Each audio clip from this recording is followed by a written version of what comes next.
And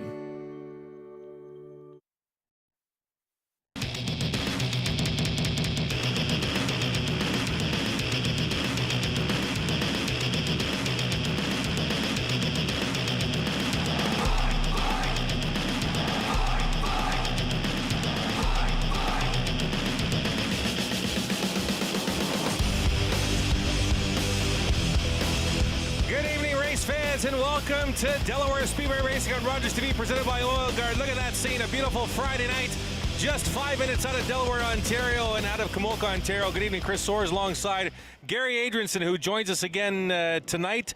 We also have Joey Langdon back with us. We'll check on him in a minute or so. It's double treat night tonight, race fans. The first treat.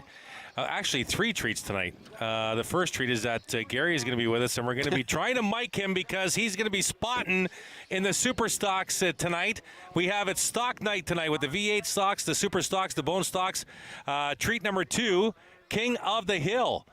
Spectators race coming up tonight too. Gary, thoughts on this card tonight? It's a full field. I mean, we've got, I think, 33 bone stocks, they said. The most amount of V8 stocks I think we've ever had. 11. I think I counted 11 or 12 V8 stocks. Then since that, because they've got so many cars, they're going to bump it up to 25 laps from 20. That's fantastic. Let's check in. We welcome back our pit reporter after being away for a week. Joey Langdon, good evening. What's going on down there? Glad to be back, and I came back in the perfect time for my favorite part of Delaware Speedway Racing, presented by Old Guard, which is the drama. The V8 stocks had a special drivers meeting after the main drivers meeting where they had a lengthy debate over what the breakout rules should be and what the breakout penalty should be. And everyone had a different idea on what it should be, and they settled on nothing. Nothing's going to change. They're going to stick with the 24.1 breakout rule, or sorry, 21.4 breakout rule, and they're going to stick with the pit road penalty. There was talk about changing either the time lower and or changing the penalty to dropping 3 positions. But nobody could agree on anything, so they decided, you know what? For the rest of the year, we're just going to stick with what we're doing now, and for next year, we'll make the dramatic changes. But there's many that are happy about this, many that are unhappy about this. But it's worked so far. We went from 5 V8 stocks at the start of the year to 12 out here now, including 2 former Truck Series drivers who have converted their trucks to be V8 trucks. It's going to be a very crazy night for the V8s. The bone stocks are also going to be exciting. I'll have some more information about Katie Starrett's condition later on tonight.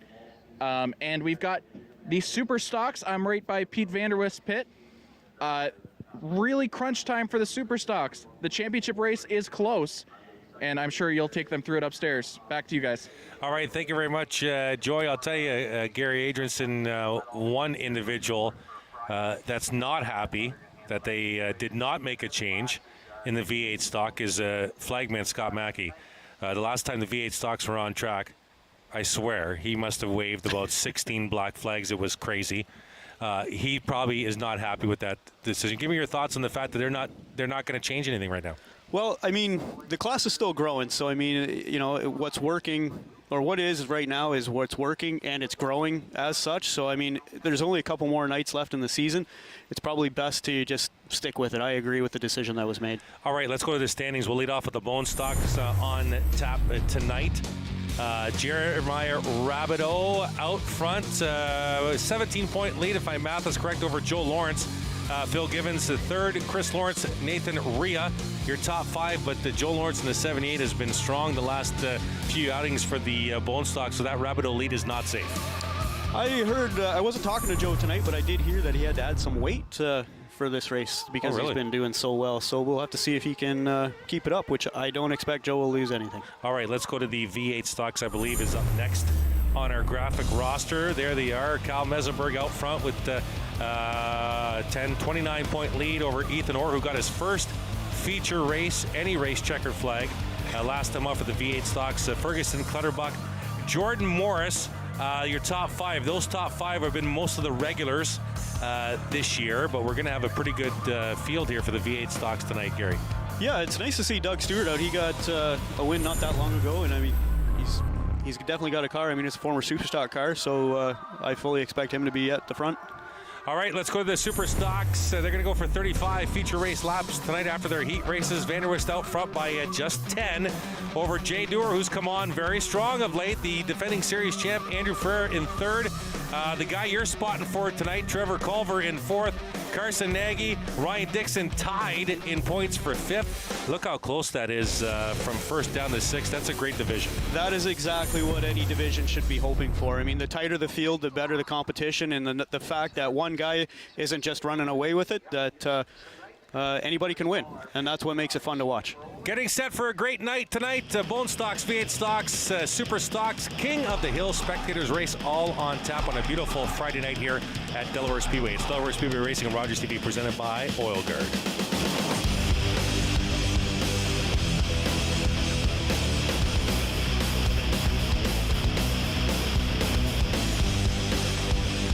Top to bottom, no drip rust protection at Oil Guard goes right to where your car or truck needs it most. From the engine compartment to the door panels, and 8 points in between. Oil Guard has you covered. One Oil Guard treatment will help you duck the rust for 1 full year. When you choose Pizza Hut, you're supporting a local, family-owned and operated business. We've been serving our community for over 35 years and take great pride in what we do. From our family to yours, thank you for choosing Pizza Hut and supporting local.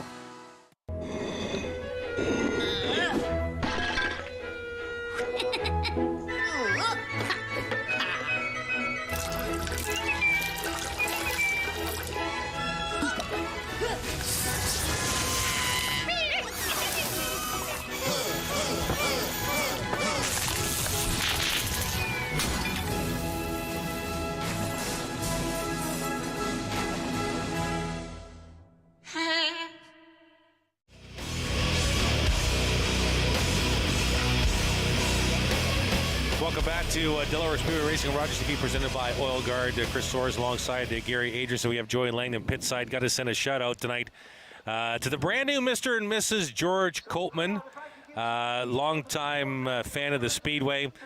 Just married my sweetheart, he said, this past Sunday. So congratulations to George Coltman and his new bride. And you're going to have a new bride soon, right? I'm still on the timeline, right? We're still good, yeah. October 22nd. Okay. So we still got some time. I mean, it's coming fast.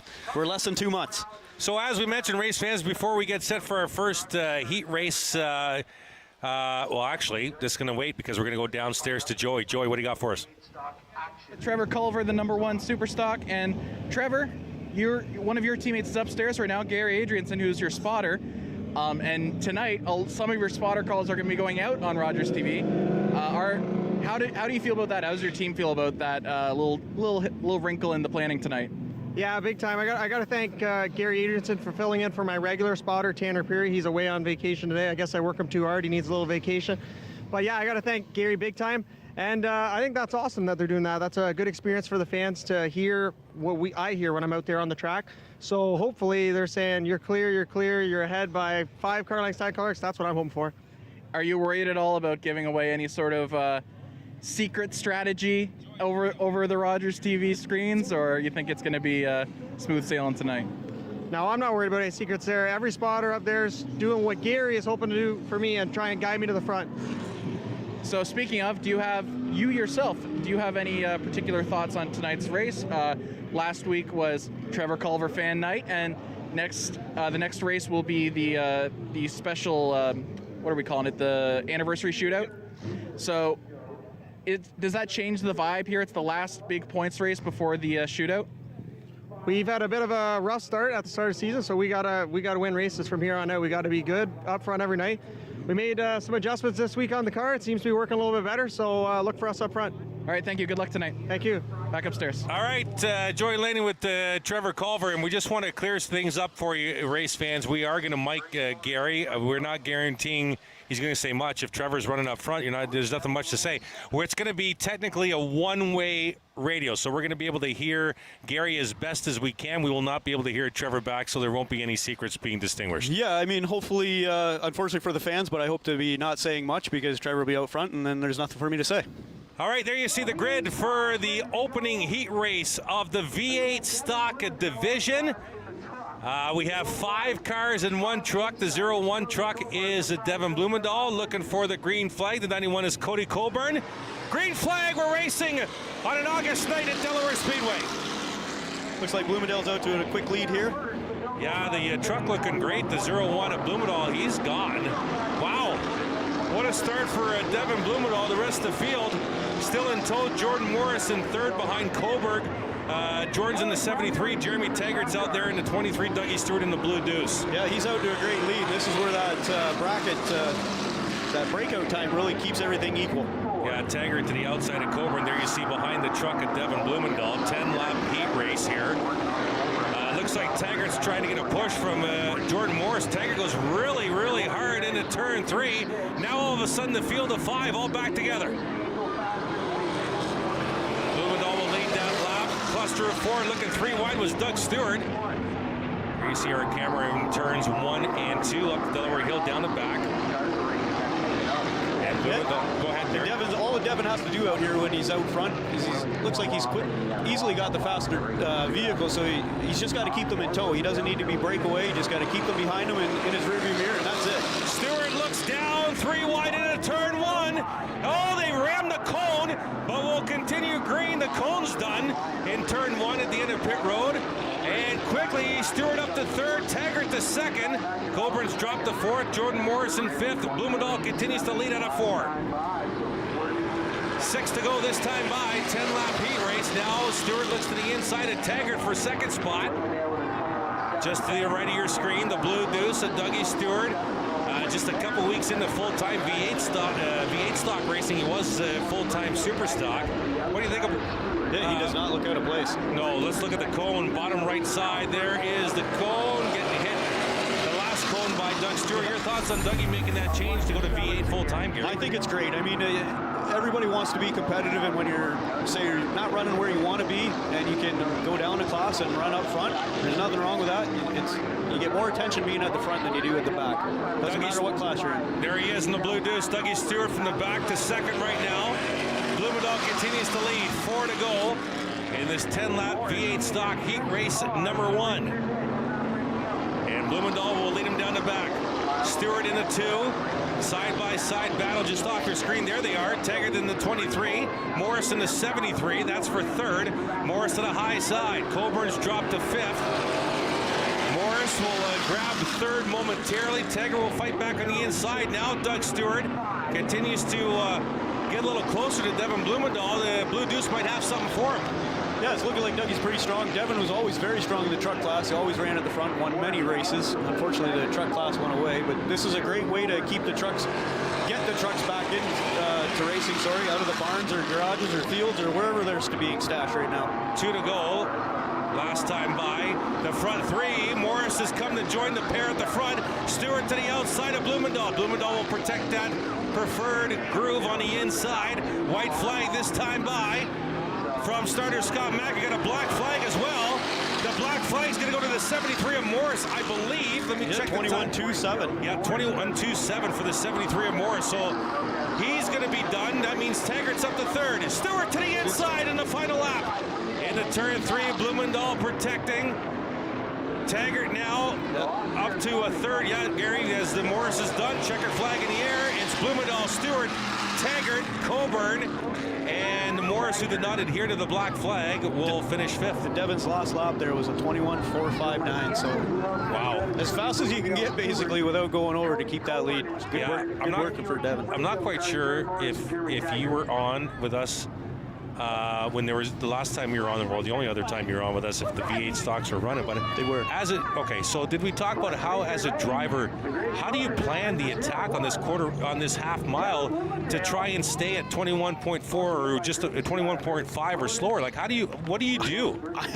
Again, Chris, I have no idea. I've never run this type of racing except maybe down the quarter mile breakout racing, but this is different. I mean, this is a new territory for everybody that's in this class. I mean, unless you know that your car is consistent and you run at as fast as you can every lap, you're going to break out or you're not going to break out. And obviously, Doug Stewart's car is more than capable of running a 21.4. Morris, as we just saw, Devin Bloomingdale can run faster than that. So it's you have to get into a rhythm and kind of maintain that and come around, and hopefully the black flag isn't for you. There you see heat race winner number 01, Devin Bloomingdale. Let's go trackside to Joey. Joey?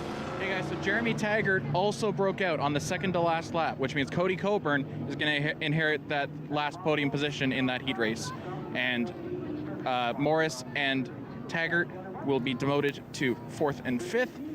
And I believe because Morris hit his black flag earlier, he will be in 4th. Taggart will be in 5th. Back upstairs. All right, thank you very much, Joey Langdon, trackside, as the cars for V8 stock heat race number 2 are out on the track. The 72 is Chad Clutterbuck, the 15, Dave Evison. 95, Ethan Orr coming off his first feature win of his career. The 810 is Kyle Mesenberg. And the 14, I don't have a name on my app, Gary. We're going to have to see if we can find that. Is that the 14 at the back? It doesn't look like a 14. It almost looks like a 0-0 maybe, or a 20. Yeah, I don't have. I don't have that on my app either. All right, so we'll call it the green 14. Maybe if Joey's listening in, he can see if we can get a name on that. It looks like a 20. Is it? It might be Shane Dixon. It is Shane Dixon. It just popped up under 14, but I think the car says 20. Oh, there's a 14 on this side. Yeah, 14 on this side, but I swear the driver's side said 20, but that's what it looked like. That could just be my eyes. And we'll just call him the Green Hornet. Yeah, there's Shane right there. What is that? 99. 69. 69, there we go. 69. So 69 on one side and 14 on the other. We'll call him 83. Shane Dixon in the 83. 14 registered car. Now he's hanging back. Pace car on pit road, getting set. Heat race number 2 for the V8 stocks. He's hanging way back, maybe hoping to get a jump on these guys. Chad Clutterbuck is your lead car here. Green flag, we're racing. V8 stocks. Evison gets a good run. Well, we know why the 14 was hanging back, because the 14 is very much under power compared to the rest of the field. I think the 14 might just get black flag for going too slow. There is a minimum speed, is there not, Gary? On the half mile, I think there is. I don't, to be honest, I don't know what it is. It's very rare that we ever have to worry about it. Obviously different per division.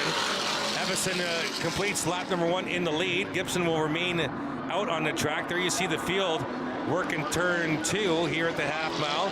Evison, Clutterbuck, Mesenberg, and Orr, your top 4. There you see the 15 of Evison, the 72 of Clutterbuck. All in the 21s last time, except for the Dixon machine. Oh, we got Dave Evison broke out. Yep, Dave Evison broke out by, what is that, 1/100th of a second? Yep. At 21.39, and he's done. And that's how easy it happens. Wow, he's going to get a black flag for being fast by 1/100th of a second. Here comes the black flag from Scott Mackey. I'm telling you right now, Gary, when the V8 stocks are on the track, we should have one of our cameras just on Scott, because there's going to be black flags like crazy. Well, and like I was saying in the first race there, where Devin, all he had to do being out in the front, leading the race, is just keep them in tow. I mean, he didn't have to be that far out running that fast when the guy behind him wasn't anywhere near him. So, Evison drops to pit road to adhere to the black flag. Dear leader, Chad Clutterbuck. Oh, not anymore. 21 point, whoa, I thought I saw 21.3. 21.34, yep. Yeah, 21.34. Oh, no, that's Dave Evison again. Okay, my apologies. I thought I saw 21.3 on the 72, but that was the wrong car on the app. So we're good. We're good with the 72 out front. Halfway, 5 to go. He's cutting it close, though, at 4.45. Yeah, Ethan Orr just cut at 21.449, so he's right there. As Clutterbuck out to about a half a straightaway lead. Now there you see the battle for second. That's Mesenberg on the inside, Orr on the outside. Orr coming off his first career feature race win last time out for the division. Oh yeah, Clutterbuck that time. 21.399. The same time as Evison. Black flag coming to the leader. Mesenberg and Orr, the championship battle as well here on the screen. We have a 2-car race here. So Clutterbuck's getting the black flag. The battle is right there on your screen for the lead in the heat race and for the standings. as Orr will best Mesenberg out of 2 and down the back, 2.5 laps to go. Clutterbuck will adhere to the black flag. He'll drop down to pit road. Wow. The feature might get even worse. I know the feature. Last time contact! Orr into Mesenberg! And Orr will retain the lead with 2 to go. Wow, he came down on Kyle there hard on it 4. You could really see his hands sawing back and forth on that steering wheel to keep that off the wall. Great driving. Ethan Orr on the left, Kyle Mesenberg on the right, first and second in the heat race battle. Oh, and there's smoke coming out of the Orr machine. Might have a tire rub here. White flag on the speedway. Is it the left rear? I can see it in the corners. There you see Ethan Orr in 95, Mesenberg in the 810. Watch it. Some sparks dropping out of there. Yeah, watch through the corner here. See if there's smoke. Yeah, there's smoke there. That might be the left rear. Out of turn 4, checkered flag in the air. It's going to be Ethan Orr. He's riding the wave of momentum. Coming off his first feature race win. Now takes a heat race next time out. Ethan Orr, the heat race winner. Good job by both Orr and Mesenberg to stay under that time. Let's go to the replay, Gary. Take us through it. Yeah, it looks like Ethan Orr just came down a little too much. I mean, he should have went up the wall. He just took the line right away from Kyle Mesenberg. That shouldn't have happened, cutting down on him like that. Just stick to your line and stay there.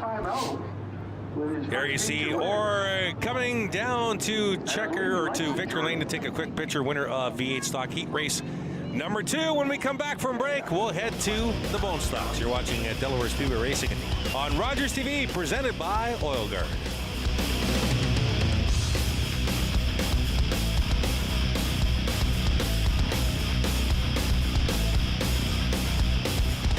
Motorists across Ontario trust Oil Guard Formula 2 No Drip for proven rust protection. Oil Guard has been road tested against Ontario winters by hundreds of thousands of vehicle owners just like you. Oil Guard knows how to help you duck the rust. Don't get caught unprepared this summer. White's Rental is your one-stop shop for lawnmower tune-ups and repairs. You can visit us at our new location, 785 Little Simcoe Street. Looking for the best way to get the Major League Baseball games you want to watch? Rogers Super Sports Pack has you covered. With MLB Extra Innings, you'll have a premium ticket to out-of-market regular season games with all games available in HD. Don't miss the action from the games you want from both the American and National Leagues. MLB Extra Innings, part of the Super Sports Pack. For only $35.95 a month, Rogers customers get all this for one all-inclusive price. Order using your remote starting on channel 431 or visit Rogers.com today.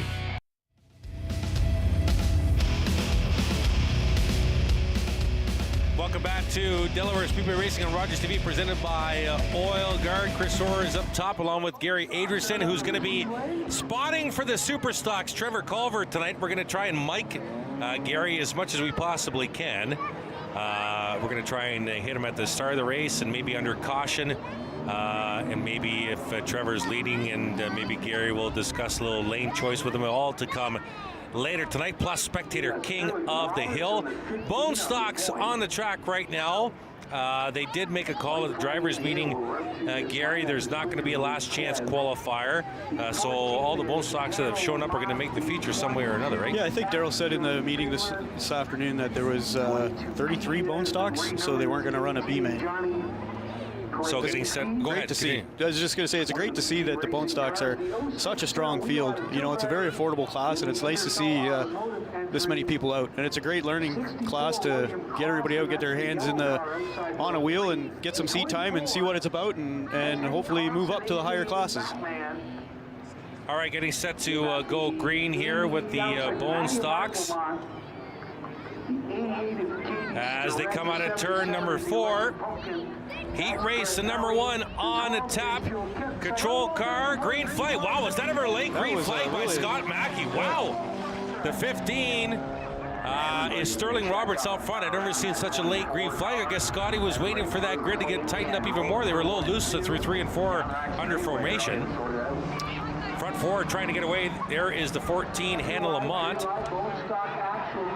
Hannah doing some double duty this year, racing here and racing at Grand Bend Speedway, the quarter mile out there. In second spot right now, the leader, Sterling Roberts.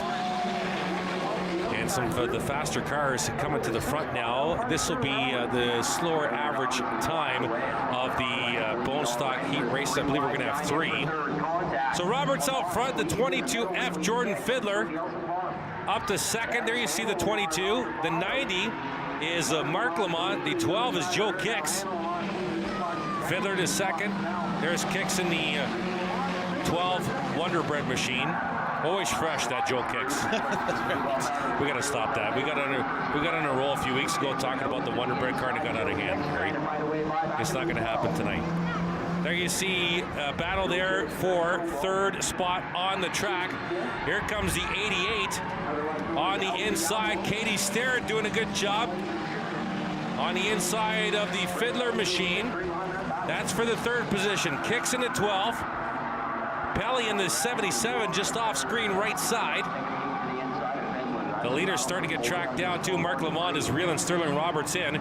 There you see that battle for 4th spot, the 22 Fiddler, the 12 of Kicks, the 77 Orange Machine, that's a Pelly. 6 to go, got time by. The leader is Sterling Roberts, but Mark Lamont has caught him now out of turn 2. There you see him, nose to tail down the back, and here comes the 88 of Starrett. Lamont dives to the inside in turn number 3. We're gonna have a new leader coming out of here. Watch for the Starrett machine. There's Katie in the 88 as well.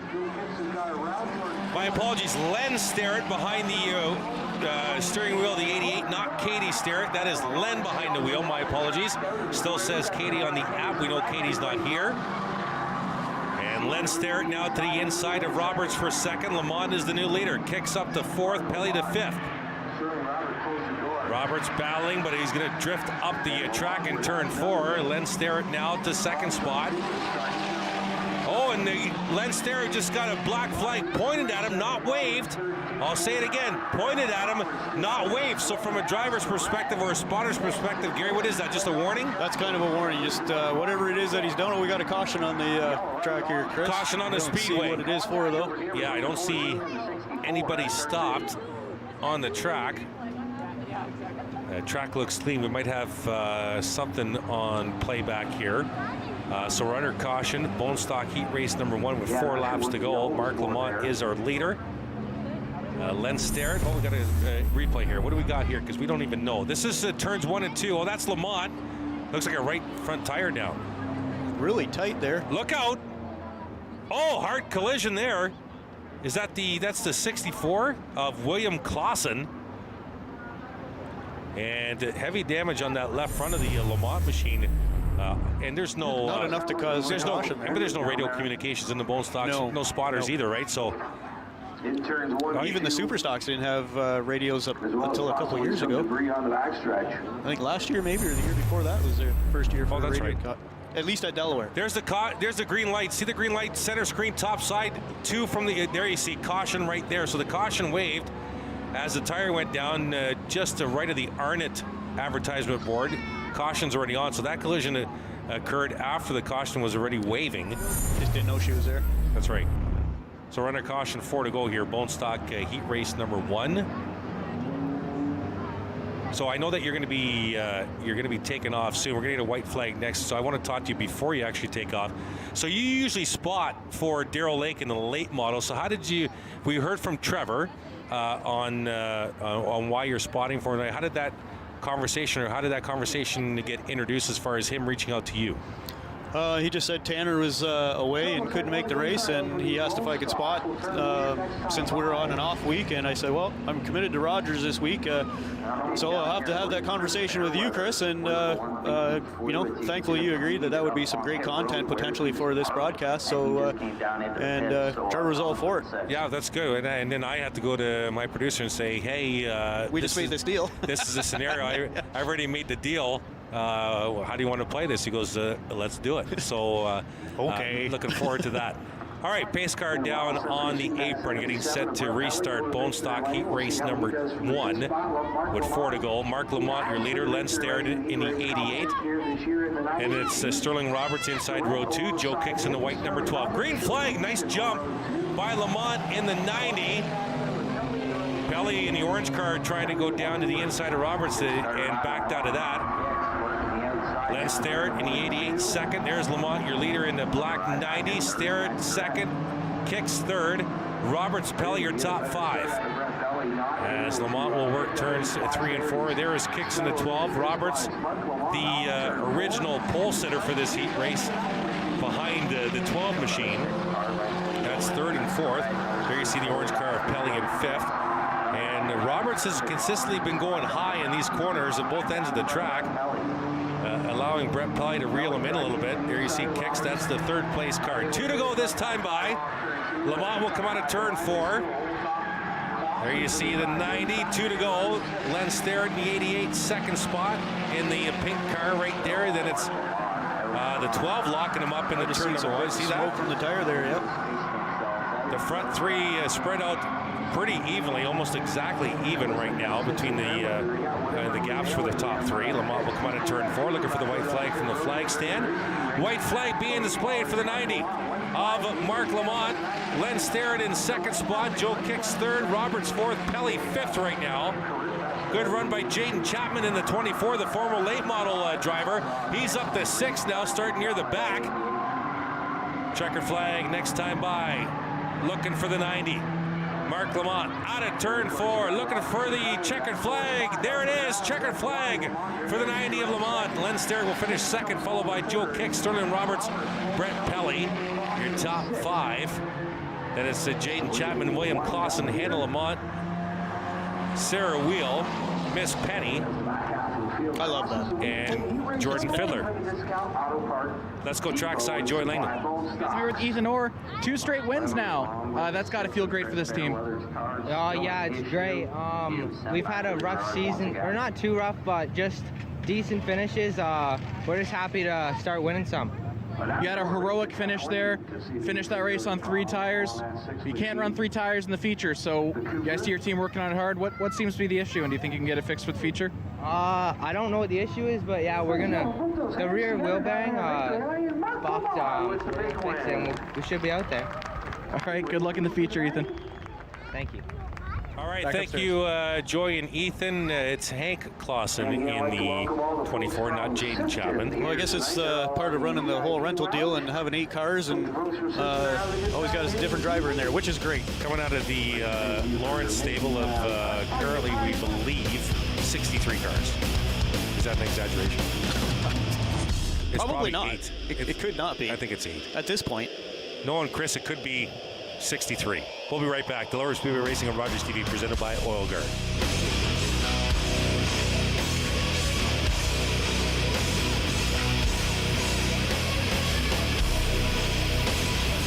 Oil Guard's Formula 2 No Drip stays where the technician puts it, protecting your car or truck from the ravages of rust. With no messy residue on your driveway or garage floor, Oil Guard Formula 2 No Drip is proven rust protection you can trust. My favorite part of volunteering at Rogers has been picking up new tech skills, like running cameras or graphics, and getting to volunteer with and meet people in a super fun sports-based environment.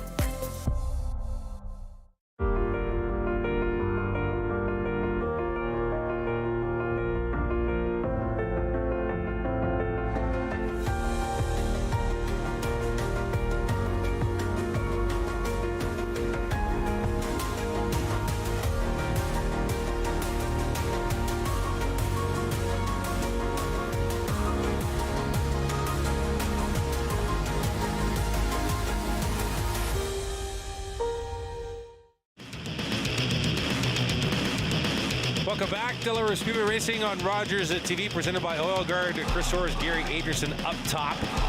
Joy Langdon in the pit area. It has dropped, Gary Adrian, about, I'd say, a good 7 to 10 degrees in the last 10 to 15 minutes. It is funny you say that. I was literally just thinking I should pull out a sweater. Well, I got a jacket here, but what's that do for track conditions now? Well, the track should tighten up now. The cars should, by rights, go a little bit quicker. Cooler air makes more horsepower, and a cooler track temperature makes more grip. So we should see some significant changes in track speeds. So with a half a lap before we start here, Bone Stock Heat Race number 2, when you come here, do you set the car up to start with the sun out, even though the features will be under the lights and the track will be cooler? I think most guys have a general setup that they're coming to the track with, period. But I mean, some of the top teams that are probably looking at weather. I mean, I know we looked at weather, whether it's going to be a cold one or a hot one. I mean, you know what? The hotter it is, you can afford to go a little loose. Green flag. We are racing bone stock heat race number 2. Sean Fusil is the red 32, quickly to the lead. That was John Schulteis in the 4. That's way off the pace. Started outside row 1. Nathan Rhea in the 26 to the front. He's trying to track down the leader. And that Schulteis machine dropping like a bad habit all the way to the back of this field in a hurry. Wow, Fusil the lead. Nathan Rhea in the 26 quickly up to second spot. And there you see the Fairweather machine, the 6. Love that car. Back to the leaders at the front. Fusil in the 32, Rhea in the 26. The 07 of Dixon now up to 3rd. Cox up to 4th in a 00. There you see them top of the screen. Here comes Nathan Rhea to the outside, side by side for the lead into turn 1. Fusil in the 32, Rhea in the 26, up the Delaware Hill, down the back. Maybe just a little bit more horsepower right now under the hood of the 26 maybe. Yeah, Fusil gets through the corners really well, but that the 26 has got a little bit more juice on the top end. Yeah, that's Nathan Rhea coming on the outside. Cox is up to 3rd now. Look out, the 00. Jay Cox might be on his way to the front. Leaders still side by side, down the back. Great run by Rhea, corner exit, turn 2. Fusil's trying to keep that nose in there. There you see the 00, the goose eggs of Jay Cox right there at the front of this field. Now it's a 3-car battle. New leader at the stripe, Nathan Rhea with 6 to go. Cox looking to the outside in that 00. The 00 looks racy right now. Nice run out of turn 2. He'll go to the high side of Fusil. Battle for second on your screen. The 00's coming to the front, Gary. Jay looks really strong in that car right now. He sure does. Sean's trying to keep toe, but yeah, those other ones have a little bit more horsepower. So Jay Cox now up to the 2nd spot. And right there, next in line, is the leader, Nathan Rhea in the 26. Front 2, nose to tail in the turn 3. Fusil in 3rd. Jack Dixon a distant 4th right now. Pete Vanderwist Jr. trying to make a pass for 5th. That's back in the field. Here are your leaders into turn 1. 4 to go. We're going to get a little racy here with 4 to go. That's right. Jay Cox is right there in the rear mirror of the 26 of Nathan Rhea. Looking at the inside. They have the 4-car John Schulteis just in front of him now. He started at the front row, but is well off the pace. He has remained on the track. There you see left side of your screen just momentarily the 4. They're going to have to worry about him. Cox looks to the outside into turn 1. 3 to go. They'll go to the high side of Schulteis in the 4. Rhea does a good job, kind of push Cox up the track a little bit to grab the lead back. That allowed the Fusil to kind of reel both them in. Watch Sean Fusil right side of your screen now. He's reeled them in just a little bit. Cox back to the outside. They're dead heat at the stripe with 2 to go. Oh, look out! He's sawing on that wheel, Gary, fishing right through turn 1. Got real tight there. You can see him just crank on that wheel. So Fusil now back into that battle for 2nd spot. Looking for the white this time by. That left rear tire almost coming completely off the racetrack. White flag for Nathan Rhea in the 26. 1 lap to go. Bone stock heat race number 2. Cox goes, look at that left rear tire, Gary. That's right off the ground. Yeah, everything's right up, loaded onto the right front tire there. Here they come down the back one final time. Into turn 3. Rhea in the 26. Cox in the 00. Cox trying to find a way. Nathan Rhea is going to hold on here. Checkered flag in the air for the 26, who waves out the window as he crosses the stripe. Nathan Rhea takes bone stock heat race number 2, followed by Jay Cox, Sean Fusil, Jack Dixon, Pete Vanderwist Jr., your top 5. Colin Willems, Stan Cook, Mitchell Rawlings, Rob Woolston, Chris Fairweather, John Schulteis. When we come back, our 3rd and I believe final heat race from the bone stock division. It is Delaware Speedway Racing on Rogers TV, presented by Oil Guard.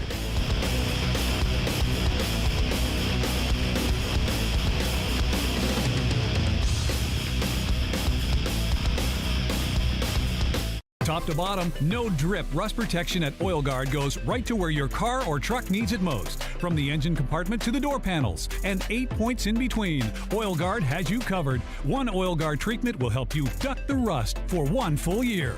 When you choose Pizza Hut, you're supporting a local, family-owned and operated business. We've been serving our community for over 35 years and take great pride in what we do. From our family to yours, thank you for choosing Pizza Hut and supporting local. Looking for the best way to get the Major League Baseball games you want to watch? Rogers Super Sports Pack has you covered. With MLB Extra Innings, you'll have a premium ticket to out-of-market regular season games with all games available in HD. Don't miss the action from the games you want from both the American and National Leagues. MLB Extra Innings, part of the Super Sports Pack. For only $35.95 a month, Rogers customers get all this for one all-inclusive price. Order using your remote starting on channel 431 or visit Rogers.com today.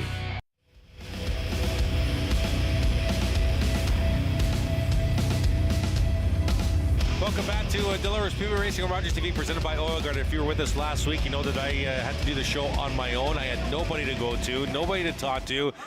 We can go down to Joey Langdon a lot tonight, but he needs to stay within his boundaries. Let's go trackside to Joey. What do you got for us, Joey? Hey guys, I'm here with Katie Starrett, the normal driver of the 88, injured today. Katie, first off, how are you feeling? I'm feeling okay. Got a lower back and tailbone injury, but other than that, I'm doing pretty good now. So, our cameras couldn't quite catch the entire wreck a couple weeks ago. Just through your eyes, take us through what happened. I think I sent it too hard going into 3, got a little loose, saved it, and then I think I got in some oil on the track and just sent me into the tire. So obviously an 88 car is back out here. You've got Len Starrett driving it. Is that the plan for the team for the rest of the year, or are you guys thinking of trying some other things? I think we're going to have my dad race the rest of the season in this car here. Hopefully next year I can get back out, but I don't have the okay to finish the season, so unfortunate. But all right, well, we hope to see you and your sister back up, and we hope nothing but success for Len for the rest of the year. Good luck, guys. Thanks so much. Back upstairs. Awesome interview. Appreciate you checking in with Katie, Joy. Thank you so much for that. Len did a pretty good job finishing in the, I think, top 3. So actually, was it second? I thought Len. No, it was. I think it was third. Yeah, it was third. Top 3. All right, getting set for Bone Stock Heat Race number 3. This will be the faster average speed of all the Bone Stocks. These are your points leaders. They're near the back.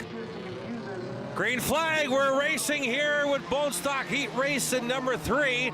Adam Genereux out front in the 25 on the high side. Oh, some contact there in the center, 1 and 2 by the 42, and I thought it was the 25. There you see Chris Lawrence in the 28, the 42 is Jason Craig. 92 is Jordan Wilms. Out front, though, the 18, Johnny Podinitsky out front here. Oh, we got a warning to somebody. I think it might have been the 85, the gray car right there.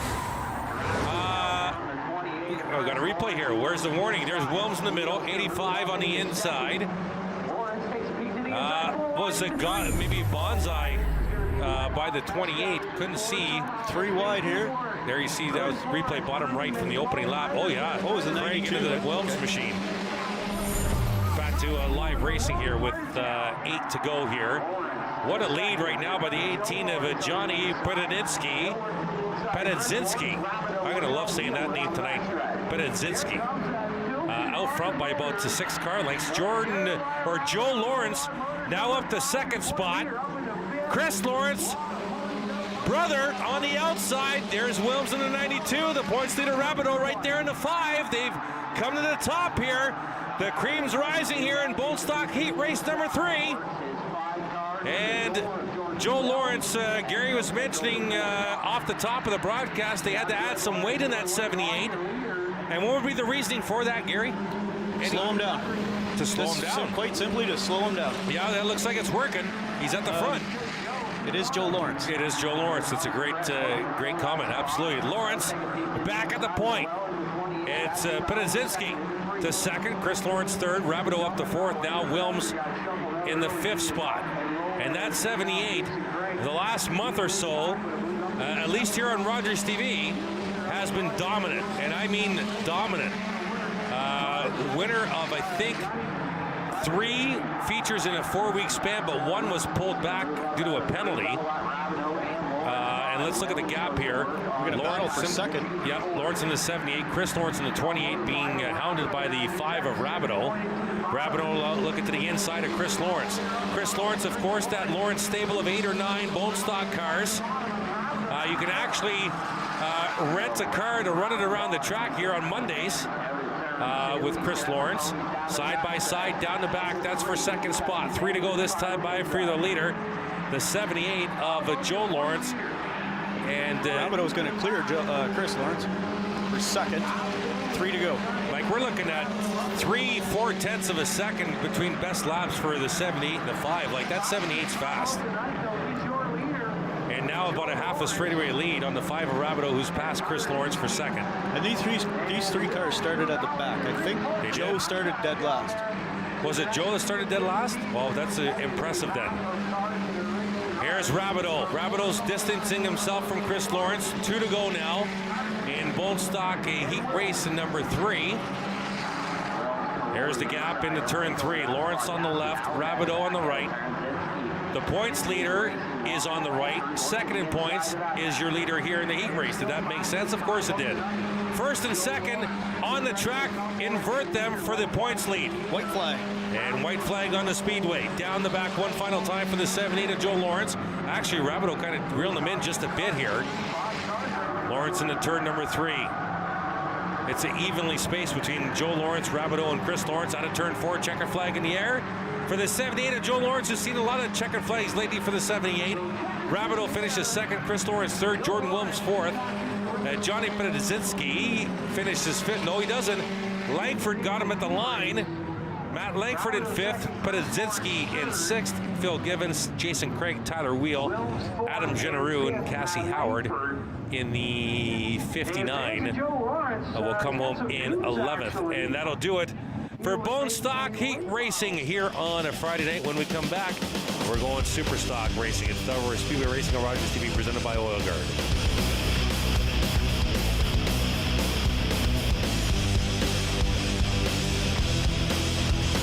Motorists across Ontario trust Oil Guard Formula 2 No Drip for proven rust protection. Oil Guard has been road tested against Ontario winters by hundreds of thousands of vehicle owners just like you. Oil Guard knows how to help you duck the rust. Hi, my name is Gerald. I'm a volunteer here at Rogers TV. Really happy with all the great things I've learned doing video productions for Rogers, all the great people I've met, and being part of a great community.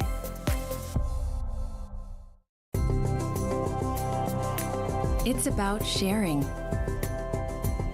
and caring. It's about doing and belonging. It's about living life to its fullest. And it's about laughing out loud. We are L'Arche Canada, and we're about witnessing and sharing the gifts of all people. Learn more about us today.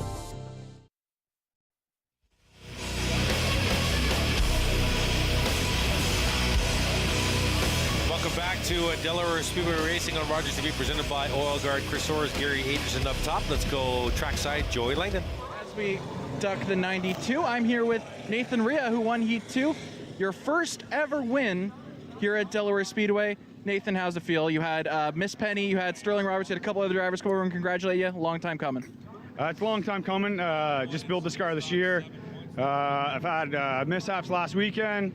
Just bought my house. I've been go all week. To finish this weekend off with a win. Awesome. Made it through tech, so I get to keep it this time. That's awesome. Yeah. That's right. So you have some experience running up front for the feature. You had a race won last year that was taken away through disqualification. This year, you're going to be running near the front because of the heat race number 2 win. Your weekend's not over yet. Do you have any plan for the feature? I think we're just going to let the tires cool down. I think we found our setup. I'm just going to hopefully stay up front and park it right there in the checker lane. All right, good luck. Thank you. Back upstairs. All right, thank you very much, Joey Langdon, and the driver of the 26 Bone Stock, Nathan Rhea, who won his heat race tonight. All right, Super Stock Racing. We have Gary for this one, and then he's going to go spot for Trevor Culver in race number 2, so I'm going to try and mic him as best I can so we can hear it at home. Pace car down on the apron. It's the 17 of David Rockwood at the point here. Super stock heat race number 1. We are green at the half mile. Front 4, side by side. Go ahead, Gary. Nice and tight there in the front 4. Rockwood in the 17 will grab the lead from Van Steensel. See some sparks from the Nick Ramsey 07 car. Oh, lots of sparks from the 07 just to the right of your screen. You can see the sparks right now. Oh, did something just fly up the track? It did. We got debris very high in turn 4. That's out of the racing groove, though. Almost looks like a sway bar down there. The 07 of Ramsey. It's a little darker than what you see with the iris on the screen right now, but he was sparking the opening lap, and now I think it's there's more sparks. Yeah, there is debris in the high groove of turn 4, but out of the main 2 grooves here at Delaware Speedway. There's Rockwood, and the 45 is Ryan Bright, your front 2, away from the rest of the field. A couple of strong cars at the back of this field. The 77, Brandon Verhoeven, in this heat as well, but marred at the back. There you see it. What is that, Gary? Is that a sway bar? Yeah, that looks to me like it's a sway bar. That must have been what caused a lot of the sparking in the opening lap. It was just dragging, and it eventually came off, obviously. Bright has caught the 17 of Rockwood out of turn 4. 6 to go this time by. Yeah, Nick will be fighting a real loose condition without that sway bar. So that automatically turns into a loose condition? Usually, yep. 17 of Rockwood, 45 of Bright down and back, 6 to go. Ramsey remains in 3rd. Verhoeven now up to 4th in the black 77. Off your screen. Halfway this time by. 5 done, 5 to go for the 17 of Dave Rockwood. Ryan Bright in the 45. So we see the flames coming out of that exhaust pipe. Does that mean Ryan's actually shifting going into the corner, Gary, or not? No, it's just unburnt fuel going from the carburetor through the exhaust. It didn't get burnt up inside the cylinder, so it just goes right out the cylinder, out through the exhaust, and the exhaust pipes are hot, so it gets burnt up out there. There you see the battle for 3rd. 07 of Ramsey has it. The 77 of Verhoeven wants it. Brandon to the inside in the black 77. They'll drag race down the back. It is for the 3rd position right now. 3 to go this time by. The leaders will hit the straight now. And this battle for a 3rd, about a half a straightaway behind them. Nick just held on to that. Verhoeven on the inside. Oh, runs up the track a little bit. Maybe got into the 07. Rockwood maintaining his lead over the 45 of Ryan Bright. Out of turn 4. Popsicle sticks in the air. 2 to go this time by.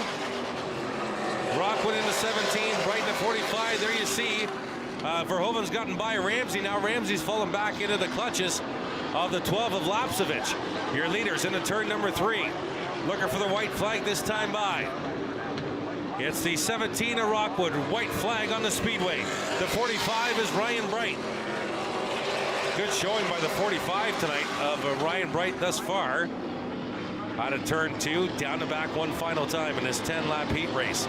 Super stock heat race number 1. Through turns 3 and 4, the 17, David Rockwood's going to bring it home here. Checkered flag on the speedway for Rockwood, who takes the heat race. Followed by Ryan Bright, Brandon Verhoeven, Nick Ramsey, Ryden Lapsevich, your top 5. Connor Van Steensel and Lonnie Thompson round out the field of 7. We will say goodbye to Mr. Adrianson from the broadcaster's point of view, and we look to say hi to Gary Adrianson, the spotter, coming up. Oh, we're going to watch you actually. What do you have there? So what's the spotter equipment? Well, he can't. Let me mic him here, folks. 1 sec. Okay, tell us what you're doing. So we have to monitor the one-way radio, which is the track communication, because Trevor doesn't hold on to that, so I hold on to that. So okay. Put that in one ear and then put the headset on. That way I can hear the track, and if there's a lineup change, then I can relay that to Trevor. Like if he's got to drop back a spot or move up ahead a spot, or even if somebody's coming by the outside of him, I can let him know because I know that a car is going to be coming. We'll let you get to it. We will go to break here. When we come back, Super Stock Heat Race number 2. It's Delaware Speedway Racing on Rogers TV, presented by Oil Guard.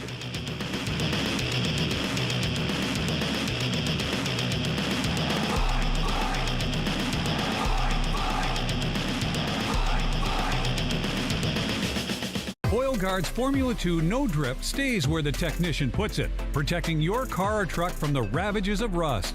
With no messy residue on your driveway or garage floor, Oil Guard Formula 2 No Drip is proven rust protection you can trust.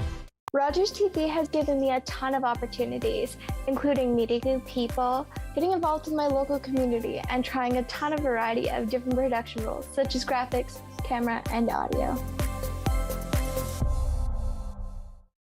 Wednesdays at 7:30 p.m., it's the Rtv Quiz. Giovanni Petiti hosts a weekly trivia competition that lets you play from the comfort of your couch. Play along at home and challenge your friends. And don't forget to follow along on social media. Let us know who's top of trivia, and you can find yourself featured on a future episode. Are you kidding me, folks? The Rtv Quiz, Wednesday nights at 7:30 p.m. on Rogers TV or at rogerstv.com/RTV Quiz.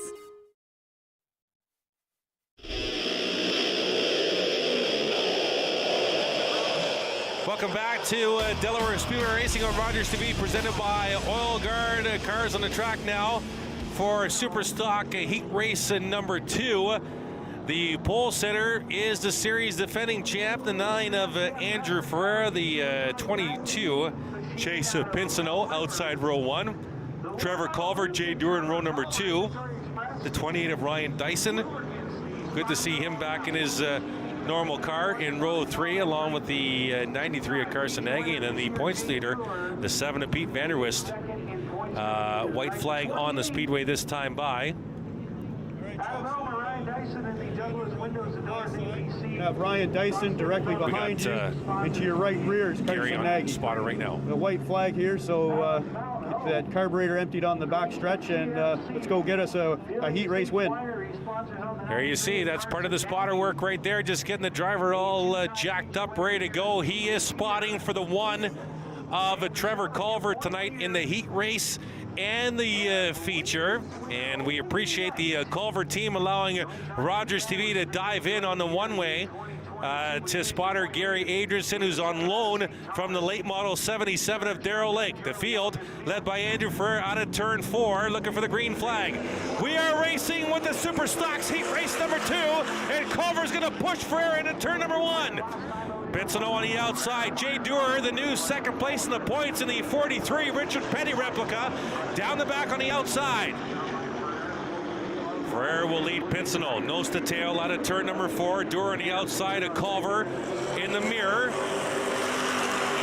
And Ferrer, your series defending champ, through turns 1 and 2, up the hill, down the back. Ferrer in the 9, Pinsonneau in the 22. Right there, still side by side off your screen is Culver and Dewar. Jay Dewar's looked strong the last few weeks in that Richard Petty paint scheme, the 43. Edges Culver at the stripe for 3rd right now. Ferrer will lead the field out of turn 2 and down the back. There's Dewar high in the groove. Culver looks to the inside of Dewar in the 43.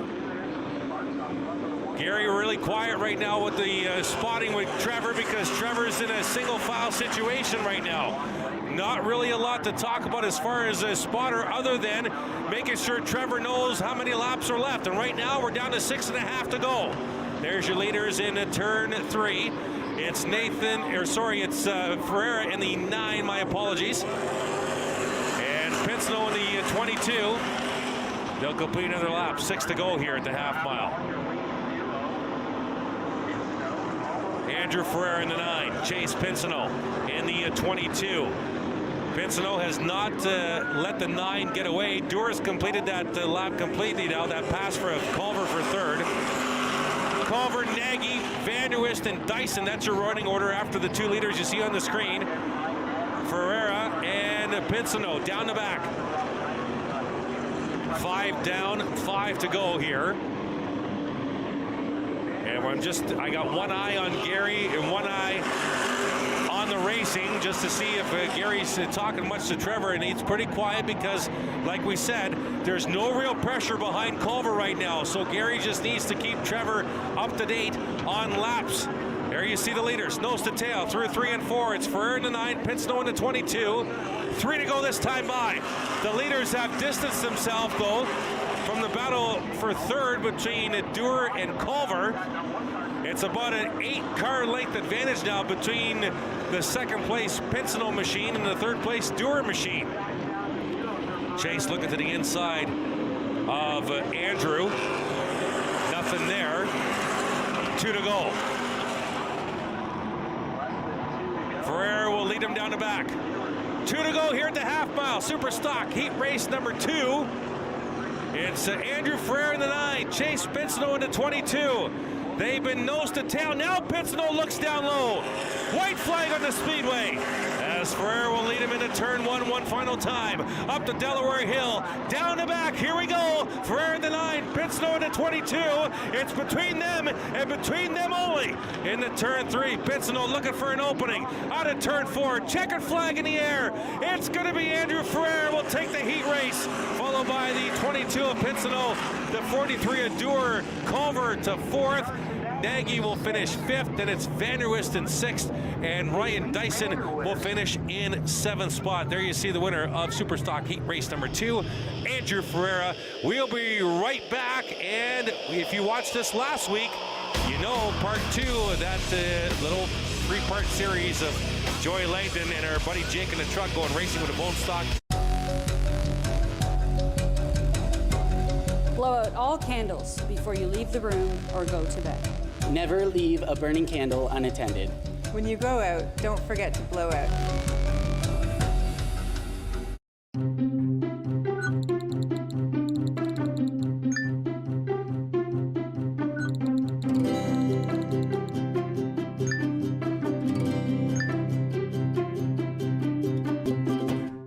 My husband is a wonderful man and a great father when he's not drinking. I'm so angry he chooses alcohol over us. If he really loved us, he'd stop drinking, right? My counselor suggested I try Al-Anon. I didn't understand why. I'm not the one with the problem, but I'm glad I went. Do you worry about someone's drinking? You are not alone. Al-Anon or Alateen can help. Call 866-200-0033 or visit alanon.org/hope.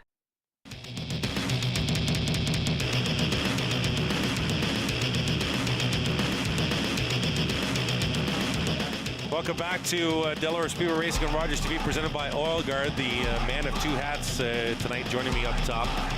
Gary Adrian joining me. Just took the spotter equipment off and back on the headset.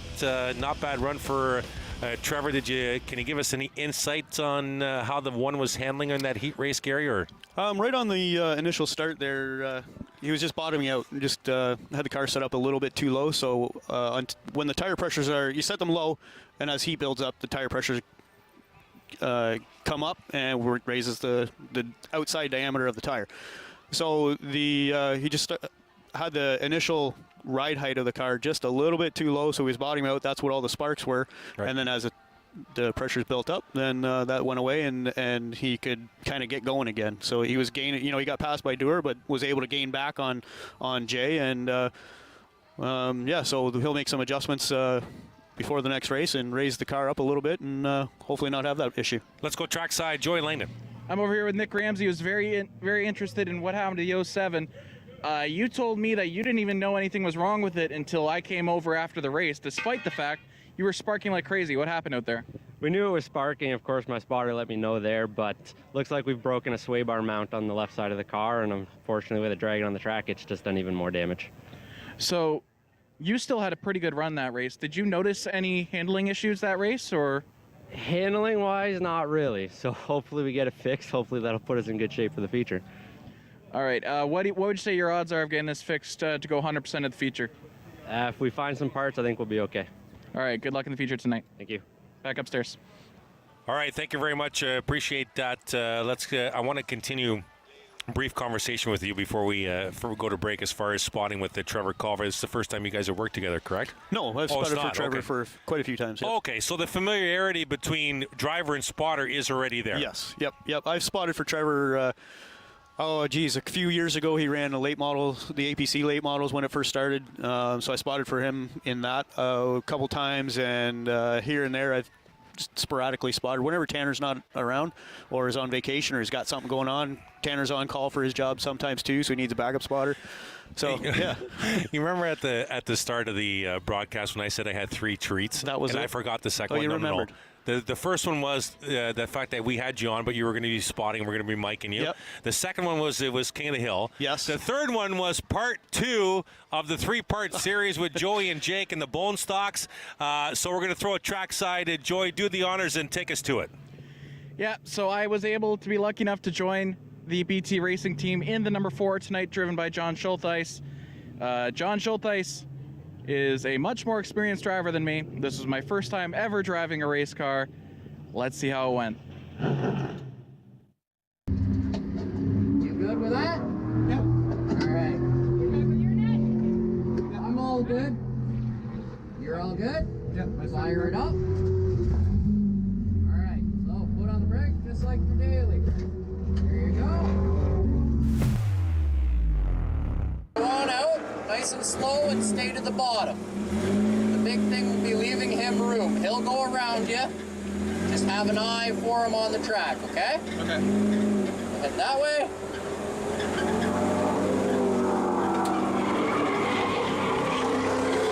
You're good. Yep.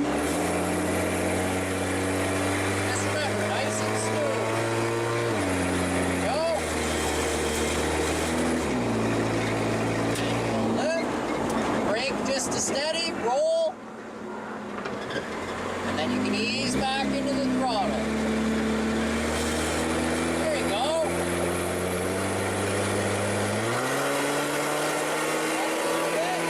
There you go. Good. Nice and easy. Down into the corner and roll. Okay. Ease back to the gas. Make sure you leave room. Yep.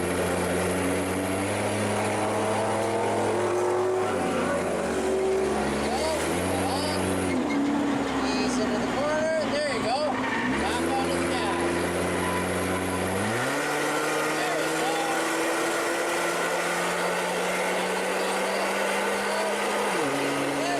Brake. Roll. There you go. Oh, easy. Now ease back into the gas. It's tighter in 1 and 2. There you go. Now lift. Brake. Steady. Let her roll. Now ease back into the gas. There you go.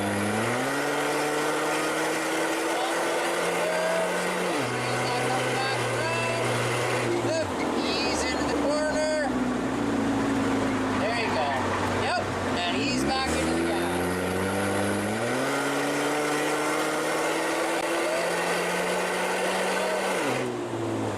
There you go. Lift. Brake. Roll. And ease back into the gas.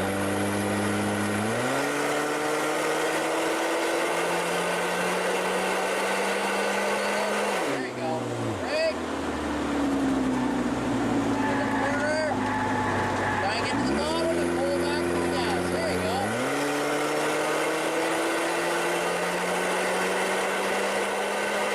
Yep. Brake.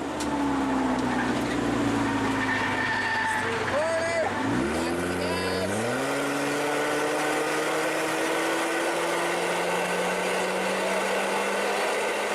Brake.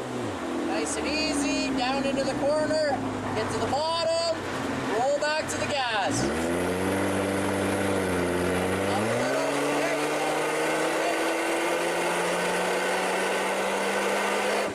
Brake, roll down into the corner, nice and easy, get back to the gas.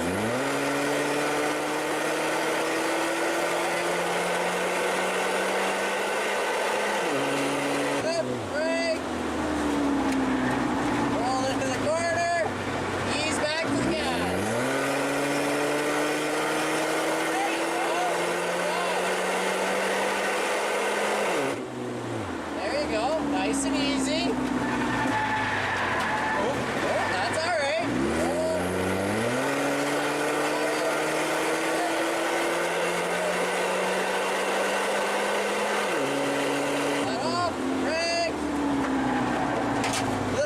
much speed in, but that's okay.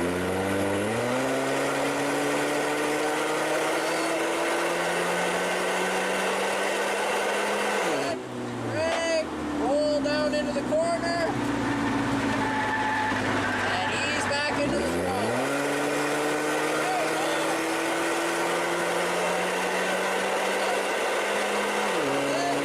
Brake, aim for the bottom. That was good. A little bit, roll back to the gas.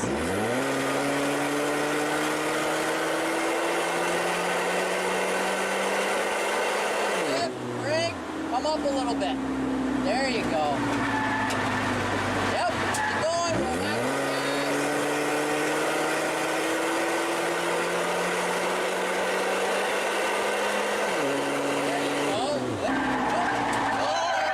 Let off. There you go. There you go.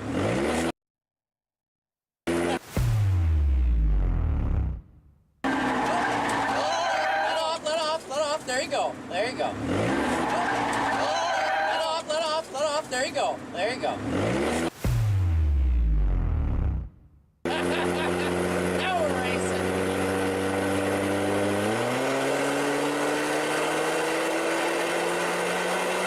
Left, brake, ease into the corner. There you go. And around, pull back to the throttle.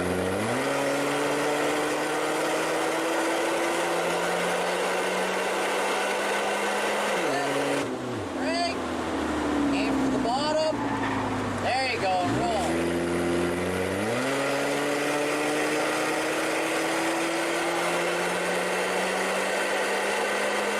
Left, brake, come up a little bit more. There you go. You're letting the track do the turning now.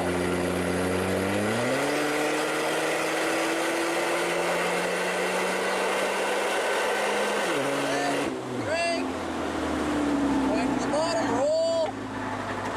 Ease back to the gas.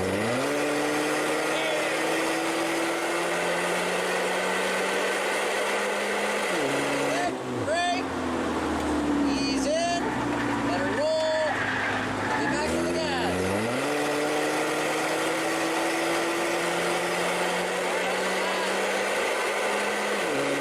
Left, brake, nice roll to the bottom. All right.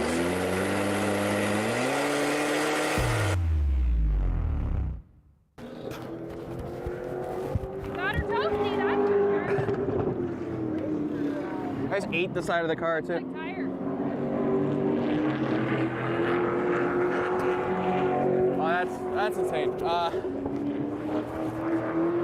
Well, I almost sent it into the wall there. I almost sent it into the parking lot, but I was able to save it. And I mean, it feels like you're going. I'm sure if we look at the time, I'm going super slow, but it feels insane, especially like we talk all the time. Turn one's a monster. Yeah, it absolutely is. It's so hard to find the braking points when you've never done this before, and I think I may have hit the right apex once. But man, like, I'm out of breath. My back is beat up, my side is beat up. That's so hard, man. I don't know how anyone does that for 50 laps. Jake, spare me from this.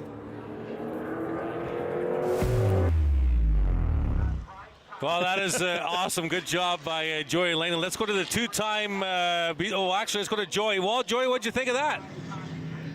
Well, I made my statement clear at the time, but I'll say it again. I would absolutely love to do that again at some point. That was a ton of fun. It was absolutely crazy to do. I'm excited to see next week. Jake, our technical director, is he going to be faster than me? He is also going to be driving the number 4 tonight, driven by John Schultheis. Who will be faster, me or Jake? You'll be able to find out next week for part 3 of our 3-part series at Delaware Speedway with BT Racing. Yes, thank you very much, Joey. Well done. I'm so glad you got out of the car, bud, because it looked like it was difficult to get out for a second there. Let's go to our 2-time truck champ, 2-time super stock champ, Gary Agerson. Give me your thoughts on Joey's laps. You know what? For the most part, he looked pretty good. I mean, you could hear Chris correcting him, trying to move him up a little bit higher because, I mean, Chris did it originally from the last video last week, said to keep it down on the low side a little bit, but not as low as Joey was. And Chris corrected him and Joey moved up, especially on the straightaways. You don't want to be down that far. You want to drift up to the wall a little bit. But I think the best part of that video was the where Joey lost it there, and the look on his face there as he lost it was probably pretty priceless. Yeah. And the in-car when he got squirrely was Thank God we hilarious. have closed face helmets in the car, because I mean sometimes I think even our own eyeballs pop right out sometimes. Our technical producer Jake is next, part 3 next week. You don't want to miss it. We're going to stay right here. Quick intermission. We are set for the V8 stock feature for, I believe, 20 laps. Yes, we're going to do 20 here. Devin Blumendahl in the truck is your point vehicle. Actually, I think they bumped it up to 25 laps. Is it 25 now? Green flag, we're racing feature time here at the half mile. Blumendahl on the inside, Doug Stewart in the blue deuce on the outside. Orr got a little squirrely on the right side of your screen in the 95. Side by side for the lead. So the goal here is just keep them both just like this here, right up to the last, because these are probably the 2 fastest vehicles in the race. So the first set of laps won't be that fast because they started the race last time, so they were coming out of turn 4 slow. So this will be the first lap at complete speed. Doug Stewart, your new leader. He really got out there. This could be touch and go for the 21.4. We'll see it this time by. Stewart very slow at a 4. No, he's good. Yeah, 21.6. Everybody else 22, except a couple of 21s back in the field. Everybody good that time by. Stewart, your leader. Blumendahl in the 0-1 truck second. Ethan Orr up to third. That 95 has looked strong since his very first feature race win. Nose to tail, front 3. Out of turn 4. We'll check him again this time by. Everybody good, Gary, I think. I think everybody is good still, yep. Yep, so far every driver doing a good job. Scott can take a break for a little bit. There's the 99/14 of Shane Dixon off the pace. He'll go into the pits from the backstretch entrance. Stewart will lead the field. Got 3 wide in the back here. 21.6, Dave Evison in the 6th spot. He's all right. Everybody's still okay. We got the 5 truck pulling down to the bottom here. Oh, yeah, I didn't see the 5 truck in the heat race. Clay Stevenson. Yeah, Clay Stevenson. He's been away for quite some time. Good to see Clay back out. And Ethan Orr up to second around Blumendahl. Here comes the 95. Looking for 2 feature race wins in a row. The wind has picked up a little bit here at the half mile. It's blowing down the back, and then it hits you coming out of turn 4. How does that affect you as a driver, Gary, with the wind in that direction? On this track here, you're not really good. Oh, we got it into the wall. Oh, wow, Evison has a blown right front. Damage on the right front. The 15 machine. Caution on the speedway. And Evison will come to a stop high in turns 1 and 2. And that suspension busting on the 15 of Dave Evison. We got a replay on this, Gary. Take us through this out of turn 4. Yeah, it looks like he just comes obviously a little high there. Oh, and, wow. Got some quite the hit on the wall there, and it could have been that, you know, being that Devin's truck is much taller, you can't see through his windshield when you're in a car behind him. So it's a possibility that that's why he hit the wall. All right, we have 19 to go. V8 stock feature. We'll be right back. We're under caution. It's Delaware Speedway Racing on Rogers TV, presented by Oil Guard.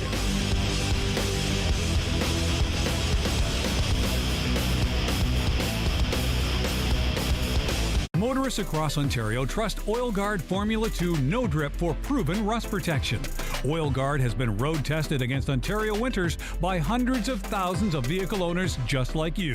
Oil Guard knows how to help you duck the rust.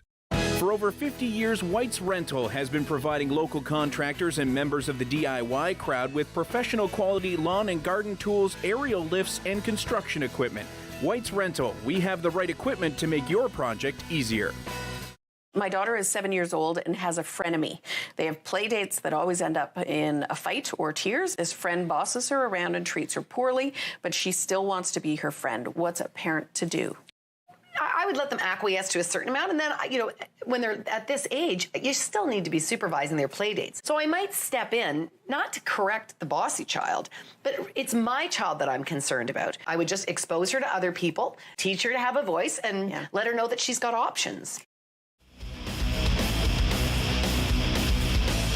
Welcome back to Delaware Speedway Racing on Rogers TV, presented by Oil Guard. There you see the 15 of Dave Evison on the business end of the tow truck. Take us again through this replay. What happened out of 4? Hey, it comes up high out of 4 right behind Devin and just gets hard into the wall. You made a good point. You made a good point on the fact that because Devin's in the truck, that could have been a visibility issue for Dave. Yeah, so a few years ago when I ran the trucks, we started this year running the V8s with the trucks just to kind of combine the classes, and I know that back then some of the drivers in the V8s were saying it's hard to see through the trucks, which, you know, I can see that. They sit higher, and it's a full tailgate. So that wall might have came up quickly on Dave before he expected it. Yeah, just couldn't have seen where he was potentially. Cleaning up some debris on the turn 2 wall, and then we should be good to go with Doug Stewart, your leader. Followed by Ethan Orr and Devin Blumadahl. Jordan Morris up to 4th now, and Chad Clutterbuck in the 5th spot. Looks like we're going to double them up this time by, I think. Although the flag stand not making a move, so we're going to stay caution. They're doubling up on their own. They have not been told to double up, but looks like the drivers are ready to go. Yeah, I was just looking at the lap times here, Chris. It looks like the fastest couple laps have been at 21.6, so still a little bit of room to go a little quicker, but for the most part, everybody's still playing it safe till it's time to go. We got 19 to go. So looking for a restart here. I think we might get the double up sign next time by, as the safety crew has left the speedway. And yes, I think the caution flag is going to be pulled back for a white flag this time by from starter Scott Mackey, with Doug Stewart at the lead. Originally scheduled for 20 laps, they're doing 25 now for the V8 stocks. 21.4 seconds or slower, and you're good to go. Otherwise, you're going to get a black flag. That is the rules here for the V8 stocks. White flag on the speedway. Chris Orrs, Gary Adrianson up top here. Joey Langdon trackside. Welcome. If you're watching on Rogers TV or on our YouTube channel, thank you so much for joining us. Another Friday night of racing here at Delaware Speedway. A big lineup, or a big card next week as well for the 70th anniversary. The late models running next week. Yeah, we got 70 laps for that, and 52 laps for the super stocks. Yes, 52 laps for the 70th anniversary shootout. Pace car down on pit road. Stewart at the point looking for the green flag with 19 to go here. Green flag, we're racing with the V8 stocks. You can pretty much almost go almost full out on this opening lap, because you're hitting that stripe at a slower speed, would you not be? Yeah, absolutely. Yeah, it'd be hard to make up the 21.4. Oh, we got 3 wide for the lead here, Chris, going Morris into 3. on the high side, or in the middle in the sandwich. Stewart on the inside. Morris getting loose in the 73.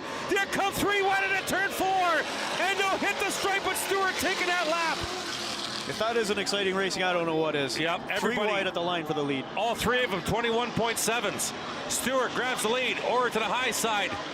Now here comes Blumadahl back on the inside in the truck. Gets to the left rear corner panel of the 95. Blumadahl fighting, and Blumadahl, caution on the speedway. I don't see anything again. Clay Stevenson's back in the 5 gray truck, which is there we got wow. Exhaust muffler. Where is that? I couldn't see it. We got it on our cameras, but I didn't see it fast enough to see what part of the track, although the crew looks like they're heading to the turn 3 end. And coming around, might be in turn 4. I still don't even there it is on the front stretch there, Chris. Oh, exit at turn 4. Okay, I'm blocked by one of the speedway speakers on the fence. That's why I couldn't see it. There it is. There, our track employee Chris Koulios is out there taking some pictures. So we're under caution here, 18 to go. And this will be a quickie caution for sure. Doug Stewart out front. Bloemendahl made it to second. I believe they completed a full green flag lap with Bloemendahl in second for him to retain that spot. We'll find out in a second if that's the case.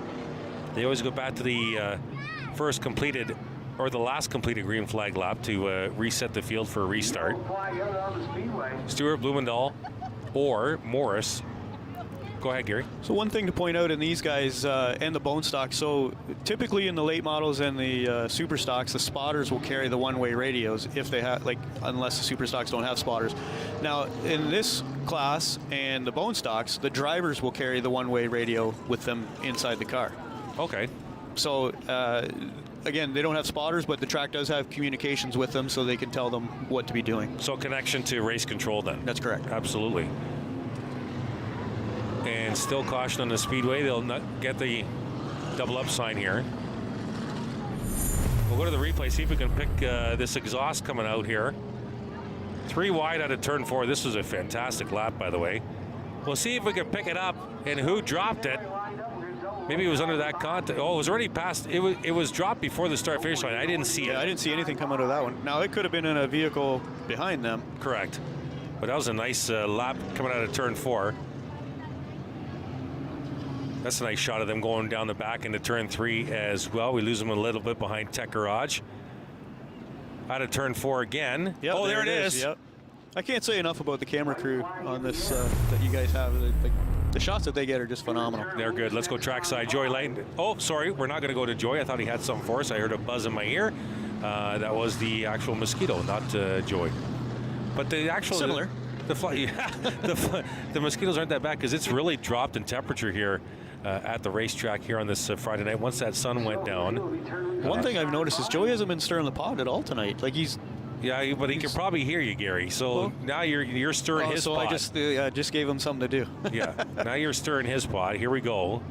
Plus we got King of the Hill later tonight. You never know what Joey's going to say in the King of the Hill. Joey down there now, like, here, hold my beer. Watch this. Pace car down on pit road as we get set for a restart here with 18 to go. Green flag, we're racing with the V8 stocks at the half mile.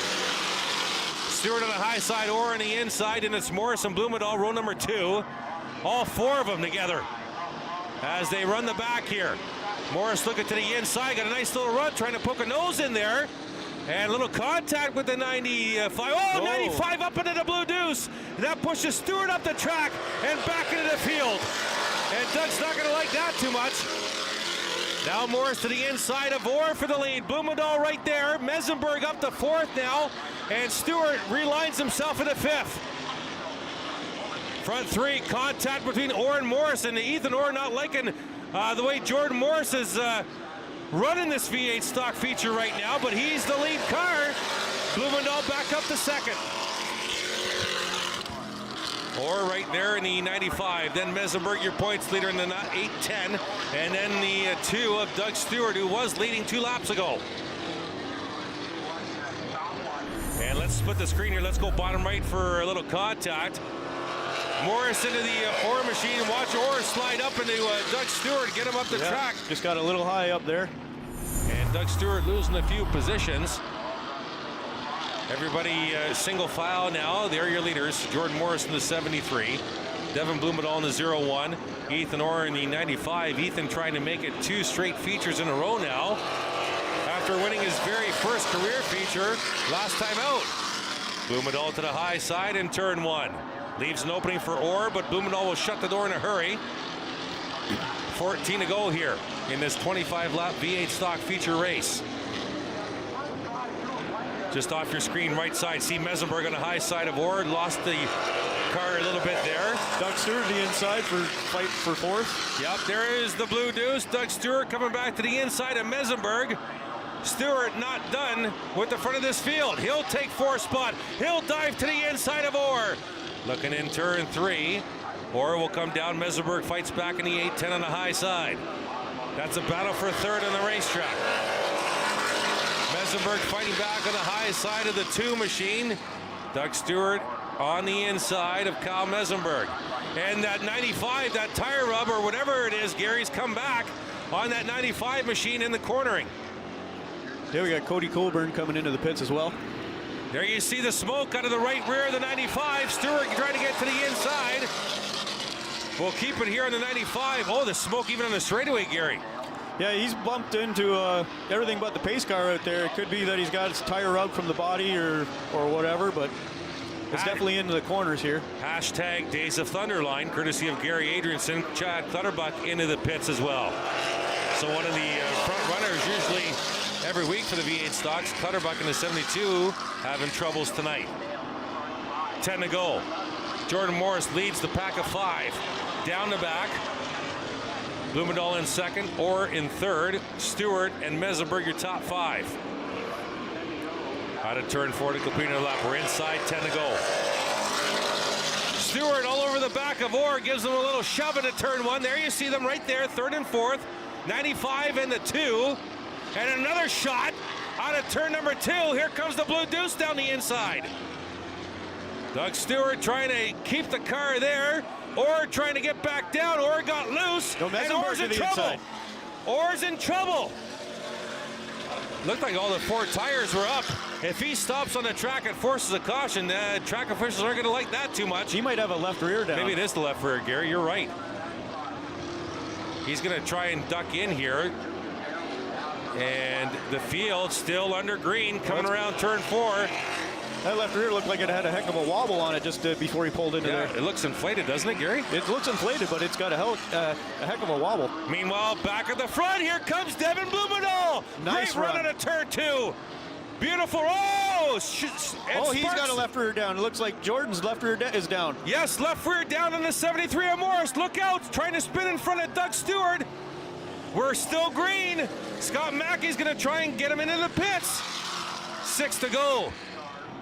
Left rear down on the 73 of Morris. Oh, yeah. Devin Blumendahl, your new leader. He's got about a 12 car length lead on Mesenberg in the 2nd spot. And then Stewart in the 3rd.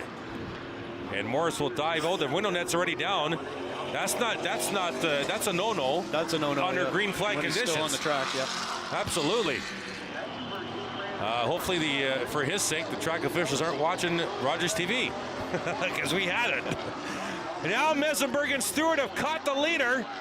The front 3 are going to battle this out with 4 to go this time by. Blumendahl, Mesenberg, Stewart, your front 3. You know what? We haven't seen a black flag yet, by the way, Gary. Everybody's been in the clear by We've seen trouble, but not a black flag. And to the celebration of Scott Mackey. For sure. Mesenberg looks to the outside. Right rear corner panel on the 0-1 at Blumendahl. Stewart right there in the 2. Out of turn 4. Blumendahl will keep the lead for that lap. The longer Mesenberg stays up there and not able to make that pass, the more of an opportunity Doug Stewart has in the 2 to get to the inside. And here he comes. He got a run. 3 wide into turn 3. They'll split the truck. Blumendahl on the high side. Mesenberg checked out. And Doug Stewart trying to get the lead here. Blumendahl trying to shut the door into turn 1. 3 Everybody's to go. still good on time. Actually, 2 to go. My apologies. Up the Delaware Hill, down the back. Blumendahl trying to outlast the cars here in the 0-1 truck. White flag this time by. Doug Stewart had the lead at one point, got shoved out of the way by Orr. White flag on the speedway. Blumendahl, Stewart, Mesenberg. It'd be pretty hard to do a bump and run on that truck. I was just thinking the same thing. Down the back one final time. Half a lap to go here. Devin doing a good job protecting the bottom. Doug Stewart looking to the inside. Devin Blumendahl out of turn 4. Will the lap time be good? Checkered flag for the 0-1. And the lap time is good. Devin Blumendahl will win the V8 stock feature race. Followed by Doug Stewart, Kyle Mesenberg, Jeremy Taggart finishes 4th. Jordan Morris winds up 5th. Then it's Ethan Orr, Cody Coburn, Chad Clutterbuck, Dave Evison, Shane Dixon, and Clay Stevenson. Momentarily, we're going to send it trackside for the we got a replay post-feature interview. Let's go to a couple replays here. Gary, take us through the roster here. Well, it looks like that's Ethan Orr there in the 95. And that's just that's some smoke coming out there. Yeah, that's when it kind of started for good, right? And contact with Stewart. It seems like it's coming on the inside of the inside of the wheel, though. It's not coming from the outside. I think this is the lap where he went off the pace. Yeah, there it is, right here. There. Yep. And I just seen something come off from the back of the car there. And this is going to be the 73 of Jordan Morris blown. Oh, it's already down. It's already down right there. See that, Gary? Over something. Yep. That left rear is down on the 73. That's why Blumendahl blew by him. And there you see on the rim now, Devin Blumendahl would take the lead. And he has a real hard time holding on to it right here. Almost. Yeah, he almost collected Doug there. By, Doug Stewart. So the 0-1. Devin Blumendahl is your feature race winner. We're going to send it down the track side to Jordan Maudsley. Devin Blumendahl finally back here in Victory Lane. First of all, how long has it been since you've been down here in Victory Lane at Delaware? I think 2019 was last year.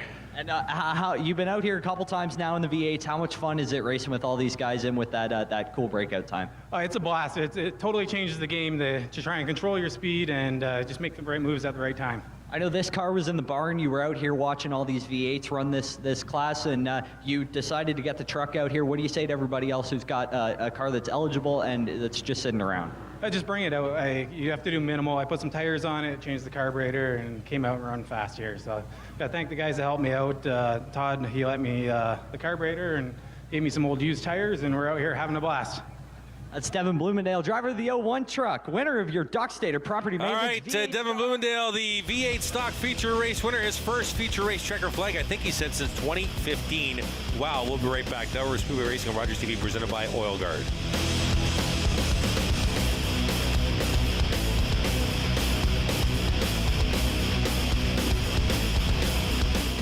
When you choose Pizza Hut, you're supporting a local, family-owned and operated business. We've been serving our community for over 35 years and take great pride in what we do. From our family to yours, thank you for choosing Pizza Hut and supporting local. Jeff from Chillin' and Grillin' with Jeff. We're back for Season 3. We've had the opportunity to see some great backyards and have some great barbecue. Join us, Chillin' and Grillin' with Jeff.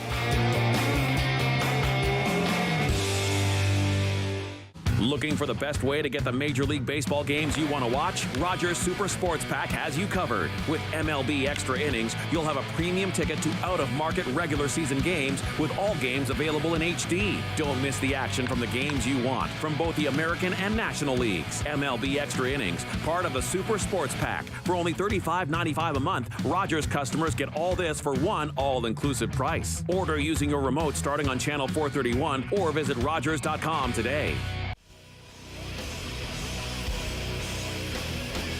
Welcome back to Delaware Speedway Racing on Rogers TV, presented by Oil Guard. Chris Soares, Gary Adrianson at top of the tower, Joey Langdon trackside. Current update from our Spectators race, King of the Hill, coming up. Right now, 26 cars or vans or trucks are registered. Now, we do have an interesting backstory to the King of the Hill, Gary Adrianson. We have a bounty in place, do we not? Yeah, so my brother Ray, last King of the Hill there, he was the minivan that stopped out on the front stretch and put the wagon from the side into the back, or whatever crazy thing that guy does. And so anyways, the track has decided to put a bounty on him that any other minivan that can beat him tonight will win $150. That's coming up. King of the Hill Spectators race after the Bone Stock feature and then the Super Stock feature. Plus, we're going to have Gary Adrianson mic'd up for spotting for Trevor Culver in the Super Stock feature coming up later tonight. I love what we're doing here this year with Rogers TV and all the aspects of it. Love it. I just got an interesting question Chris sent to me back to the last class that we were there with the V8 stocks. That class is actually open to any vehicle. Like, it's kind of run what you brung. I mean, a late model could run that class if they wanted to, as long as they don't break out faster than a 21.4 second lap. Absolutely. And I wanted to explain King of the Hill for our viewers who might not know what that is coming up. You bring your car off the street. You're driving a Dodge Caravan or a Dodge Dart. You bring it off the street. You race it one lap versus another vehicle. You win, you stay in, you move on. You lose, you're done. I think that's a small donation towards charity to get in to the King of the Hill. And right now, 26 vehicles are registered. That's coming up to cap off what's turned into be a pretty chilly evening here at Delaware Speedway. Lots of sweaters, lots of blankets we see in the stands and on the hill, getting set for the Bone Stock feature race here for 25 laps. And then we go 35 laps for the super stocks. Yes, 25 laps for the bone stocks. It's going to be, I think Nathan Rhea got the pole and he chose the outside. As a spotter, Gary Adrianson, if your driver, whether it's Trevor Culver in the super stocks or Darrell Lake in the late models, called up to you and said, Gary, what do you see on the track right now? Do you think I should choose the outside or the inside? What would you say? Well, definitely the late models on for sure. The high side is the way to go on a restart. In the super stocks, to be honest, I haven't called enough super stock races or seen enough of them, because usually when they're running and we're running, I don't get to watch any of the other races because we're busy. But so you're saying it might be a little bit more emphasis on the vehicle that's being run rather than the track? Potentially, yeah. Like, I mean, in the bone stocks here, I don't think it would make too much of a difference, because, I mean, if you watch these guys, they run everywhere and anywhere that's available. So I don't see it being too much of an issue or a thought process for them. And even in the super stocks, it might be. I just don't want to say that yes it is or no it's not when I don't actually know. We got a huge feel for the bone stocks. I love this class. This is nice. This is almost resemblance of the Enduro back in the day I started. There's 200 cars on the track. It's kind of the birth child of the Enduros. And speaking of the Enduro, we're having an Enduro coming up later this year at Delaware Speedway as part of the Pumpkin Smasher. That's going to be awesome as well. Lights off. Go ahead. You want to learn how to drive and avoid traffic? It's the 200 car Enduro, 250 laps. Remember those days when they kept the cars that were crashed up on the track, just removed the drivers but kept the cars on there? I was just talking about that. That's crazy. That's unbelievable. Lights go back on. We had a safety vehicle up in turn one, had to go retrieve something, quickly back off the track, so we're going to go white. We are going white. Scott quickly goes from white to yellow to white again for this bone stock 25 lap feature. Jay Cox is on the inside of row one, but it's Nathan Rhea who is the pole car who chose the outside. Cox inside row one. The 07 row two as well. That is, and the 32 is a Sean Fusil inside row number two, along with the 07 as we get set for 25 laps of feature racing here with the bone stock class. Nathan Rhea will turn him loose. We're racing with the bone stocks, and the 26 is gone. Jack Dixon started outside Fusil in row number two, quickly to front two, nose to tail. They finished 1-2 in their own heat race, and now they're going to try and settle it amongst themselves, but here comes the points leaders. About 3 or 4 cars back, they're coming. On the inside groove, there is the leader, Nathan Rhea. There you see back in the pack on the inside, Joe Lawrence, Chris Lawrence, and Roberto, the points leader. They're coming. Joe Lawrence making it 3 wide. The pack, there you see Joe Lawrence in the 78 to the inside of Fusil. Fusil quickly dropping back. Chris Lawrence is going to get a break here. He's going to go to the outside. He'll make the pass on both his brother Joe and the Sean Fusil in the 32. Now quickly behind the 07 of Dixon. Chris Lawrence looking to the inside. That was the driver in the passenger seat during our halftime part number 2 of our 3-part series with Joey Langdon. That's the driver of the 28. Here comes little brother on the inside again, though. Joe Lawrence back. That 78 is so strong right now. Very strong. He's strong everywhere. He's strong down the corners. He's strong in the corner. Strong down the straightaway and strong in the corner. Coming out of the same Lawrence stable. Joe on the inside, Chris on the high side. Joe will make the pass. And now he'll set sail on the leaders. Nathan Rhea, Jay Cox about 10 car lengths ahead of Joe Lawrence, but I don't think that's going to last. There we see Roberto making a pass. Roberto, the points leader, followed by the 92 of Wilms, the 32's Fusil. And Roberto now to the inside of the 07. Roberto's up to 7th. And the leaders are quickly. Roberto's up to 5th. Yes, correct, 5th.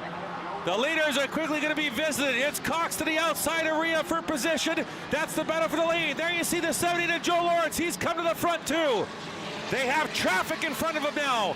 They have hit the back end of the lead lap. They'll go 3 wide. Look out, Nathan Rhea almost collided with the left rear of Cox in turn 1. Side by side, down the back for the lead. Here comes Joe Lawrence.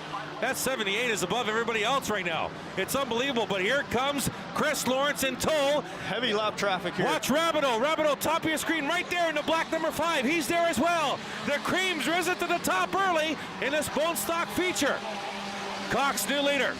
Jay Cox in the Goose Eggs. Out front, Nathan Rhea back to second. Joe Lawrence in third. Chris Lawrence in fourth. Roberto in fifth. And Joe Lawrence, last feature, Gary, he got such a run at a turn 2 almost every lap. He's doing it again tonight.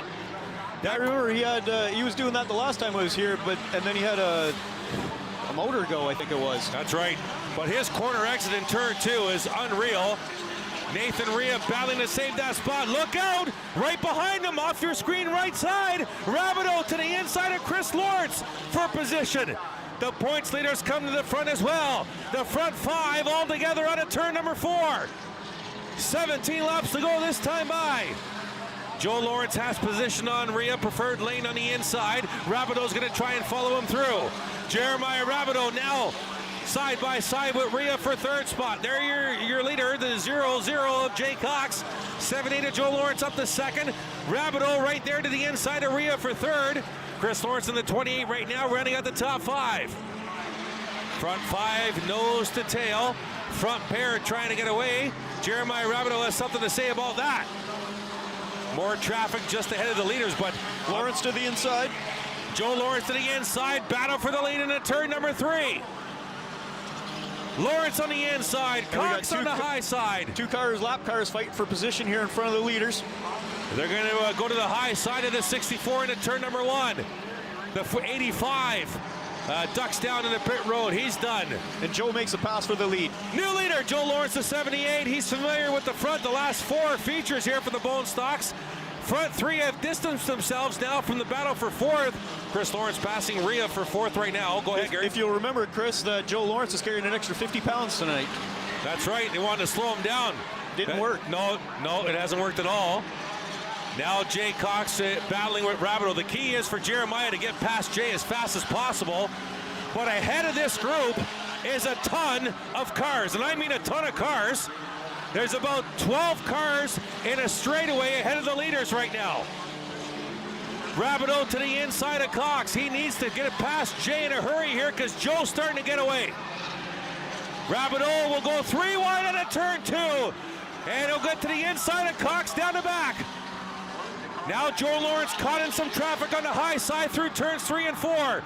Roberto to the inside of Cox. 12 to go this time by. The leader just took the stripe. Roberto makes the pass. He'll go to the high side. Look at all that traffic here through turns 1 and 2. Roberto now right behind the leader. It's the battle for first and second on the track. It's the points battle as well. Roberto has the points lead. Joe Lawrence second in points, and they're negotiating traffic. To the high side of the Mini, the 6 of Fairweather. You wanted to battle mono versus mono, you got it. Top of the field. As they'll go up the Delaware Hill, down the back. Now once they get past the next lapped car, right there, the 15 of Roberts, they don't have much traffic ahead of them. 10 laps to go this time by.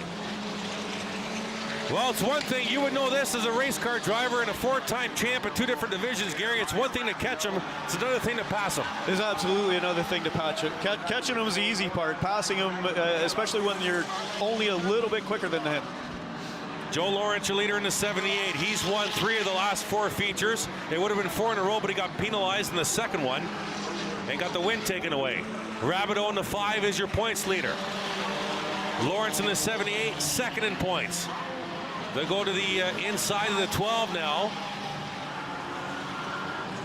Oh, and Roberto got caught there. The 12 comes down on Roberto and slowed him up a little bit. Not too much, though. 8 to go. Gives Lawrence a little bit of breathing room. They have no threat right now from third. Jay Cox in third. Oh, Roberto almost hit the wall out of turn 2. He lost a lot of track position to the leader. Jay Cox well back of second place Roberto, and Cox comfortably in third, well ahead of the 28 of Chris Lawrence. The leaders go through turns 1 and 2, 7 to go. This feature flying by right now. Lawrence into some traffic. About a straightaway ahead of Joe Lawrence, race fans, is 13 cars all on the same straightaway. So this will get interesting before it gets done. Roberto needs to get through this traffic as fast as he can. Right behind Len Starrett. Off your screen, there's Joe Lawrence down the back. There's Roberto to the high side of the 88 Starrett machine. That traffic ahead of the leaders kind of split itself a little bit, but there is a good clogging of about 5 cars just ahead of the leader. As long as they leave Joe room on the high side, then he can navigate through this, especially when they're single file. There's that traffic ahead of the leader. The leader's into it right now, 5 to go. Giving him lots of room. Now Roberto needs to find the same room as the leader just did. Roberto remains on the high side. Lawrence right there through turns 3 and 4. 4 to go this time by.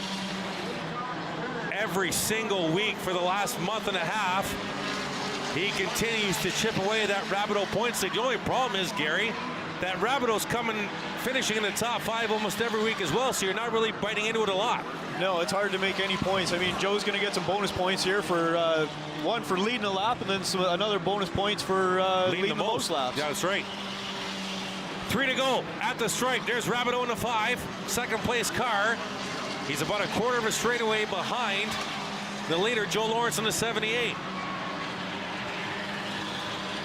As far as traffic, not much ahead of the leader right now with just 2 to go next time by. Popsicle sticks in the air out of turn 4. Go caution on the track, Chris. Oh boy, caution. We got a car around in the back stretch to the right of the scoreboard. I think that's Hannah Lamont in the 14. And now it's going to get interesting. Oh yeah. Oh yeah, they'll start side by side. What lane will Joe Lawrence pick? We'll find out, but it's gonna re-rack him and stack him. We are under caution. 3 to go in the Bone Stock feature. We'll be right back. Delaware Speedway Racing on Rogers TV, presented by Oil Guard.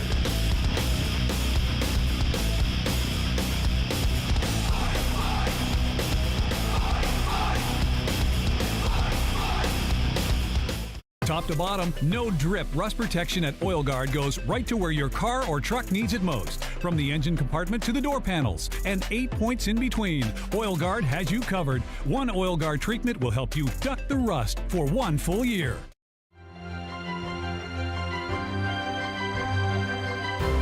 I'm Shannon Woolley, host of Batter Up Beachville on Rogers TV.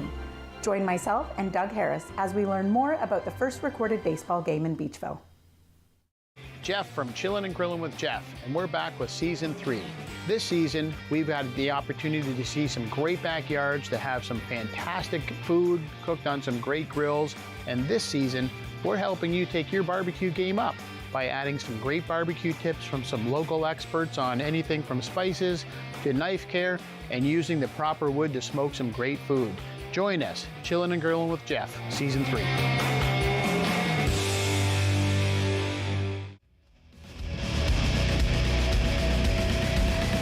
Delaware Speedway Racing on Rogers TV, presented by Oil Guard. 3 laps to go, Bone Stock feature race. Joe Lawrence leads it. Jeremiah Roberto second. Let's go look at the points, Gary. They're right there. Yeah, Jeremiah's got the lead here, but Chris is really eating into this. I mean, he should, even though Jeremiah's in second place right now currently, Joe's got most laps led. He has led a lap where Jeremiah hasn't led that lap yet. So even though Jeremiah's right there, he's still losing quite a few points. Let's go track side to Joey Langdon. Hey guys, I just want to mention again that as we've said before, the 28 and the 78 are both BT racing cars. They're both up front.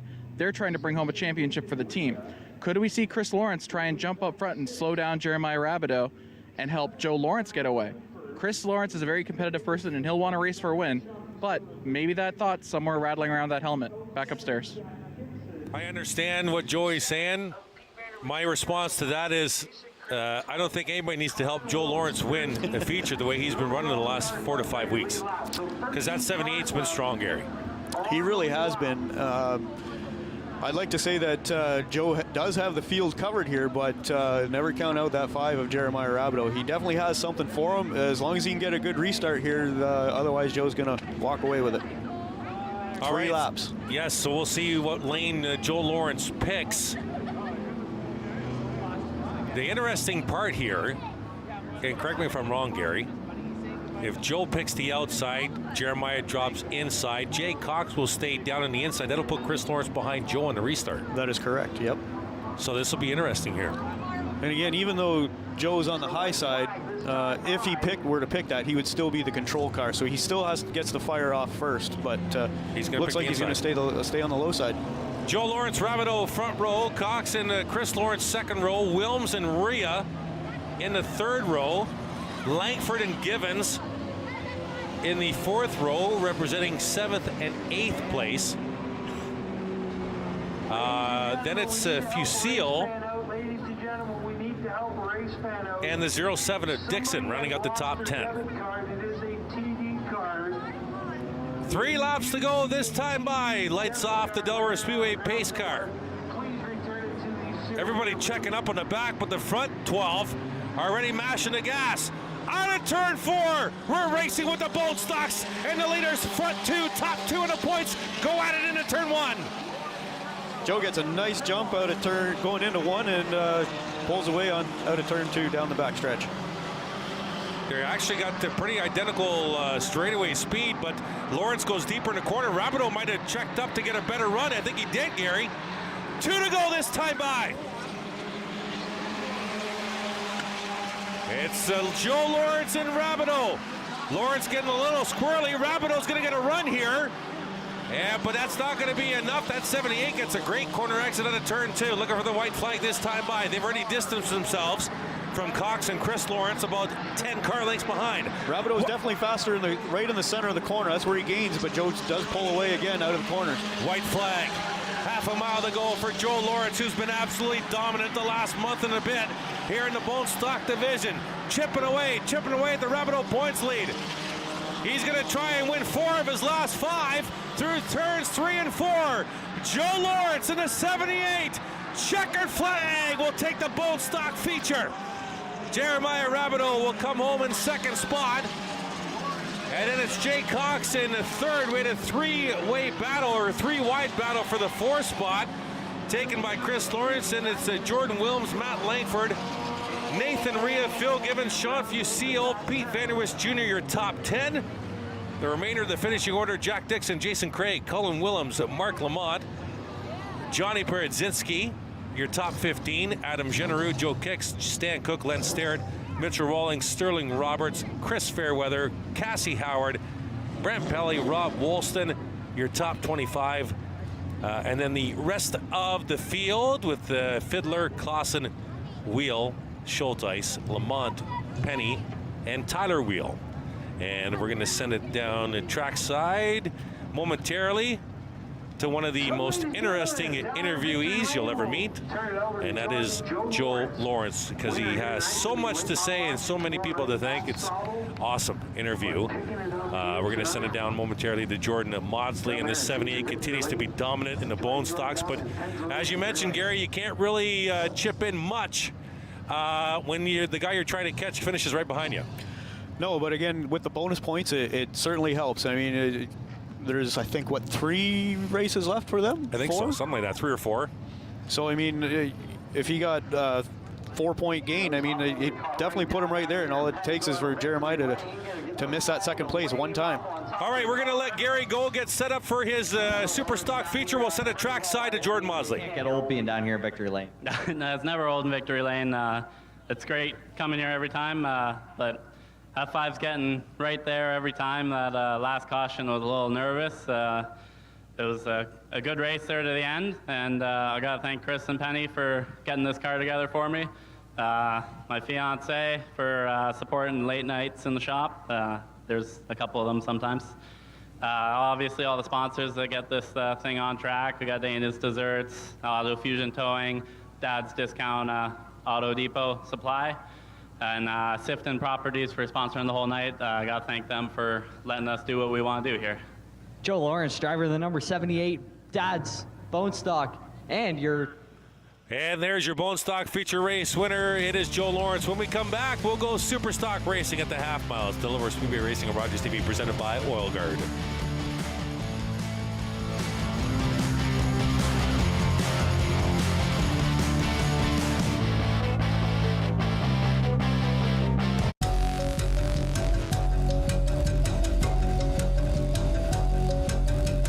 Smoke alarms expire after 10 years. Check the date and test your smoke alarm today. Hi, I'm Dan Mailer. I'm the host of London Lights, the show where we talk about notable Londoners who have made a big mark, big impact on the world of music, entertainment, sports, politics. Volunteering at Rogers TV was a huge part of my career path. It was the opportunities that I got doing color commentary for Woodstock Navy Vets Hockey or E&G shoots for First Local and Plugged In that led to the opportunity of me getting my first job right out of college at Rogers TV. And that led to me becoming the station manager of all of Southwestern Ontario. Take the chance, learn the skills. It will help you down the road.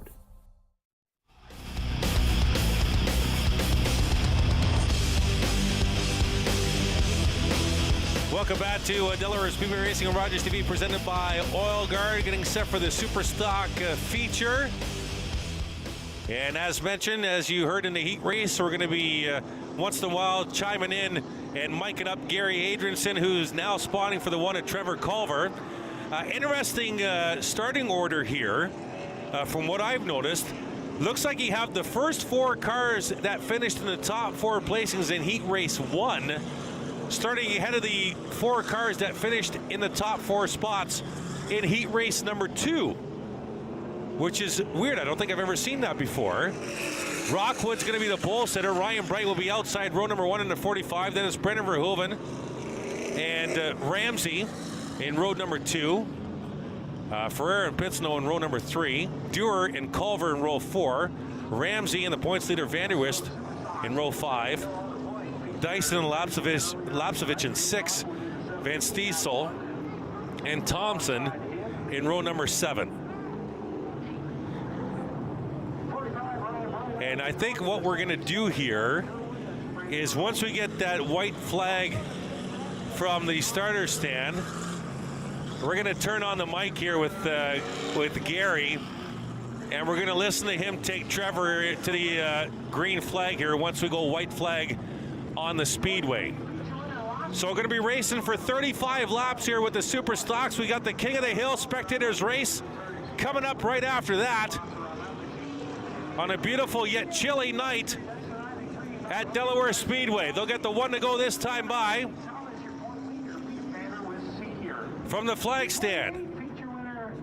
And Rockwood will choose the inside row.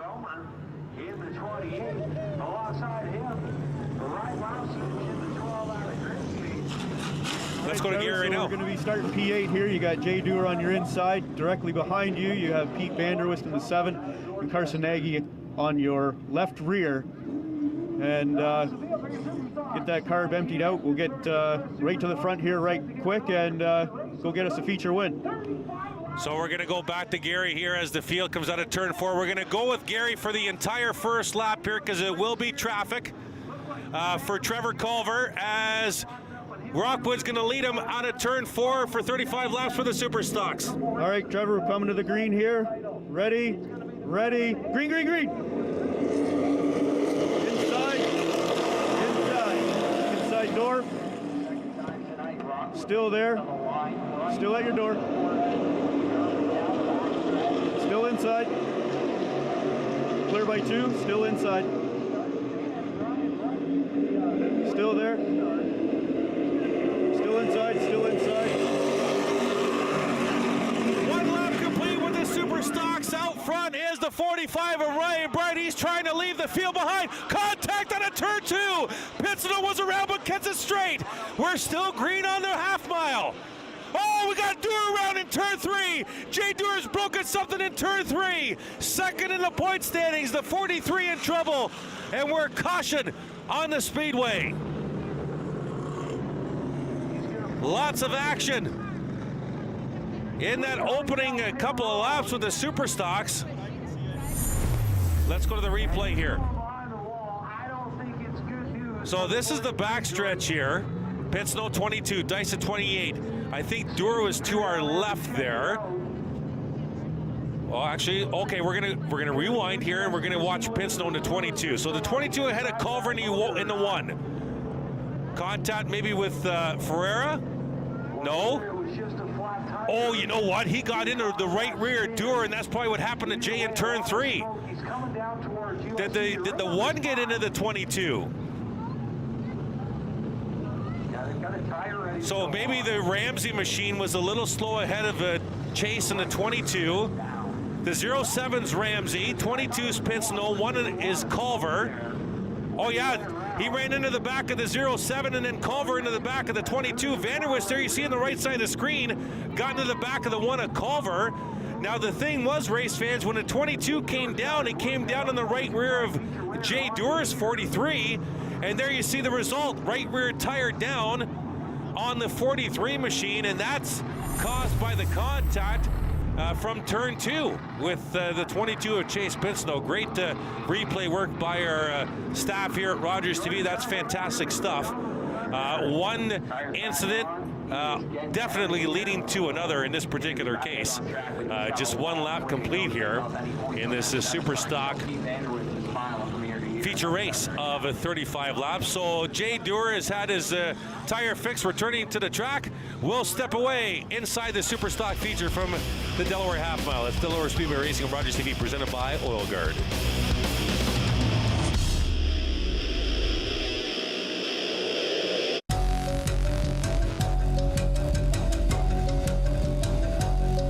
Don't be distracted and leave your cooking unattended. Stand by your pan and look while you cook.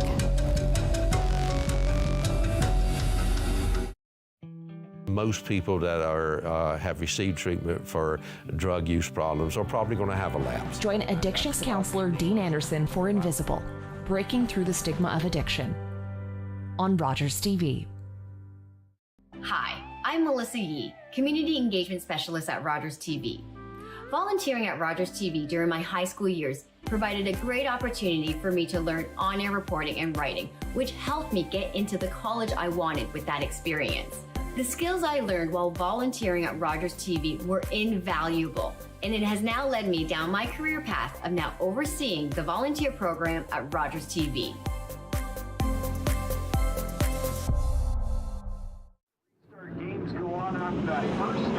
Welcome back to Delaware Speedway. We're racing with the Super Stocks. 34 laps to go in this feature. Ryan Brighton to 45, Walkwood 17, Verhoeven 77, Ramsey 07. They all go down the back with a house of fire led by Ryan Brighton to 45. There's Verhoeven in the 77 to the inside of Rockwood. Ramsey in the 07, Culver in the 1 coming down on the high side. This division's been awesome for the last 3 years. Jay Doer back on the track after a tire change, still in the lead lap. 3 wide right behind this group, Verhoeven, Culver, and Rockwood battling for the second spot. And in the rest of the field, there's the red car of Ferreira coming up to the front. As Bright will lead him into turn 1, one final, or not a final time, but another time. Culver now up to third.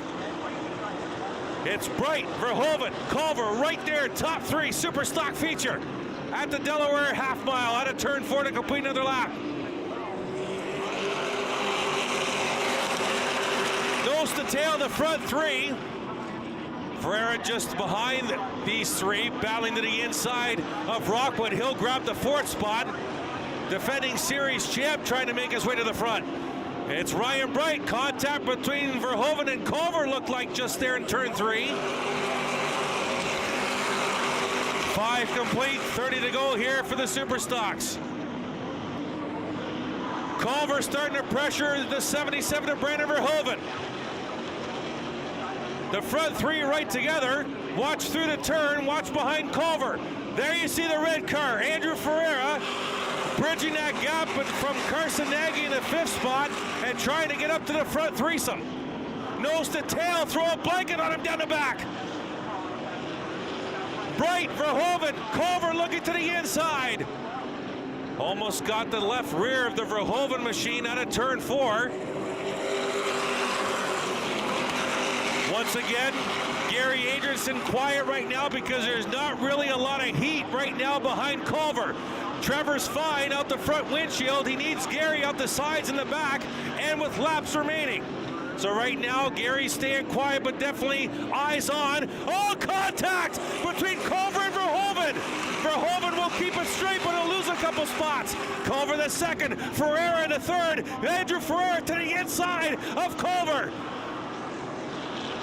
Culver and Ferreira now side by side. Let's go, and contacts around. Culver and Ferreira, and Verhoeven got into it as Ferreira crashes into the tire. And these two right now on your screen, they've had incidents in the past. Let's go to the replay here. There's Brighton to 45, Verhoeven in the 77, contact with Culver a few laps prior to this current caution. And that allowed Culver and Ferreira to get to second and third. Now a good run by Andrew on the inside. He'll get to the door of Culver down the back. Now what happens in turn 3? Culver trying to come down the right front of Ferreira into the left rear of the one. Ferreira slides in. Oh, that might have been heavy damage on that right front tire. Culver into the pits. Andrew Ferreira is coming into the pits now from the backstretch area. Another view at it. I know I just got to see it on Rogers, and it looked like Ferreira. Gary talking right now to Culver. I don't know if we can talk to Gary right now at all. Maybe we can, maybe we can't. Let's go to Gary, see if he's got Gary. Did Trevor say what happened there in turn 3? He's talking right now. He's talking to Trevor. Now, Gary, did Trevor say what happened in turn 3? Just the 9 got into his inside quarter and got him spun around. I got to be nice and not say anything about that one. And that's where you draw the line right there, folks, between broadcaster and spotter. Right now he's wearing the spotter's hat. So Culver back on the track. And Ferreira is still getting service in the pits. So we're under caution here, 27 to go. Some great racing as we've expected here. Every time the Super Stocks take to the Delaware half mile. Ryan Bright still your leader. It'll be Verhoeven now up to second outside row 1. All of a sudden, Carson Nagy and Pete Vanderwist are third and fourth. They're up to row 2. And where did Jay Doer come from? Let's go to the replay here. This is a Culver in the 1, Ferreira in the 9, in the turn 3. Watch the right front of the 9, left rear of the 1. And through turn 3. And I'm right there at contact. I'm not sure if Trevor came down or Andrew washed up the track. Couldn't really tell. Definitely contact, obviously. And there's damage on that right front. Like the Ferreira car is still in the back pit area. And they're still looking at that right front tire. Like that pit road tire caused some damage. I'm almost positive. I don't know if Joey's there or not. Maybe we can get Joey over to the 9 pits. White flag on the speedway. So Culver back on the track, but restarting at the back of the field. Ryan Bright is your leader in the 45. Brandon Verhoeven outside row 1 in the 77. Andrew Ferreira will not make the call to this green flag. Big points implications tonight for the 9 of Andrew Ferreira. There you see a live look in the 9 pit. Got the hood up, but looking on the right front area, looking to go green here with Ryan Bright at the point, out of turn 4. Green flag, we're racing at the half mile again. Oh, Jay Doer's off the pace. Jay Doer's off the pace in the 43, took the green, and he was firing like firecrackers on a box on July 4th. Or should I say July 1st? We are north of the border. Side by side through turn 3 and 4. Contact between Bright and Verhoeven. Here comes Carson Nagy. Verhoeven's around in front of the field. Ramsey down. Contact between Lapsevich and Rockwood. And we got a parking lot on the front stretch at Delaware Speedway with 26 to go. Wow. We got a couple of looks here, from what I understand, on this recent caution. Let's go to look number 1. Verhoeven 77, contact there with Ryan Bright. What else happens here? Oh, there was contact between Rockwood. Hard hit on the left rear of the Bright machine. Lapsevich is right there, the other black car. There's Scott. Oh, Ramsey might have got turned. Oh, Rockwood got lifted from behind by the 12 of Lapsevich. Heavy right front damage on Ryan Lapsevich's car. And all that turning into a caution here in the Super Stock feature with 27 to go. We'll be right back. It's Delaware Speedway Racing on Rogers TV, presented by Oil Guard.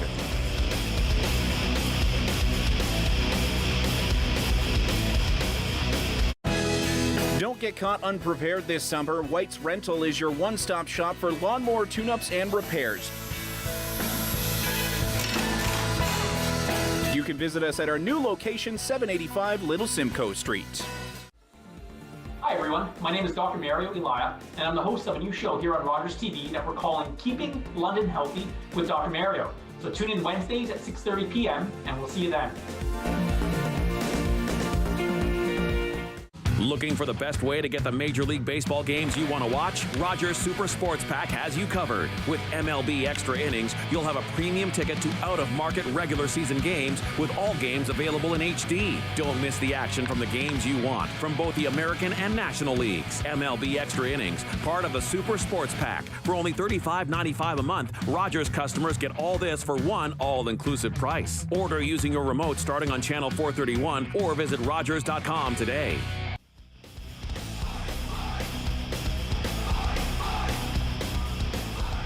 Welcome back to Delaware Speedway Racing on Rogers TV, presented by Oil Guard. Under caution here, Super Stock feature with 27 to go.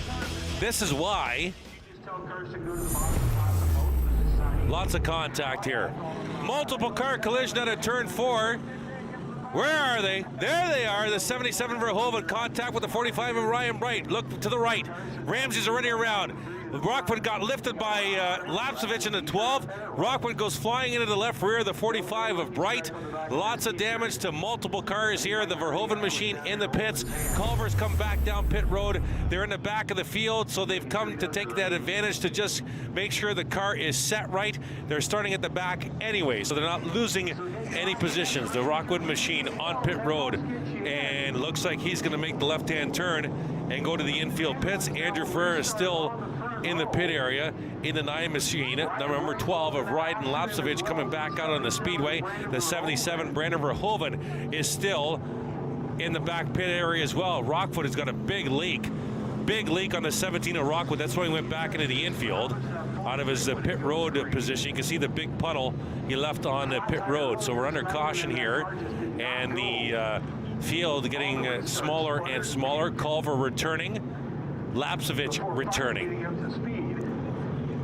Big point implications here thus far. Jay Dewar, second in points, had trouble 2 laps in, had a right rear tire start at the back.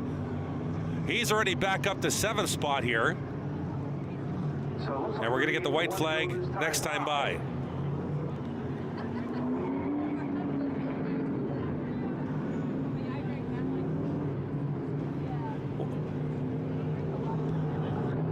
White flag on the speedway here. Super Stock feature, 27 to go.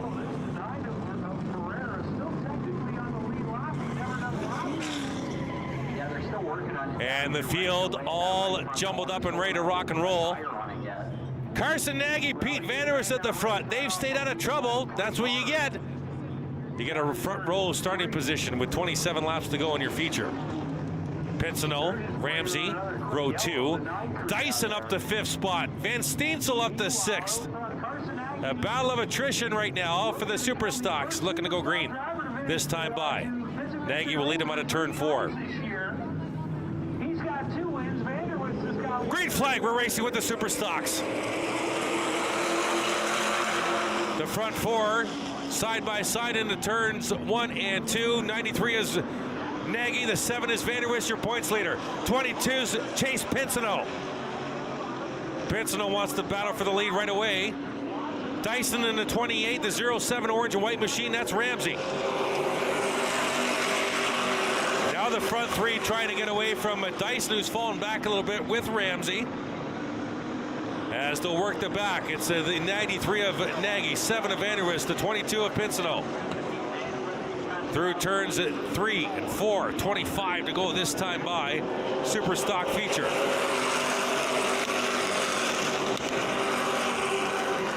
Now they're nose to tail. There you see right side of your screen, side-by-side battle for 4th, Dyson and Ramsey. Front 3 will follow each other into turn number 3. As it's Nagy, Vanderwist, Pinsino right there, nose to tail. Dyson and Ramsey side by side for fourth. That's clogging up Jay Dewar. Jay Dewar can't go anywhere. Back in the field, Culver making spots. Nagy will lead him into turn 3. Carson Nagy trying to go back to victory lane. There you see Dyson, Ramsey, Jay Dewar in the 43. Jay's all clogged up. That 43 wants to go, but there's nowhere to go. Dyson rolls up the track a little bit, side by side. The 43, look at it. You could just tell that 43 is raring to get going. Look at that tire mark on the 4 on the driver's side. Looking to the inside, gets into the 28. There you saw Dyson in the front windshield. You see that? Ryan sawed on that wheel a little bit, trying to keep it straight after that contact. Still side by side for the 4th spot. Now Dewar looks to the inside, gives Dyson a little bit of a push. Ramsey fights back in the corner entry. Now sawing on the wheel again is Dyson. He'll go to the high side. Dewar now to the inside. Jay Dewar's maneuvered a spot in there, and he'll take it. The front 3 ahead by about 15 car lengths. Jay Dewar clear in the 4th. Trying to come back from a 2nd lap flat tire to fight for the lead with 20 to go. Dewar, Dyson, Ramsey, and Trevor Culver right there. That's 4th through 7th. There's your leaders. There's the gap to Jay Dewar. Trying to bridge that gap now is the 43. Out of turn 4 to complete another lap. There's Culver in the 1. The 07 is Ramsey. Culver trying to get to the inside of the 07. Culver contact on the left rear of the 07. Let's stay with the Gary here, spotting here for the 1 and Trevor Culver.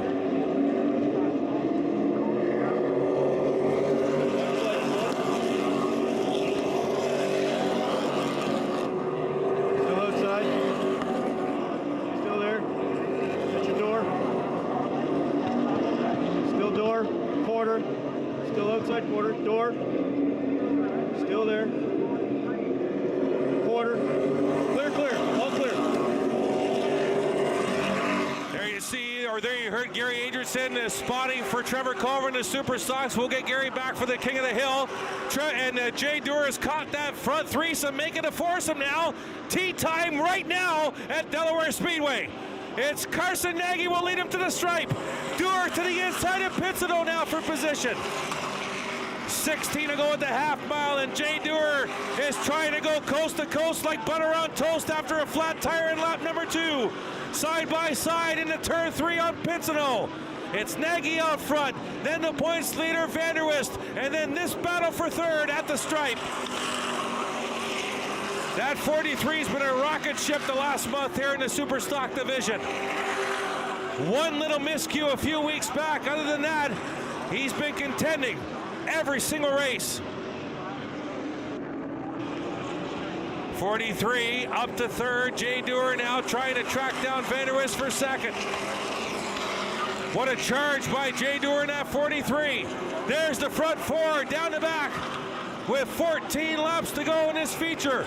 Dyson the 5th. Culver now up to 6th spot as the leaders come out of turn number 4. 13 to go at the stripe. Right now, the 43, Jay Dewar, fastest car on the track. He just threw out a 20.108 on lap 16. So that was a little ways ago, but still, he's been averaging a little faster, a few tenths faster than the leaders.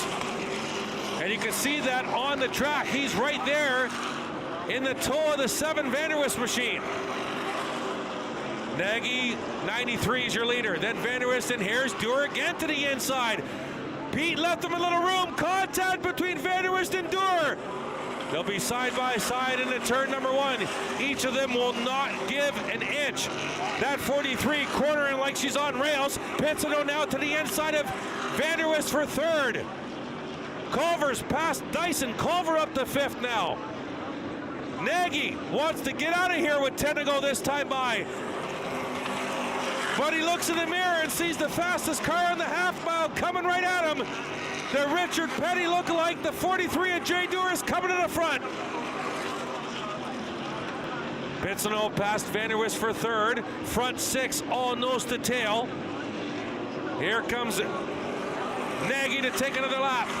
Inside, 10 to go, 9 to go now for the 93 of Carson Nagy. Jay Dewar is catching the leader. I will remind you again, in lap number 2, he had contact with Chase Pincinel in turn 2. Flattened his right rear tire. He spun in turn 3, started at the back of the field, and with 8 to go, he's now battling for the lead. Jay Dewar in the 43 in tow of the 93 of Nagy. He'll dive to the inside without hesitation. Side by side out of turn 4 for the lead. Nagy on the high side, Dewar on the inside. Nagy will lead that lap, but Dewar has the preferred lane. They'll battle through turns 1 and 2, up the Delaware Hill, down the back. Jay Dewar is going to nose out in front, and Jay Dewar will take the lead. He'll go back to the front and take the lead with 6 to go this time by. What an impressive run by the 43 of Jay Dewar. Nagy back to second, Pincinel in third, Vanderwist fourth. Trevor Culver's now caught Vanderwist for fourth. Pincinel to the inside, right side of your screen, to the inside of Nagy for the second position. Out of turn 4. 5 to go. A handful of laps for the 43 of Jay Dewar, who's been nothing short of impressive here tonight at Delaware Speedway. And now stretching his legs out to a 6-car length lead now over Nagy in second spot. Nagy under pressure from Pincinel. Vanderwist under pressure from Culver. All behind the leader, the 43 of Jay Dewar. Up the Delaware Hill in turn 2 and down the back. 3.5 laps to go.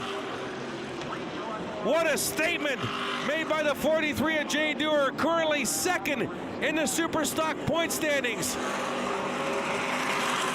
Looking to win a championship in 2022, and this is how you do it. You make a statement right of your screen. Trevor Culver to the inside of Vanderwist for fourth. Into turn 3 they go.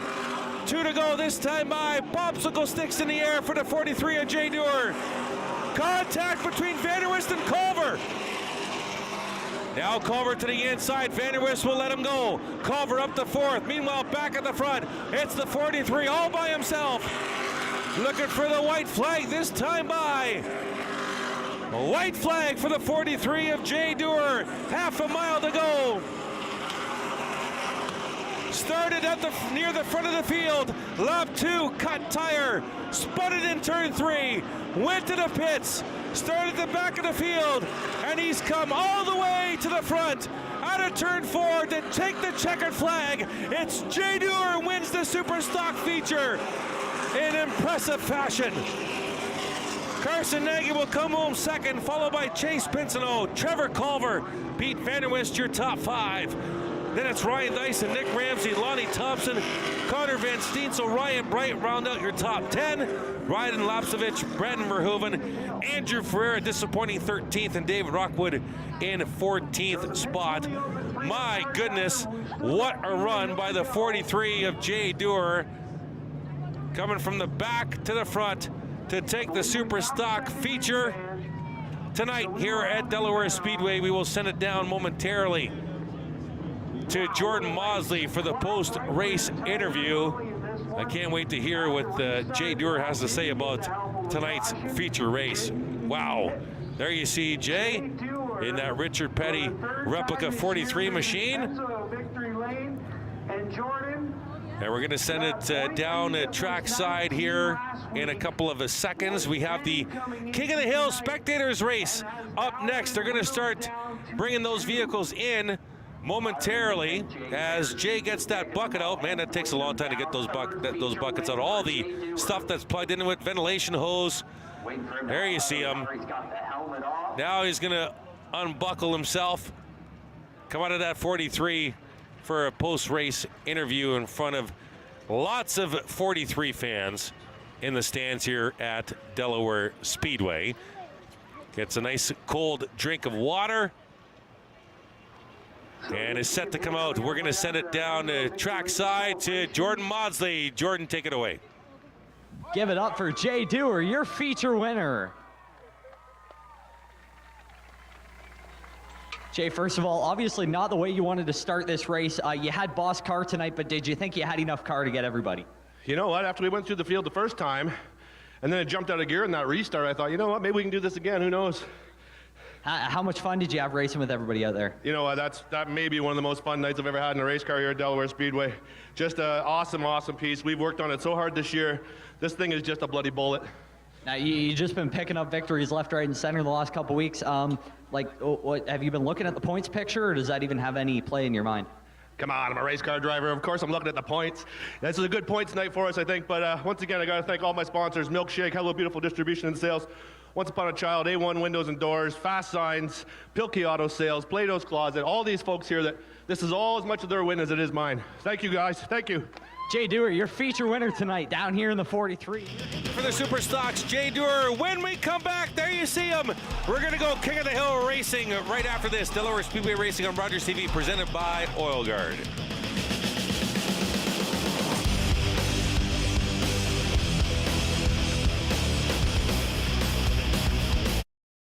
For 25 years, you've been helping to make our roads safer by doing the right thing. You've been the designated driver, you've stayed over, called home, you've called a cab or a friend, and planned ahead. Let's keep doing the right thing. Support sober driving by getting yourself and your friends home safely. Do the right thing. Visit ArriveAlive.org to find out more. Arrive Alive. Drive sober.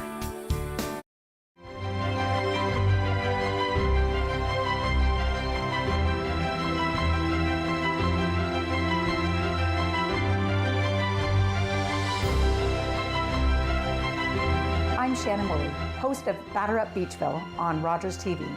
Join myself and Doug Harris as we learn more about the first recorded baseball game in Beachville. Watch it on Rogers Cable, rogerstv.com. Thanks for watching.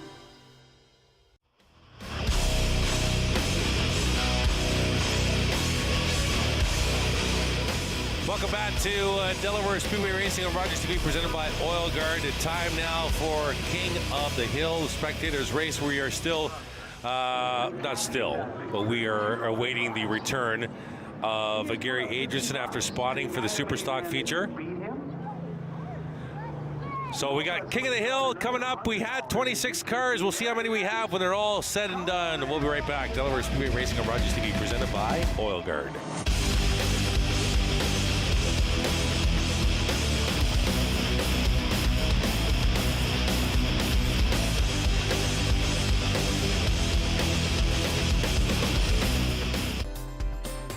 Hi, I'm Dan Mailer. I'm the host of London Lights, the show where we talk about notable Londoners who have made a big mark, big impact on the world of music, entertainment, sports, politics. Today our guest is Jonathan Hollow, Yuri Poole of the McCartney years, the one and only Jim Chapman, Peter Brennan of Jeans and Classics fame.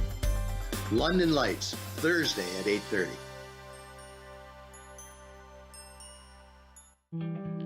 In the family with addiction, the person with the addiction becomes front, center all the time. Addiction and substance use affects all the layers of our society.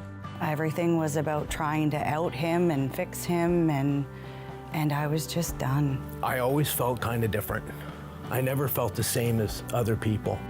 Join addictions counselor Dean Anderson for Invisible, Breaking Through the Stigma of Addiction, on Rogers TV.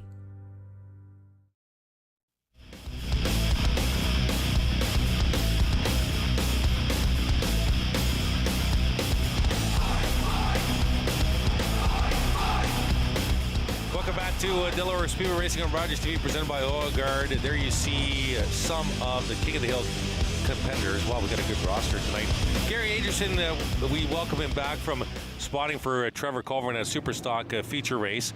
As you can see, the jackets and the sweaters are on now. It's chilly here. Give us your thoughts on that Superstock race, both from a viewership and a spotter's standpoint. Well, I guess from a viewership point, it was pretty nice to see Jay Dewar get turned near the beginning of the race, so start at the very back, come back and win it. So that's always exciting when you can do that, and that's, talk about making yourself feel pretty good as well. Talk about the one car and how did Trevor run?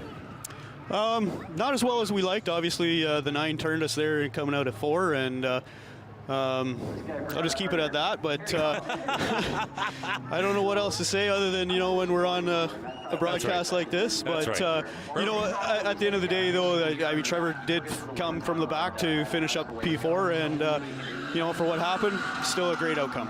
We're running with the first round, first matchup, King of the Hill. Get the weight distributed just right.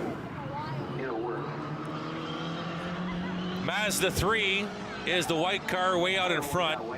That's a gray one, might be a Subaru, but I don't know my cars. I always refer to Jake in the truck during King of the Hill. Jake will be our feature next week, part 3 of our bone stock feature. Let's go, Joey, trackside. That was Joey. a Mazda. Down here, I got a special request from upstairs. Chris Soares told me that there might be a bounty on your head. Yeah, I guess there's a little bit of a bounty out there. I was told it was up to $150 to take me down. So you looking around, do you think anyone's going to claim it, or are you claiming it for yourself? Well, it was supposed to be against a minivan, but I think I'll go pretty good against some other vehicles here. All right, good luck. Hopefully no one claims it for your sake. Joey, if you can tell him to, you know, remember everything that I taught him after all the years of watching me out there. All right, we're rolling again. I'm just going to preface every matchup by saying a message to Jake in the truck. Jake, get in my ear and tell me what we're watching here.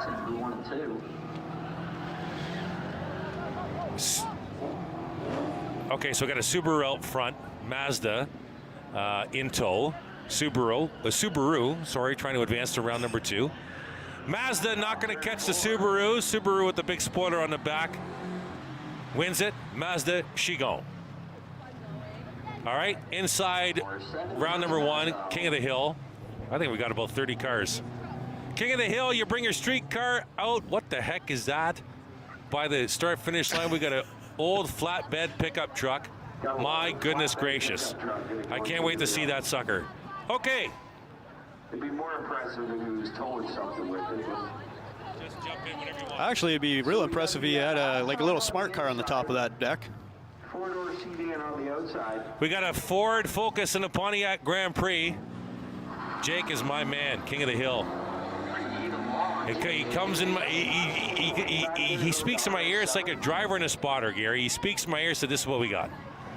This is the most even matchup yet in this round 1. This one's not quite over. And distance now being established into turn number 3. Look out, bonsai move. Oh, but he had to put on the brakes. That I think was the Ford Focus. Did he say Focus? No, the Focus is the leader. I don't know. It's King of the Hill. The black car, Chris. That's it. The black car. Let's go to Joey. So our next Joey. It takes me a second to turn my mic on. I apologize. That's I'm okay. down here. Let's take a walk. You got to move up. So let's take a little walk. We got a guy who we like to give nicknames upstairs to the drivers. This guy, according to his license plate, already has one. This is the Jail Cat. How you doing out here, bud? Good, good. So what does the Jail Cat mean? Oh, what a start. Well, I actually ordered a jailbreak Hellcat, and they canceled my order, but I'd already got the plate. So I kept the plate anyways. All right, sounds like we got a good race out there, but hopefully we'll see you soon. Good luck. Thank you. Wow, we got a Infinity. Infinity and a BMW. BMW off the line. Look out, BMW, stay off the wall. Into Infinity and beyond. You knew that line was coming. If you did not know that line was coming, you need to change the channel, because that BMW shot off the line, went through turn 1, got way up in turn 2, and the Infinity was gone. I think the last time I was here at King of the Hill, they had a BMW almost take it up into turn 2 right. as well. Camaro and a Mustang, a nice vintage Mustang.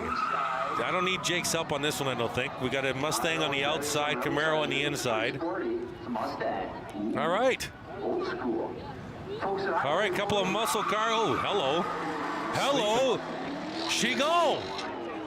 The vintage staying into turn 1 ahead of the Camaro. Still inside round 1, King of the Hill, Delaware Speedway on Rogers TV. Oh, Camaro trying to cut into that lead. No, the Camaro started braking before halfway down the backstretch.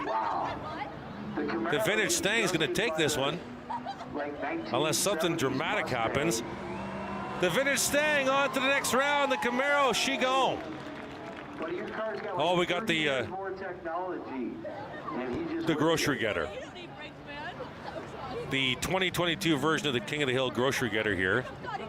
Chevy pickup. Is that like the Canadian farm truck that from the what's that TV show, The Outlaws? I think so. I think this is an actual race car driver behind that wheel. Why? Because he can. I don't know. What's that, a Charger? Yep, that's a Charger. Yeah, it is a Charger. Charger on the outside. Chevy pickup on the inside. GMC. I stand corrected. See, I told you, Gary. Yep. There could be silence in my ears, and then the voice of Jake comes through. That's a GMC, actually. Thank you, Jake. A little bit of an upset. What's going on here? Just what is going on here? Is there a full moon out? Like, what's going on here? The GMC.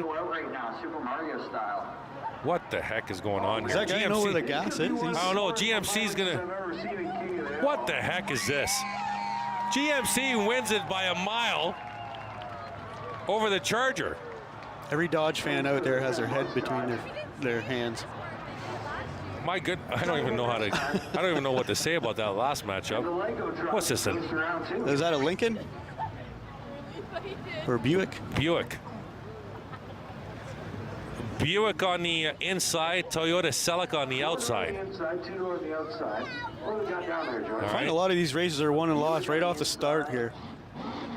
Just from who sleeps and who doesn't. Buick inside, Toyota outside. Let's go to Joey.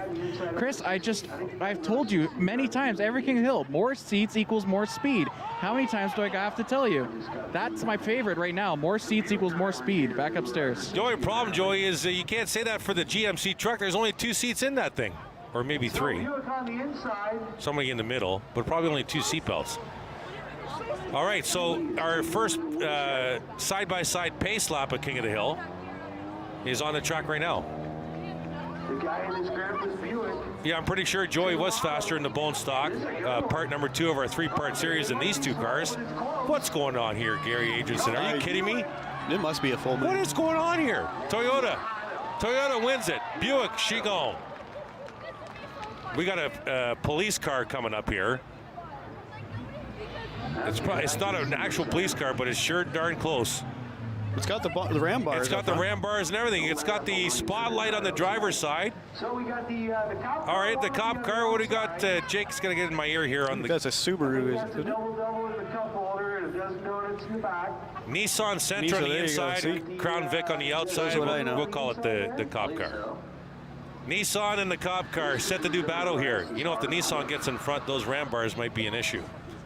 The old bump and run in King of the Hill? What do we wait? Oh, they set 2 other cars on the track by accident, so they have to come back into pit road. Oh, this is going to be good. This is the old race. This is the last race there. They're still making their way back. Oh, really? Well, they can't. It can't be 2 cars coming back, is it? The other guy goes on the inside. Oh, that's right. Okay. On the inside. Cop car off to a quick start. Nissan trying to track him down. No lights on the cop car. You got to, because he wants to be hidden, catch those speeders. To go down the backstretch. 4-car length different. Nissan closes in on her braking. Through turns 3 and 4. The cop car's going to wash up the track. Here comes the Nissan to the inside. Out of turn 4, the Nissan's going to take it. And the cop car, she gone. She gone. Tim Horton's still open up the road at Kamoka, just in case you wondered. Let's go, Joey, trackside. Hey guys, I just want to take a look at the interior of this car. We talk about DIY cars. This is a little extreme. Lego. Is this weight reduction? What's this? It helps with the weight reduction, but it's just a little cheaper than the original dash. There you go. All right, you got 1 win under your belt today. Think you're going to take this one tonight? Maybe I can get 1 more win. All right, good luck. Awesome, thank you guys. Dodge Ram on the, that is a Dodge, isn't it? Actually, that's a Chevy Cruze on the inside. That's my niece Megan. Uh-oh. I just seen the 55 on the outside of the window there. We got a Dodge Ram on the outside, Gary's niece on the inside. Oh, she's cutting way low. Niece to the inside of the Ram. Niece is going to come out of turn 2 with the lead. Here comes the Ram. No, the Ram's not coming.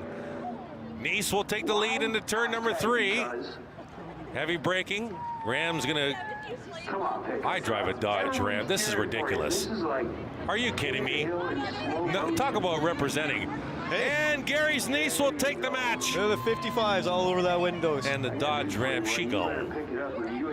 Way to go, Megan. Oh, here comes the first chance at the bounty. Now my brother. Is that your brother's van? Yep. Is that it? Yep. All right, first chance at the bounty. This is a small little. This might be. Jake's going to correct me, and I fully expect him to. I was going to say Chevy S10. He said it in my ear.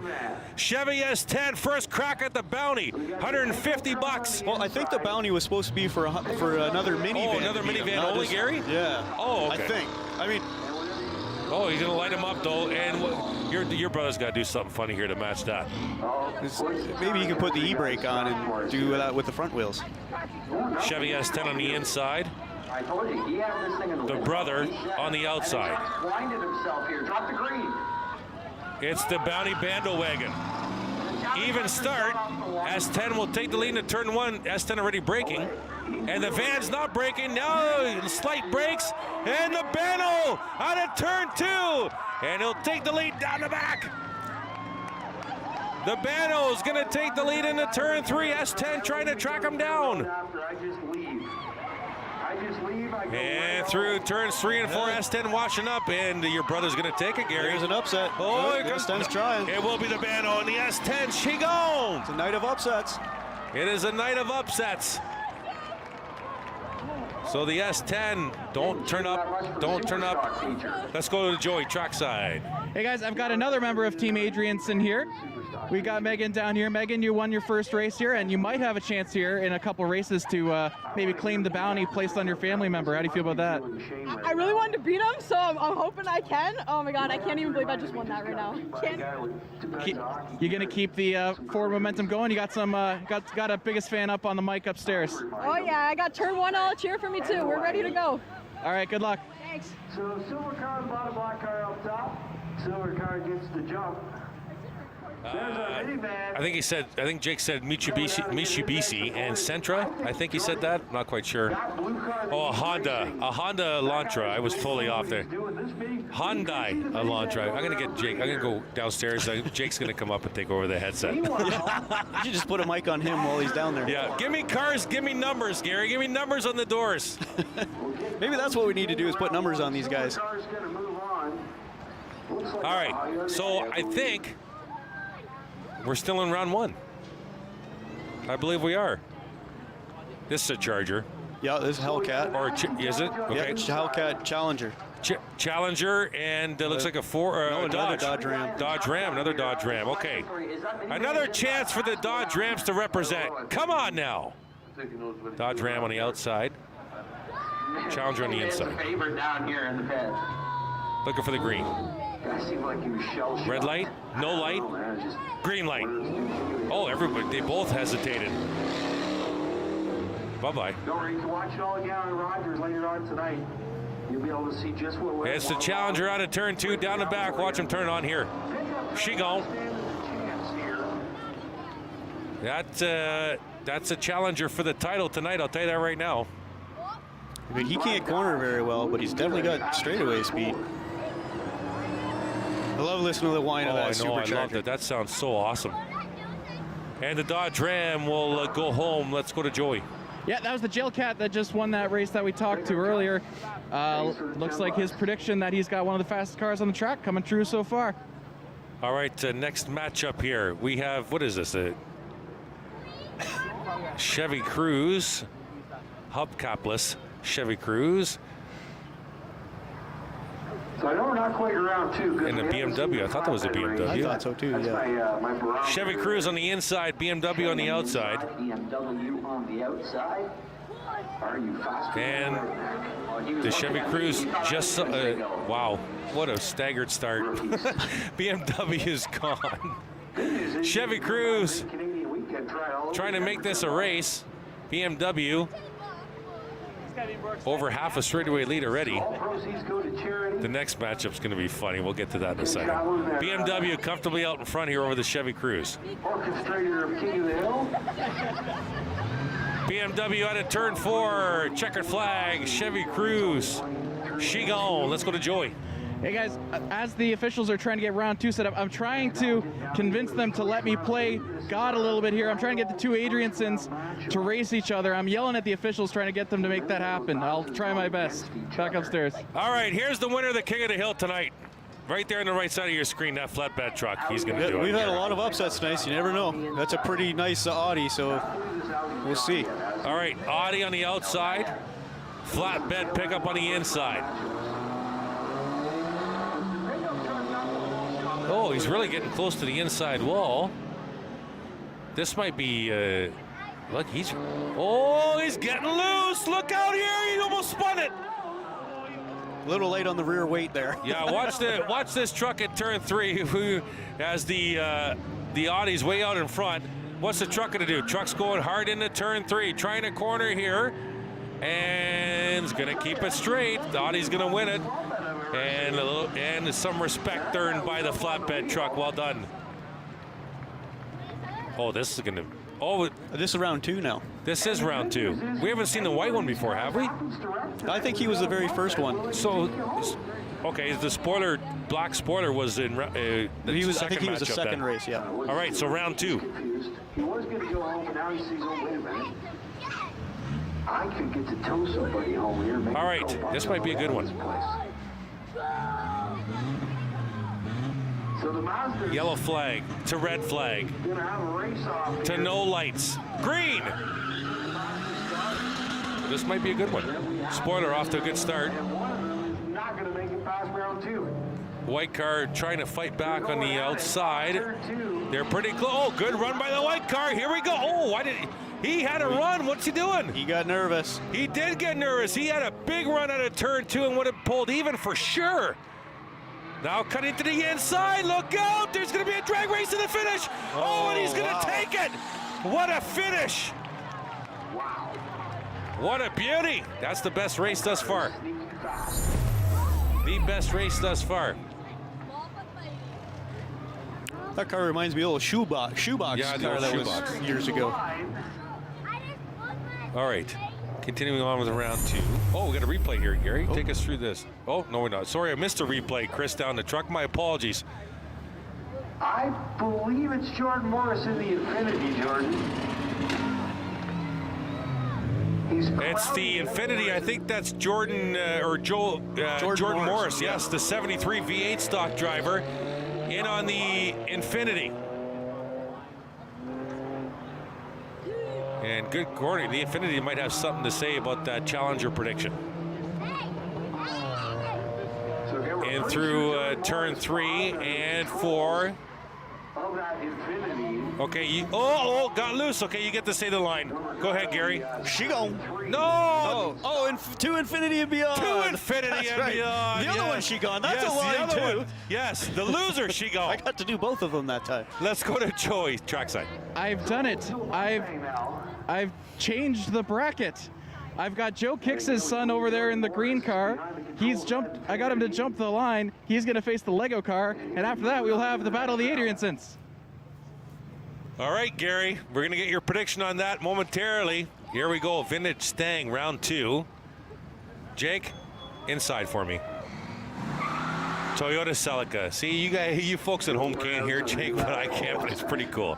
Jake, help me out, and he comes right up.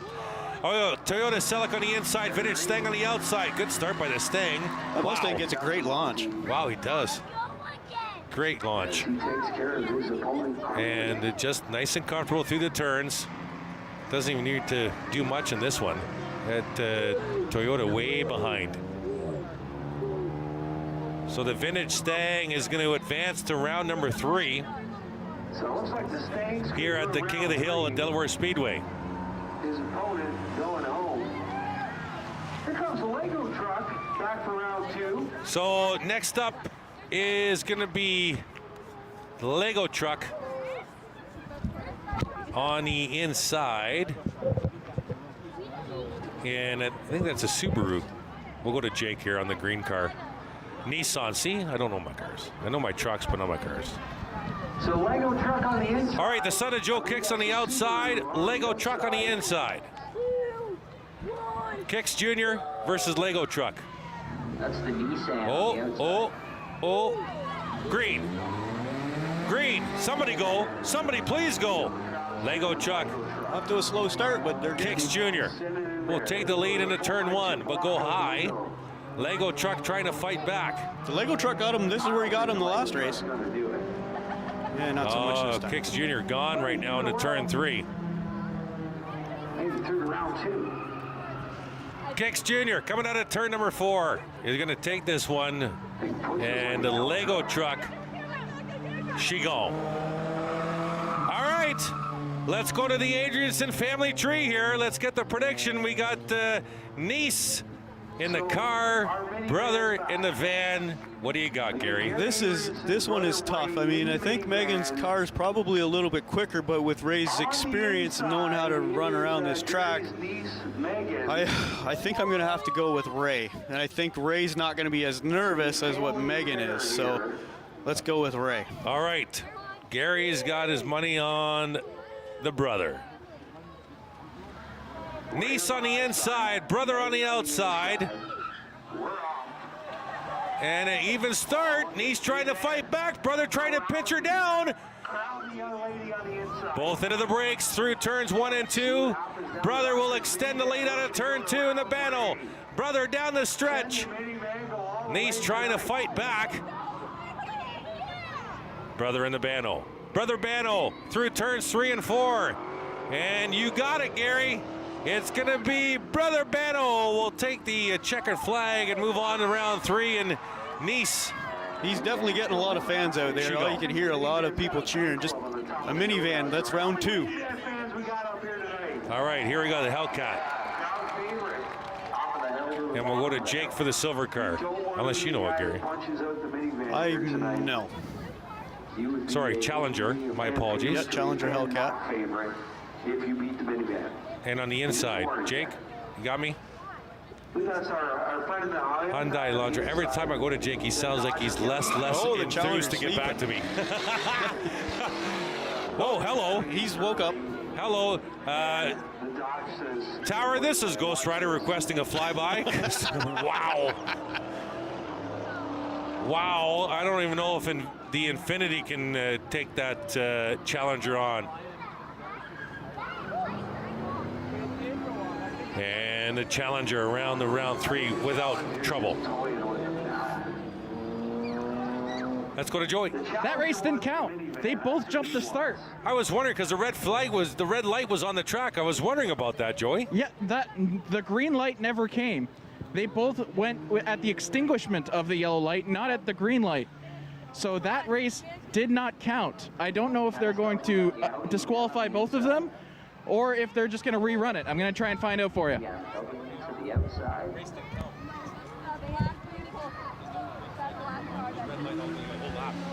All right, so we're going to see if they're going to let them race again. Meanwhile, the next round matchup moves on.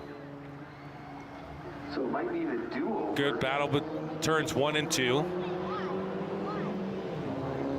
Down the back, I think the second car is the BMW. Closing in. And an Audi out front. Through turns 3 and 4. Here comes the Audi on the inside. Audi's going to take it. BMW is going to be gone. The Audi on to the next round. All right, so I see 4 cars on pit road. 2 coming to the line. Let's go to Joey.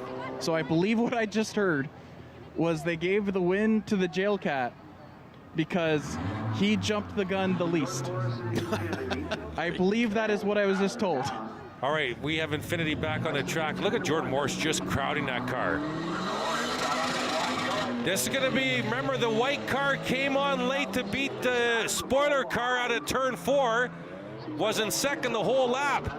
He needs to stay close to Jordan Morris in the Infinity. We're going to throw it to Gary again to see if he gets the line correct at the right time this time. Out of turn 4, Jordan Morris. Oh, look out, he's going to take it, Gary. To infinity and beyond. To infinity and beyond. Gary's family is listening at home saying, I can't believe Chris is making him do that, and he's doing it. Yeah, well, and he's doing it. That's the problem. That's exactly right. They've all got the option to turn this off. They were all warned. All right. I mean, my fiance is the one that's decided to stay with me for the rest of our lives. So, I mean, that's the one that's got the real problem. Yes, absolutely. We've got a couple months, but hopefully she still says yes. Okay, so from what my math tells me, this is the 2-3. So this is quarterfinal. This is a quarterfinal matchup. Yes, it is. Vintage Stang on the outside. Oh, no green light. No green light. No green light. Is he going to stop and come back? Scotty threw out the red light. See, here's the sequence, and I'm not sure if you're seeing it, being able to see it on our cameras. Well, here's the sequence that Scotty goes through on the flag stand. It's red. You know, he has caution lights to bring the cars to the stripe. Then he turns the red light on. Stop. Then he turns the light off. And you go when he turns the green light on. So he goes yellow, stops him with a red, sets him with no lights, and starts him with a green light. There you see the picture right there under the flag stand. So we're going to go red here, and he's going to shut the light off, and then we're going to look for green. And there we go. And that's the sequence. And the Vintage Stang is away. This is the last quarterfinal, I believe. I don't see the, oh yes, I see the Challenger there. So this is the last quarterfinal. There's only 3 cars left on pit road, I believe. Oh. This is the last. Somebody was on the inside. They're going to go. Yeah, no, this is the last quarter because there's 2 on the thread, side by side through turns 3 and 4. Oh, the Stang's going to get upset here. Wow. And the Stang is gone. And that's your 3rd semifinalist right there. And we're going to set the 4th one right now. This one could be an upset. We got the Audi and the Jail Cat. The final quarterfinal right here. The Audi and the Jail Cat, look out. Pick them right now. This is going to be a good one. Look at that view. I love that view from our cameras. Yellow flag, yellow lights as they're waiting for the previous matchup to get off the track. Now we're red. Now we're dark, or no lights, and looking for green. There we go. The Audi and the Challenger. What do we got here? Oh my God, there's no, there's absolutely no competition here. For that car, there's nothing. No, the Audi got loose. Yeah. There's nothing. There's nothing gonna touch that car. All right, so another easy win here. Easy win for the Challenger.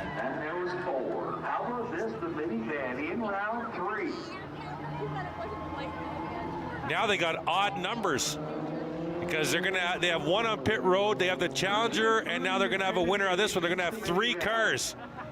They're not gonna have even numbers here. So we're gonna see what they're gonna do here with the officials.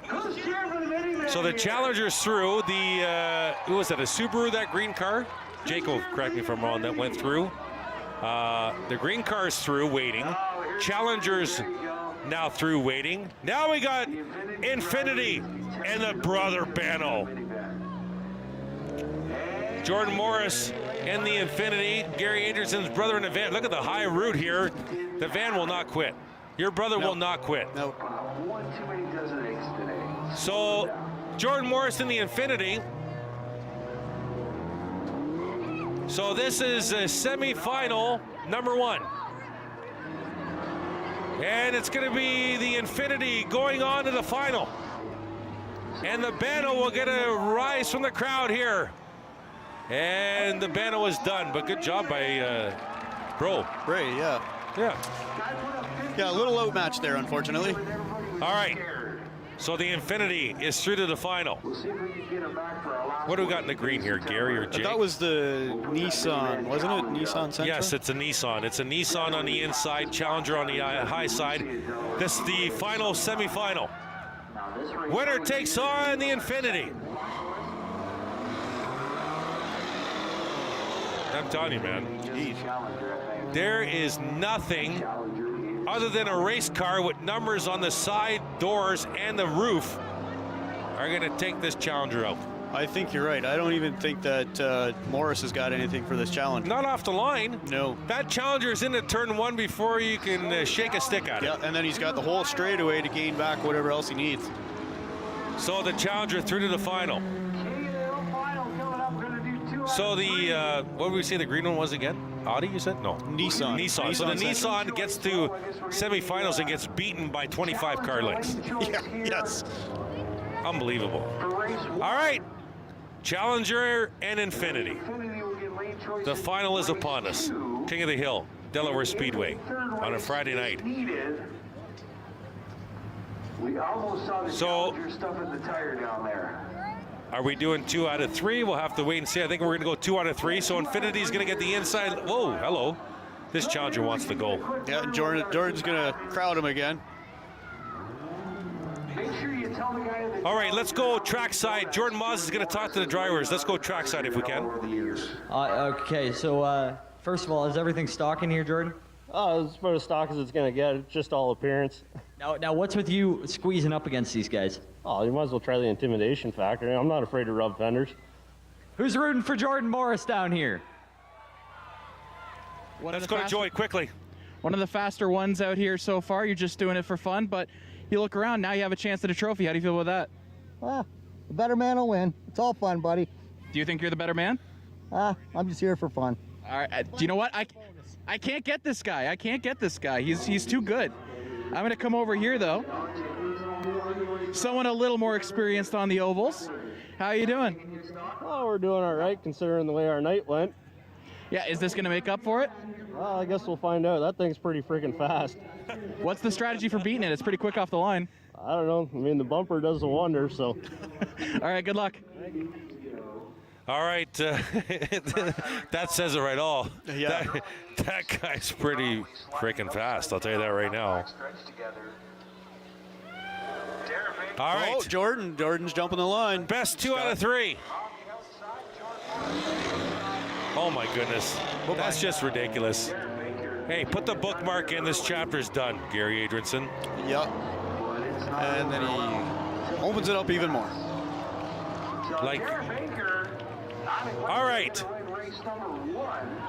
Those of you watching who are past King of the Hill winners, Black Mustang, Shoebox. Yep. Grocery Getter. Grocery Getter. The Viper. Oh, the Viper. Viper, if you can hear my voice. I'm not sure if we have a King of the Hill left yet. That was the yellow Viper, wasn't it, back then? I think it was. Yeah. I'm not sure if we have a King of the Hill left on the schedule. If we do. You know what would be really cool is if they could organize like an all-star, superstar King of the Hill. Yeah, absolutely. This Challenger needs a challenger. How's that for a play on words? Somebody, past winner, fast fan favorite, we're calling you out. Look at this. Jordan just gets nice and cozy right beside that. I don't think it matters. No, it doesn't matter. Look at him rocking and rolling. Oh, Jordan actually timed that start better. And is she gone? All right. Oh. He's trying. Oh, look out! Oh, he kept it off the wall. Great job by Jordan Morris. Wow, he was drifting through turn 2. Here comes, oh, he went high there. Here comes your King of the Hill winner nonetheless. It is the Challenger who will win the King of the Hill at Delaware Speedway. All right, we got more to come post-race show on Rogers TV coming up next. It's Delaware Speedway Racing on Rogers TV, presented by Oil Guard.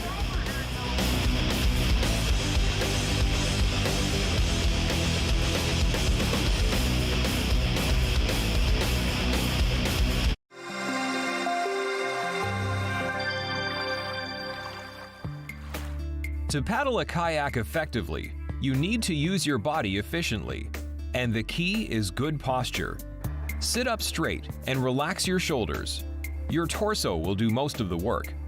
Your arms and shoulders are there to transmit the power to the paddle. Make sure that you have plenty of torso rotation, and be careful not to bend your wrists to reduce the chance of straining them. Hi everyone, my name is Dr. Mario Elia, and I'm the host of a new show here on Rogers TV that we're calling Keeping London Healthy with Dr. Mario.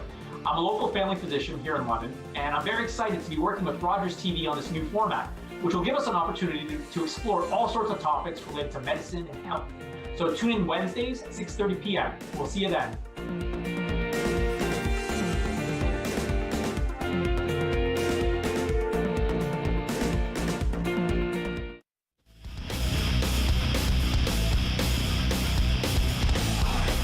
back to Delaware Speedway Racing on Rogers TV, presented by Oil Guard. We will hear from the winner, Darren Baker, from Bridges of the King of the Hill, coming up momentarily. Gary Adrianson, pleasure to have you on for another week. Give me your thoughts on this night of the V8 stocks, bone stocks, super stocks, and King of the Hill. Another fun night, Chris. Thanks again for having me out. You know, it was nice to add something extra to the broadcast today with being able to spot for Trevor and you guys being able to listen in as well for a little bit of that. So always another good thing for the spectators to be able to see. Let's go trackside to hear from the King of the Hill winner. Early in King of the Hill, I always like to try and go to someone I think is going to win. I saw the jail guy coming up. I was like, I got to talk to him.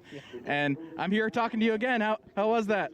Hey, buddy. Great. Who's this you got with you? It's my son, Trenton. Hello. Trenton, how'd your dad do? Good. I think he did pretty good, yeah. So do you usually bring this out to races, or? If I wanted to get dirty, yeah. So you had the car did a lot of the work, but did you have any sort of strategy in these races? You know, it's been a long time since I raced here, so you know, it's learning how to go around this track again. So we got our play-by-play guy upstairs, Chris Soares. He's made a call out to anyone who can beat you to come out to King of the Hill next time. Are you going to answer the call? Oh, probably. All right. Thank you very much, and hope we see you again. Thank you. Back upstairs. All right. Thank you very much, Joey and Darren Baker from Mount Bridges, winner of the King of the Hill. Before we go to break, this guy might be returning to the track behind the wheel next year. Can you confirm that live on Rogers TV right now? And are you looking for people to hop on board with you? I've been, helping Daryl for the last couple of years. I'm missing being back in the driver's seat. That's where I really belong. So, I mean, who knows? Never say never, but if I can find the right car for the right price, and if anybody's out there that wants to, hop on board with some money and see their own name running around there, then... How can they reach you? Gary A_77 at hotmail.com, or reach out to Chris Soares and you can put them in touch. I'll connect you. Plenty more coming up after the break. It's Delaware Speedway Racing on Rogers TV, presented by Oil Guard.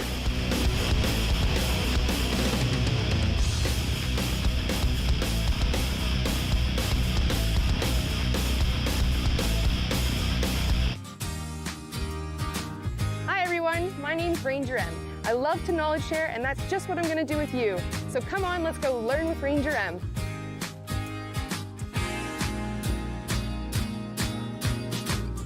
My favorite part of volunteering at Rogers has been picking up new tech skills, like running cameras or graphics, and getting to volunteer with and meet people in a super fun sports-based environment. Looking for the best way to get the Major League Baseball games you want to watch? Rogers Super Sports Pack has you covered. With MLB Extra Innings, you'll have a premium ticket to out-of-market regular season games with all games available in HD. Don't miss the action from the games you want from both the American and National Leagues. MLB Extra Innings, part of the Super Sports Pack. For only $35.95 a month, Rogers customers get all this for one all-inclusive price. Order using your remote starting on channel 431 or visit Rogers.com today.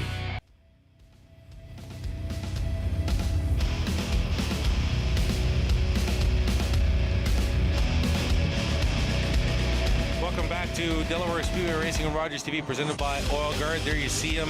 You saw him momentarily on the left-hand side. Final thoughts, trackside. Our trackside reporter, Joy Langdon. Joy, take it away. Hey guys, and real quick before I get into it, I want to give a shout out to Cam K on Twitter. Thank you so much for watching the show. I see you watch the show most weeks. Thank you for watching. Second of all, I want to talk about some amazing performances we saw today. Joe Lawrence was amazing, but Jeremiah Roberto did a great job of damage limitation. He is making it extremely hard for Joe Lawrence to make up any points in that championship chase. Jeremiah Roberto, if he continues being as consistent as he is going to make it very hard for any of the three BT racing cars that are chasing him to catch up.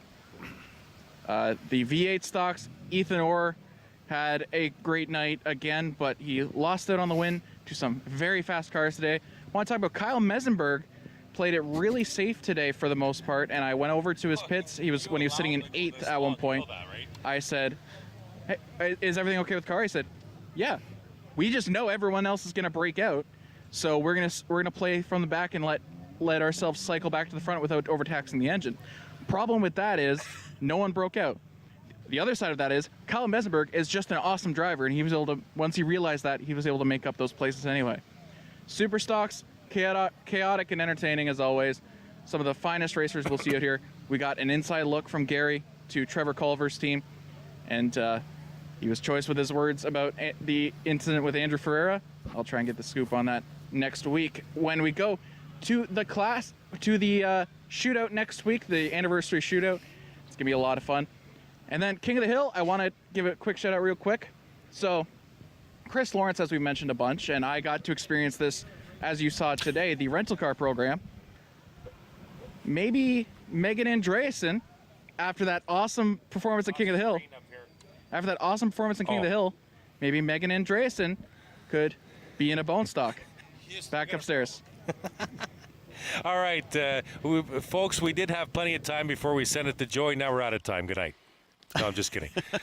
Gary, appreciate it. Thanks for letting Rogers TV into your mouthpiece, so to speak, for spotting with Trevor Culver. We appreciate that. Yeah, well, I mean, it's, Trevor deserves the credit for allowing that insight as well. I mean, he could say, no, he's not interested in that, but, Trevor likes all the exposure as well. So, all right, bone stock feature race tonight. Congratulations to Joe Lawrence. Another one, 4 out of the last 5. Jeremiah Rabideau staying in contention as the points leader, finishing second. We have highlights from the V8 stocks from tonight here at Delaware Speedway. Let's go to the highlights, as Bernie Smilovich would say.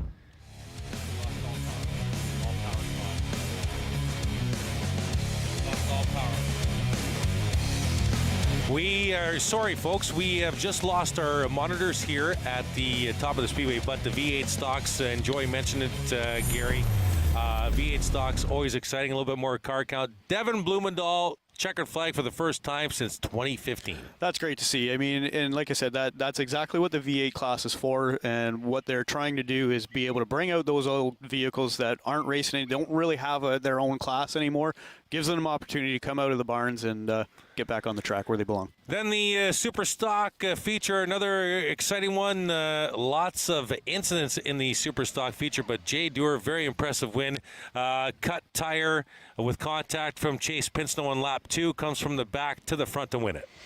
Yeah, I mean, that's always exciting. I mean, there's no better way to kind of give yourself some morale boost when you get spun out, especially at the beginning of the race. I mean, when it happens at the beginning of the race and you got a fast car, you've got a real good chance to get back up there, and Jay proved it tonight. Thanks for this, and come back and visit us soon, okay, Gary? I will, absolutely. Before we go, I just want to say hi to my fiance Janet. I'll be home soon. All right, if you want to hop on board 2023 with Gary Adrianson on the racetrack, get a hold of me. I'll get you connected. For all of us here at Rogers TV, for Joey Trackside, Gary and myself, Chris Soares, thank you for joining us another Friday night here at Delaware Speedway. Join us next Friday, 7:30 race time. It's Delaware Speedway Racing on Rogers TV, presented by Oil Guard.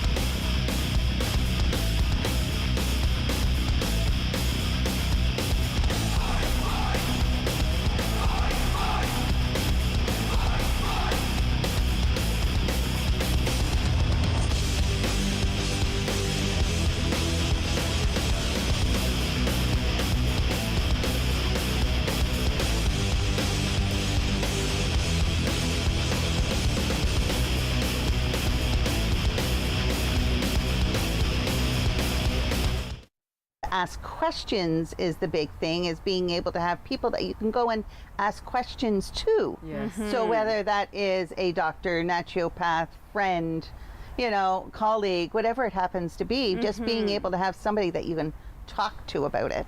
I think that's a great point, Wanda, and I think at this point in the process for me, having sort of a quiver of tools, if you will, is helpful in that, okay, I've gathered some information over the last 5 years. My doc, I am personally, I've chosen to try to get through this naturally and manage symptomology as best I can, either with diet or with exercise. but at least I know my doc has said to me, you know, if it gets to be to a point where you simply can't do it anymore, here are the options. Which sort of takes me to the conversation about a health team, a women's health team. Because everyone has different experiences with different medical people in their world, just like they have different experiences with, there's all kinds of different trainers and coaches out there. And, you know, I think it's very important that we have that health team around us, whether it is friends, whether it is our doctors obviously are going to be a big part of that health team, but also are there other people, chiropractors or physiotherapists? You know, what does that look like? Do you have a team? Have you ever considered thinking about getting a team? Sounds like you have a team. Yes. Well, I definitely already had a team in place for my scoliosis that I deal with. That's chronic, of course. Yes, it is. So between primarily my naturopath, so being able to discuss symptoms and look at different supplements that way, but also I've seen nutritionists over the years. I have seen, I often see massage therapists, chiropractor, osteopath. So yes, I'm the one with the team, as well as physiotherapy as well. Wonderful. And so it's like just to ask those little questions sometimes. Can this help me? That's right. Or at least making sure the practitioner is aware of certain symptoms that you're having. Is there anything that we could do, because it really is a team effort, to be able to help alleviate whatever symptom that we're looking at the time. That's right. And I think the beauty of that is because I know my family doctor will be the first one to say, you know what, this is what you should be thinking about. Do you have a physio? This is what they need to be looking at. Or do you have a car? They all tend to recommend each other, which is what you want. At the end of the day, out of this, you want everybody in on the same page and helping. How about you? Do you tend to... No, I don't have a team. I wish I did. I love that idea. No, I certainly have a massage therapist that I go to on a regular basis, and quite honestly, she's just wonderful. And she and I will actually have conversations about menopause, and I'll say, here's what she'll always say to me, okay, how you been, what's going on, and I'm pretty frank with her. She's terrific.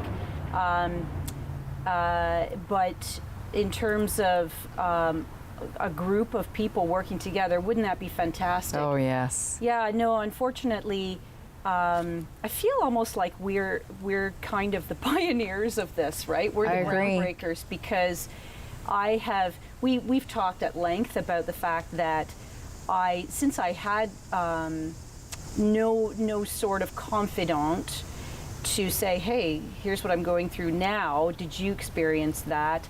I sought it out in older friends, and I was really quite surprised at the reluctance to talk about it.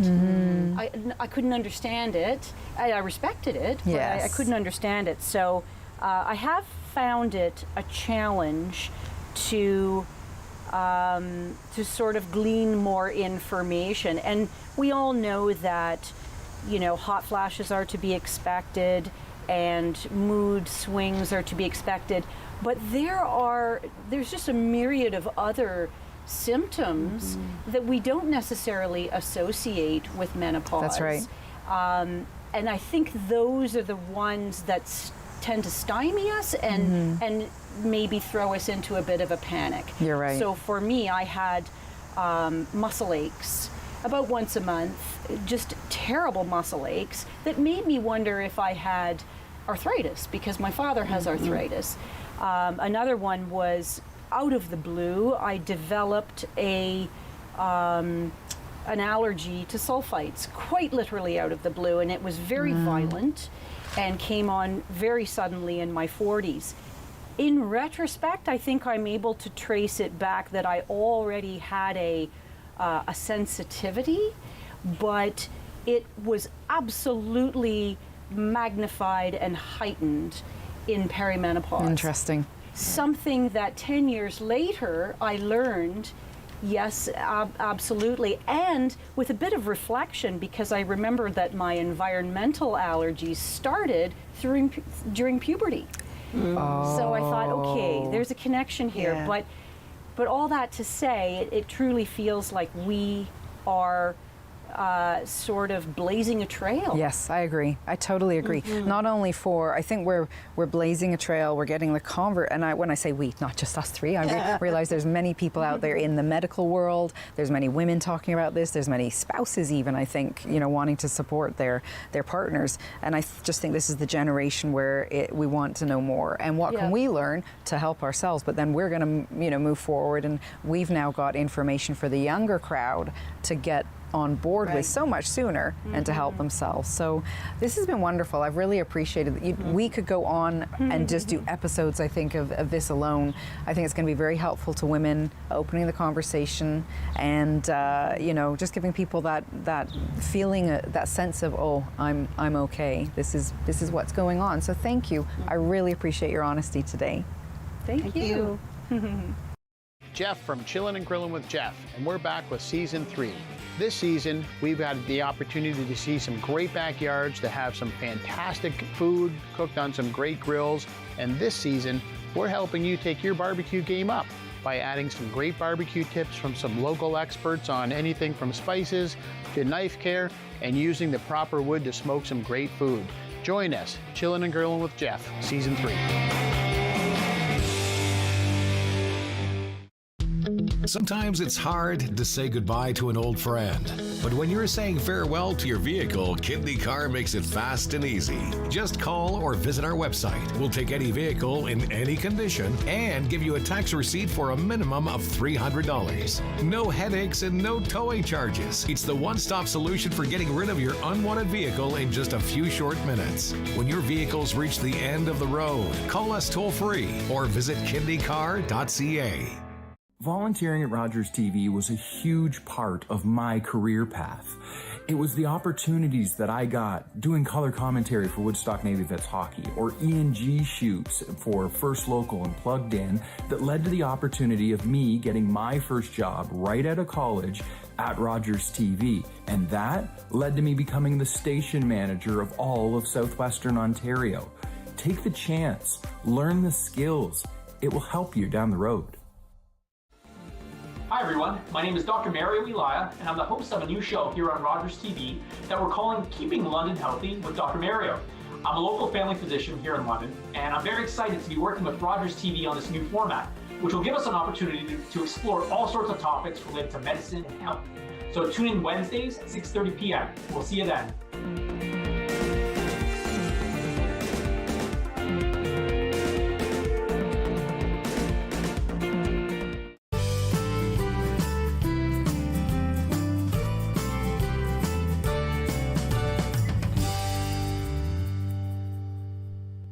All right, we've had a great episode here with Angela, getting a total overview on how we can help ourselves with menopause.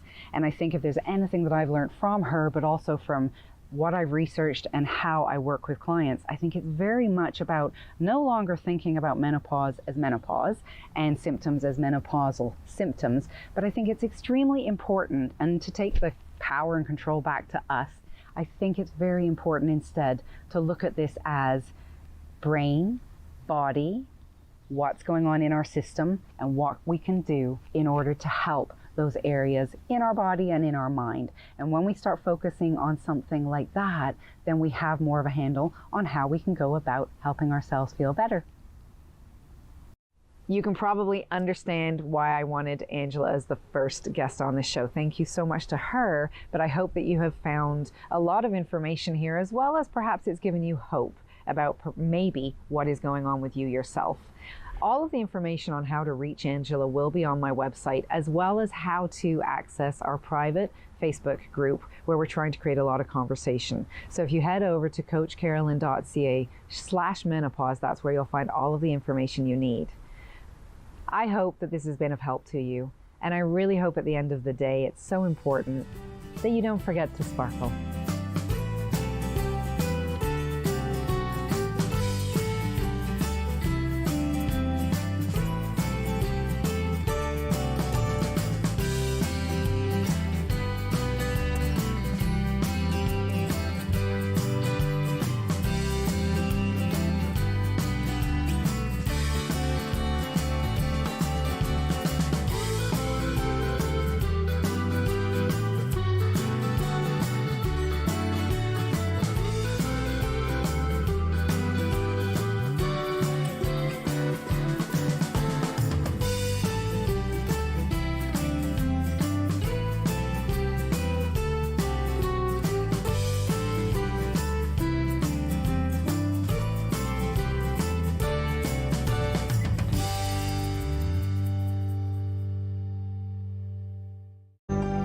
Call the Rogers TV viewer response line, email us, or connect with us on social media.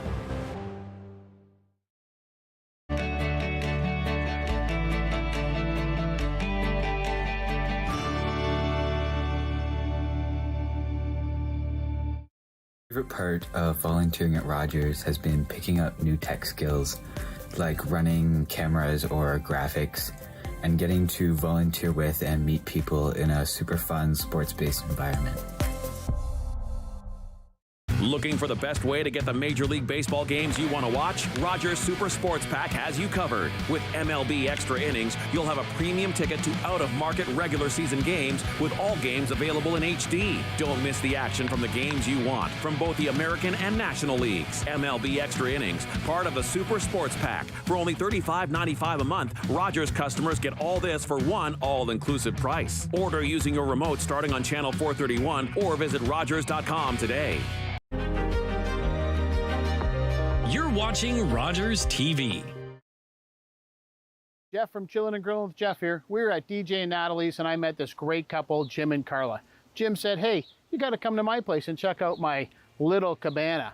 So that's what we're about to do. Join me as we head out back to say hi to Jim and Carla. Jim, Carla. Hey, how you doing, nice buddy? Good to see you. Carla. Hey, thanks so much for the invitation. I can't wait to go in the backyard and see the little cabana.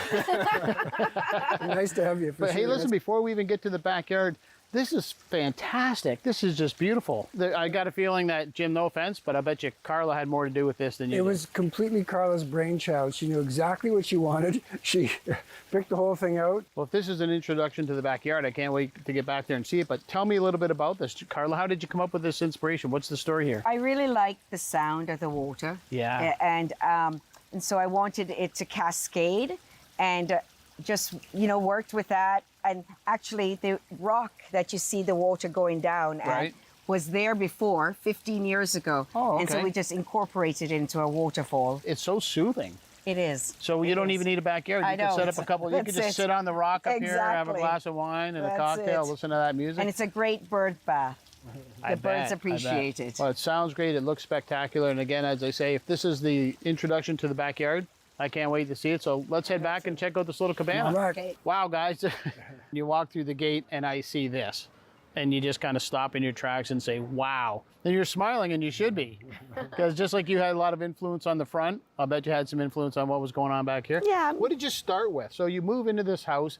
What was here? What did you start with? It was a 10 by 10 wooden deck.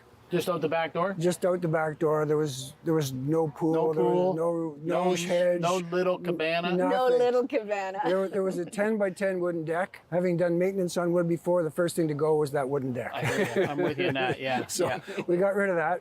And then we found it was quite hot back here, so came the pergola. Then it started to rain, so the pergola, the rain came with the pergola. Yeah, so now we got to get another building out here so there's somewhere we can go hide when it rains. So we put the pool in, and then we put the retaining wall, and then we basically laid the foundation for the thinking, okay, we'll get a cabana down the road. And then we decided we'd put in a outdoor kitchen. It wasn't big enough to get stuff in, so we had to get a crane to lift the pizza oven over the house. So let's talk a little bit about this pizza oven right here. This is amazing. I've seen some really cool pizza ovens. You had to lift this over the house? A crane. Who did the lifting, Carla? Or? We had to rent a crane to lift this pizza oven over. And the stonework is beautiful. It was actually done by a Ukrainian stonemason, and he built all that. He also built the fireplace. Okay. In the little cabana. So in the little cabana. Who did all this barbecue stuff here? There's this Jamaican-looking one. Tell me about this. That's a barrel. That's a oil barrel. That's traditional in Jamaica. That's how they use for a barbecue. Right. So they just cut it and paint it, and voila. Sheldon and I work together, and Sheldon cooks for a lot of the staff on Friday nights, and this is his barbecue. So, so we asked Sheldon to bring his barbecue and just highlight the backyard. So it's going to be some great food for sure. And I see we have several areas for sitting, and we have this area here. I'm guessing this is a fire table? Yes, it is. Pool, I just want to comment. This is so soothing. The blue, it's like this big pop of blue back here. That would be me again. We're right in the city, but you notice, and privacy is big for me. I love a backyard that has privacy. Your houses, apartment buildings, you would never know that. When we moved into the area, we noticed that nobody really had fences. They all had a hedge. Right. So that was the first thing we did is we put in a hedge and we set up drip lines and fertilized them like crazy, and it's lovely. And how long have you been here? Like, how long has all this taken to come together? 16 years. 16 years from the wooden deck to what we see right now? Exactly. And I love your story how it went from we sat outside and it started to rain, so we needed something over our head. Then it started to rain hard, so we needed better shelter. Exactly. So what do you do when it snows? Where do you go when it snows? We go in the cabana because it's heated. Everything is a room. It's a little cabana. That little cabana. The little yeah. cabana. Why don't we head over to the little cabana and take a look and tell me what's going on in there? Sure. That's good. Our pleasure. Perfect. All right, the little cabana. We're in the little cabana. Or is there another little cabana somewhere inside this bigger cabana? This is incredible. What a fantastic cabana. And I bet this gets used a lot. Year round. Year round. Year round? Yes. Yeah, so it's heat. Well, I guess you got the fireplace, yes. right? Yes. And this fireplace is beautiful. There's got to be a story behind the fireplace. My friend Brian out there, they have a pit out by the lake and has all this river rock in it. And so we went out there, Carl and I went out and picked out all the river rock. Yeah, you filled the buckets and all of that. Yeah. Washed them by hand. Washed them, yeah. Yes, I did. And then the wood all came from when the ash borer came and we had to cut down all the ash tree. We had all these beautiful logs. And so we went and I sent them to the kiln. I had them cut, then I sent them to the kiln in around Lucan and I had them dried. And then I sent the thick boards to the cabinet maker and he made the bar. So the bar is also made of ash from your farm as well. All ash. This is all from Jim's farm. All ash. All the wood. Yeah, all the bar, he made everything. He went and picked the pieces he wanted, the thickest pieces for the bar. It's this beautiful bar top. And then all this, and then Carla picked the colors. We put stamped concrete in here in case People swim, they don't have to worry about, you know, you have to come in here wet. Yeah. I see people starting to show up right now. You're going to have a crowd tonight. When you're entertaining in your backyard, do you typically bring in large crowds or tell me a little bit about how you like to use We're more of a larger crowd. Yeah? Yeah, go big or go home. I love it. And I saw some of the food getting ready to go on the grill. So tell me a little bit about the menu this evening.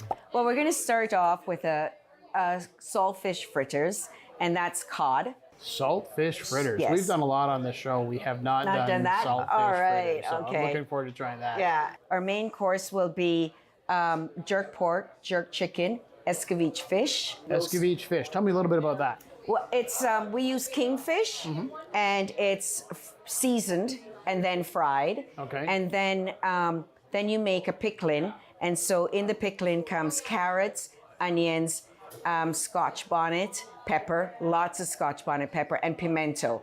And we fry that up and we pour it over. Kind of a combination. It's fried, but it's a ceviche at the same time. Exactly. Wow, I'm looking forward to trying that. And then we're doing rice and peas. And our version in Jamaica of spinach is called callaloo. So that's our veg. And cocktail patties. And patties. We got We some do patties. So what's a cocktail patty? It's just a smaller version of a beef patty. So nobody's going home hungry tonight. Nobody will. This looks incredible. I'm looking forward to cooking up some great. Is it time to get some chicken and some things going? That's right. And you mentioned Sheldon earlier. So Sheldon works for you, and he cooks out for the staff. Yep, every Friday Sheldon cooks for everybody, and he's amazing. He's Jamaican. Yes. You mentioned, and he's Yes. going to help. And yourself, you guys are going to combine your talents and whip up some great Jamaican food. Carl and Sheldon were seasonings the food all night last night, so it really worked out well. So you're going to supervise, make sure everything happens properly. I'll man the bar. Perfect. Well, let's go cook some food. This program is brought to you by Ignite TV. Now you're in command. Visit Rogers.com for more details.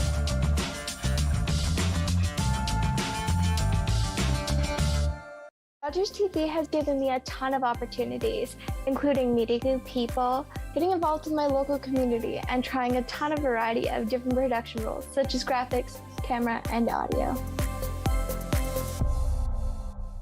When it comes to drugs, how much freedom is too much for kids? Drugs are out there. Will my teen feel free to say no around other kids? I didn't live drug-free when I was younger. Can I admit that to my kids? Drugs worry me, but how can I feel free to talk about it with my kids? Questions about drugs and kids? Drug-Free Kids Canada. everyone, my name's Ranger M, and I work at Catfish Creek Conservation Authority. I'm the community outreach technician, and that means I do a lot of this, chatting about all things nature and conservation with kids, adults, teachers, everyone. I love to knowledge share, and that's just what I'm going to do with you. So come on, let's go learn with Ranger M.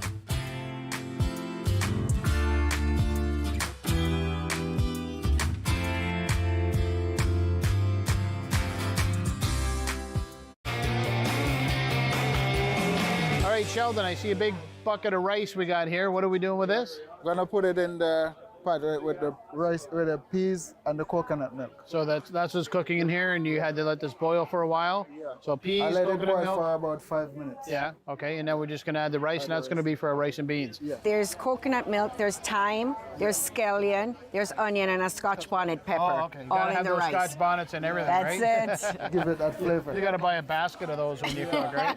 Good, all right, well, let's get that going, and then I'm interested in what we have happening next, but I don't wanna get in the way, so add the rice. That is a lot of rice.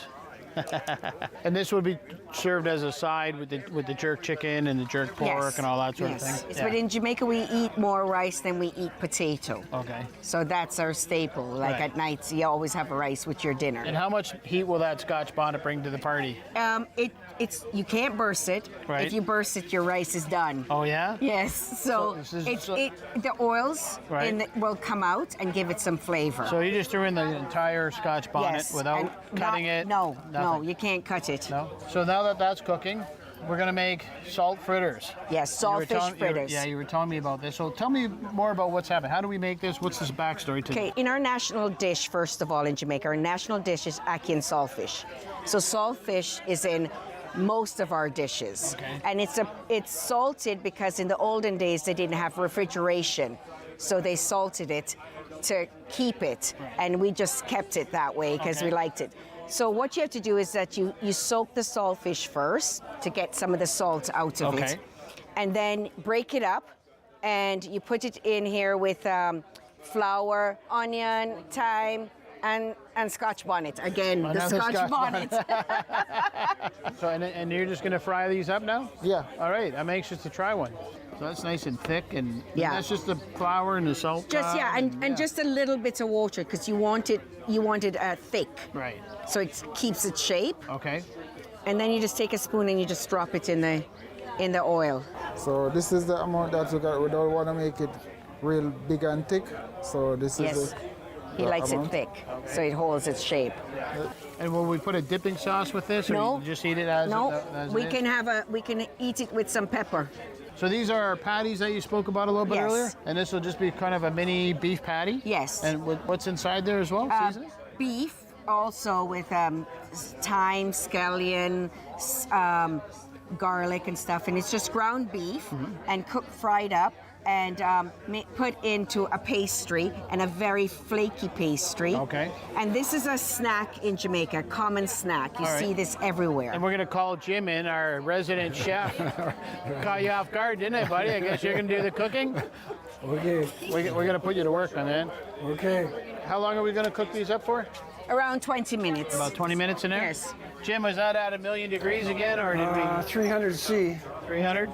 It's going to cook. So here's our salt cod fritters that we were talking about. They look great. Cheers.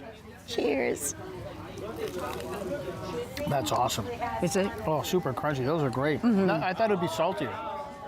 No, that's why you soak Yeah. the saltfish before. Oh, and there's a little bit of the heat coming up afterwards. There you right? go. Yeah, I was just literally going to say, I'm not getting the heat. Not getting the heat. Comes in the back way there. Great. Yeah. We'll finish these. We'll let Sheldon get a few more cooked up. And it looks like we have some hungry guests. We'll get Sure. everybody eating. Sounds Sure good. thing.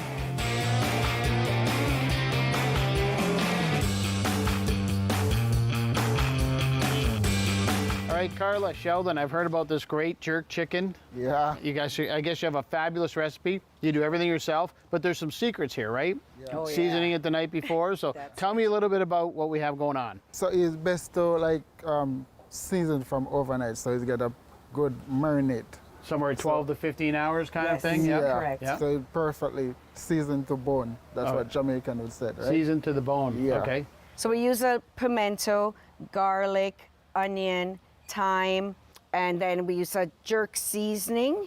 And then this is our Maggie's season up chicken seasoning, and so that also goes into it, and of course Scotch bonnet pepper. There we go. So when you're making jerk chicken, is the trick to get as much heat as possible, or just lots of flavor? Lots of flavor. Lots of flavor, right? Not so much the Definitely. heat. Okay. Yes. So you took this last night, you had it seasoned up, and this is some of our seasoning. You're just Yes. going to add a little more. Sheldon Correct. was saying he likes to put a little extra on before you throw it on the grill. That's it. And then how are we going to cook it? Place it on the jerk pan. Yeah. And made it stay for about 45 minutes. About what temperature? 350. About 350 degrees? Yeah. All right, perfect. Well, let's finish it up and get it on the grill.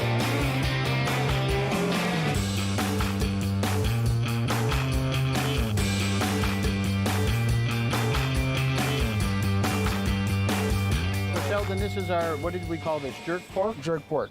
Same types of seasoning that we used on the chicken? Yeah, we just spice it a little more because the pork, we got to spice it a little more if we got it more juicy. Okay, all right. And what do you do with that? Add more peppers? Yeah. Same seasoning, but just more peppers? Peppers, yeah. Okay, and then we threw this on over this nice bed of coals. Yeah. And it's been on for, what, about a half an hour? Yeah, about half an hour. Okay, and what are you going to do now? Pull it off and... Yeah, I'm just getting it more seasoned, more spicy. Okay. And put it on back on the grill. Okay. You just get it, and do you do that throughout the cooking process? Every once in a while, just keep adding more? And Yeah, I can do it every 10 minutes. Yeah, so when it's finished, it's gonna be juicy. And then the trick is just low and slow and lots of seasoning.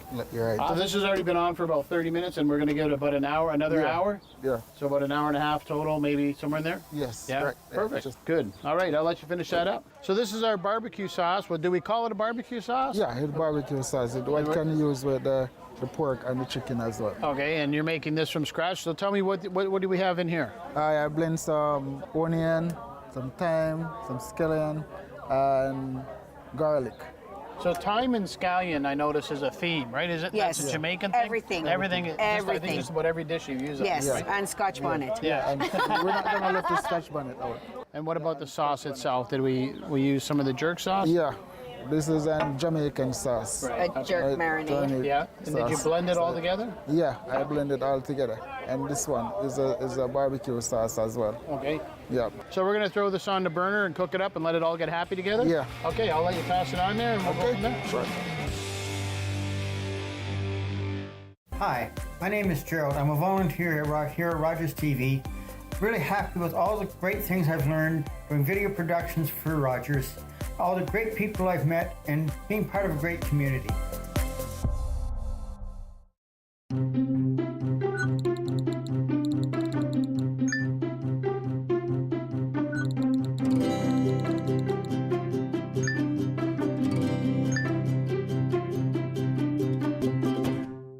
Leonard Thompson, 13 years old, diabetes mellitus, 65 pounds. Starve the child to let them live. The treatment's as cruel as the disease. It's a death sentence. Dr. Banting, this could be it. He's the first to receive this trial. But will it save him? It's not pure enough. So we try again. And again. And again.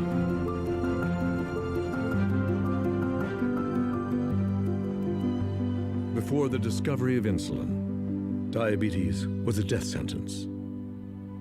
Banting, Best, Collop, and McLeod's breakthrough has saved millions of lives. Leonard Thompson's was the first. All right, you got some thirsty guests out there. And Sheldon, I hear you're not just amazing on the barbecue, you're the local bartender as well. Yeah. And this looks like an empty bowl of rum punch. Yeah.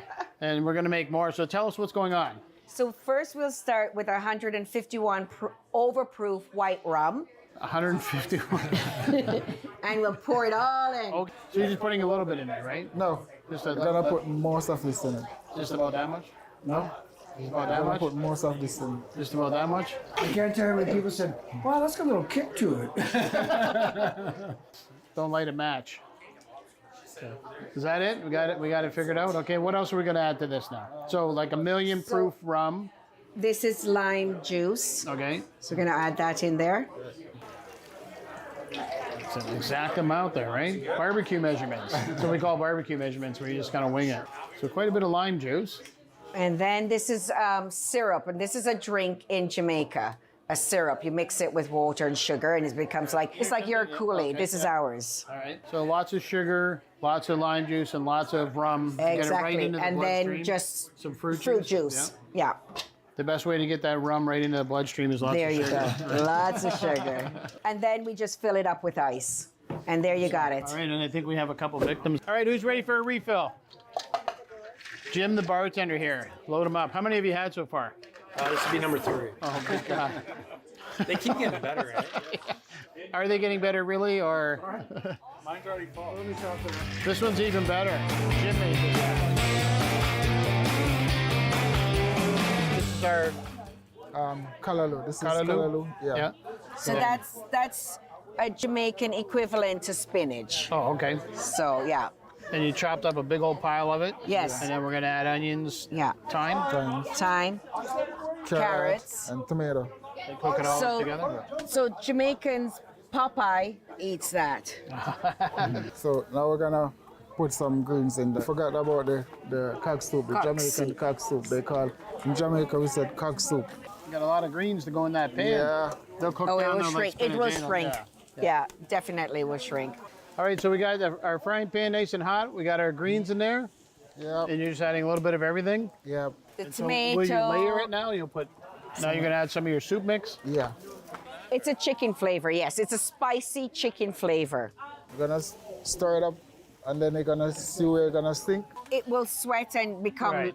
you know, so he needs to do that in stages. Okay. All right, Caroline, you know, when we came in, we went through the yard a little bit quick, and I got taking a break, and I came and looked at your table. It's beautiful the way it's set up. Thank you. This is such a nice structure here. So I know Jim mentioned you were sitting on the wooden deck and it rained, but give me some of the inspiration for your design, because it's great with the curtain and the lights in the ceiling. Like, we didn't see a lot of that when we first got here.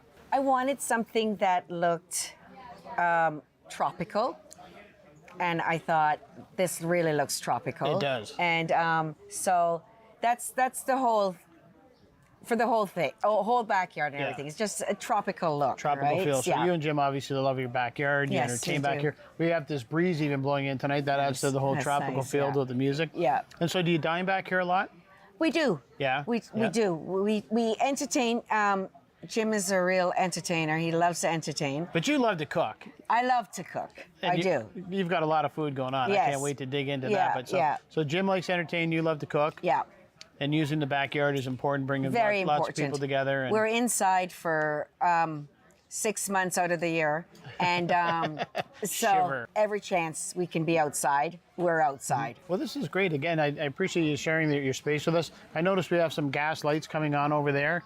Yeah. That's a nice feature as well. Again, coming up, but it seems weird to say it adds a tropical feel, but it kind of does. It does, because on the beaches in Jamaica, there's torches. Right. Right? That's what lights up the beach at nighttime. Mhm. So that's my torch. Are you going to take that upper area over there and fill that with white sand from Jamaica and put a couple launchers in? I wish. I wish. Well, this is great. I'm glad we had a chance to just sit and have a drink. Cheers to your backyard. It's beautiful. Thank you. Thank you so much. Leonard Thompson, 13 years old, diabetes mellitus, 65 pounds. Starve the child to let them live. The treatment's as cruel as the disease. It's a death sentence. Dr. Banting, this could be it. He's the first to receive this trial. But will it save him? It's not pure enough. So we try again. And again. And again.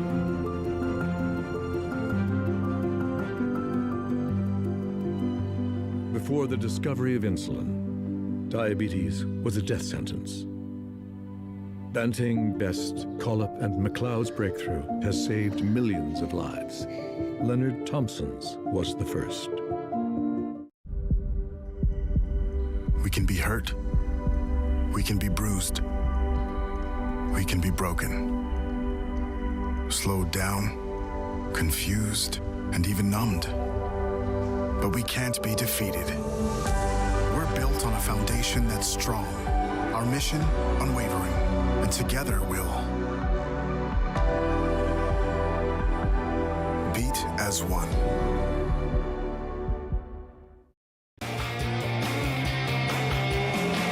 There's going to be a rush to that table in a I few moments, know. so I went ahead and put together a couple plates for us. Thank you. So let's talk a little bit about what we have. We have some beans and rice and beans. Yes. Right, and this is That's the kalaloo. kalaloo. And this is escovitch fish. Okay. And the jerk pork. And the jerk chicken. It looks great. So listen, let's dig in and give this a sample right now. I'm going to go right. What are you going for first? The kalaloo. It looks great. Oh my God, that is so good. Oh, good. Oh, I just want to eat that. Wow, I'm pleasantly surprised because you kept talking about spinach, but the flavor is incredible. So jerk chicken, now one of my favorite things in the world is jerk chicken. Let's dig into that. Let's go. And there's lots more where that came from. Oh, the perfect heat, perfect heat. Oh, I get that. That is wonderful. And then pork. I took the fatty end piece here. Did you? I was greedy. I did. There's no easy way to eat this. So. Sorry, I'm just going to pick it up, let's just guys. dig in. Wow. Oh. I don't want to say it's better than the chicken. It's kind of better than the chicken. It's really something, eh? Just give me a plate of that pork and the kalaloo, and I'm happy. Now, we talked a little bit about the fish. So this is ceviche, but you cook it ahead of time. Yes. So is that unique to Jamaica? Because I've not seen that a lot. Yes, it is. Yeah. Oh. The flavors on this plate are crazy. Oh, thank you. And I see a big chunk of Scotch bonnet here. Don't eat that. No? No. You don't think I should? No, I don't think so. I shouldn't eat the Scotch bonnet? Yeah, we should. That's a carrot. So we didn't even try the barbecue sauce yet. No. So I'm gonna get back into that pork. Okay. I'm going to hit the chicken. You're going to go with the chicken on that? So what do you think? What's your favorite on there? I love chicken. Man. Where can I buy that barbecue sauce? Sheldon. Sheldon. He's over there. We have to get him to bottle that up, bring some home. Mm-hmm. It's also good. The flavors are just huge. Big, bright flavors. So this is wonderful. Once again, thanks for putting us all together. Totally. I think you have My some pleasure. hungry guests, so we'll finish this, but we'll get everybody eating over there at the same time. Absolutely.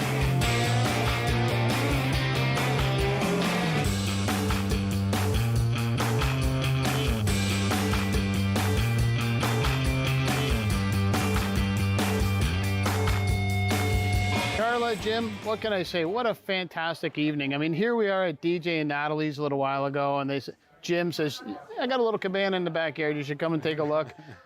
You know, this is what we saw. The backyard is breathtaking. I mean, you come in the back, the front yard is breathtaking, and then you come in the backyard, and it's just incredible what you have here. And as the sun sets, it's getting darker. All the lights are lighting up. Tell me about the lights. As the hedges have got bigger and the trees have got bigger and everything, we started off with gas lanterns, and then we did some perimeter lighting all the way around, and we've added lighting up in the pergola. We've added lighting on the cabana, just so everybody can enjoy. Everybody The little can have cabana, let's be clear. In the little You know cabana. what? I'm going to get a plaque made that says Little Cabana, Little Cabana. in honor of you, because that's the new name of the cabana. So once again, even with the lights, I love how your whole theme for the backyard is kind of building as, you know, we were sitting here and it was too dark, so we decided to put lights. That's and then it. we were sitting here and Carla said, boy, I miss torches on the beach. So we put torches up over there. It just kind of keeps layers and layers and layers going in the backyard. And I'm guessing you're not done yet. Well, it's been a fun journey so far, Jeff, but who knows where the journey will take us, you know? Awesome. The food, what can we say? I'm stuffed. Stuffed. And I've had my share of hot peppers. I'll give Carla credit for the food, Jeff, but we're glad we could share the evening with you. It was fantastic. It was fantastic. Thanks very much. I appreciate the invitation. Carla, thanks very much. Mwah. It was Thank wonderful. you. Cheers, guys. Cheers. Cheers.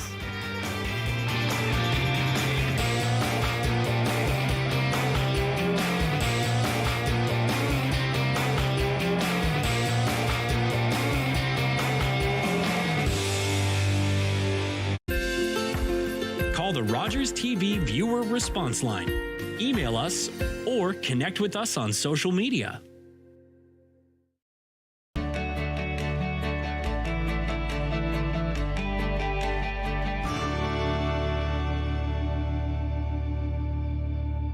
It was our 35th anniversary. To celebrate, we were on our way to Mama Rosie's, where we had our first date. That's when we heard coming from the radio. So we stopped and listened. It helped us get to safety. So when I think of our anniversary, because now we have even more to celebrate.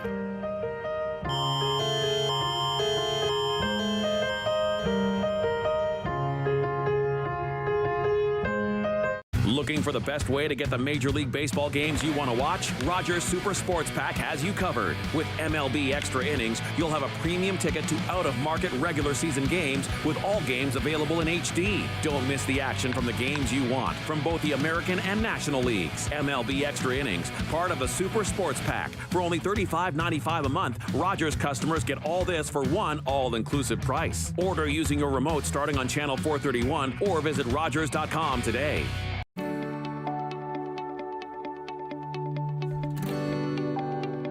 You're watching Rogers TV.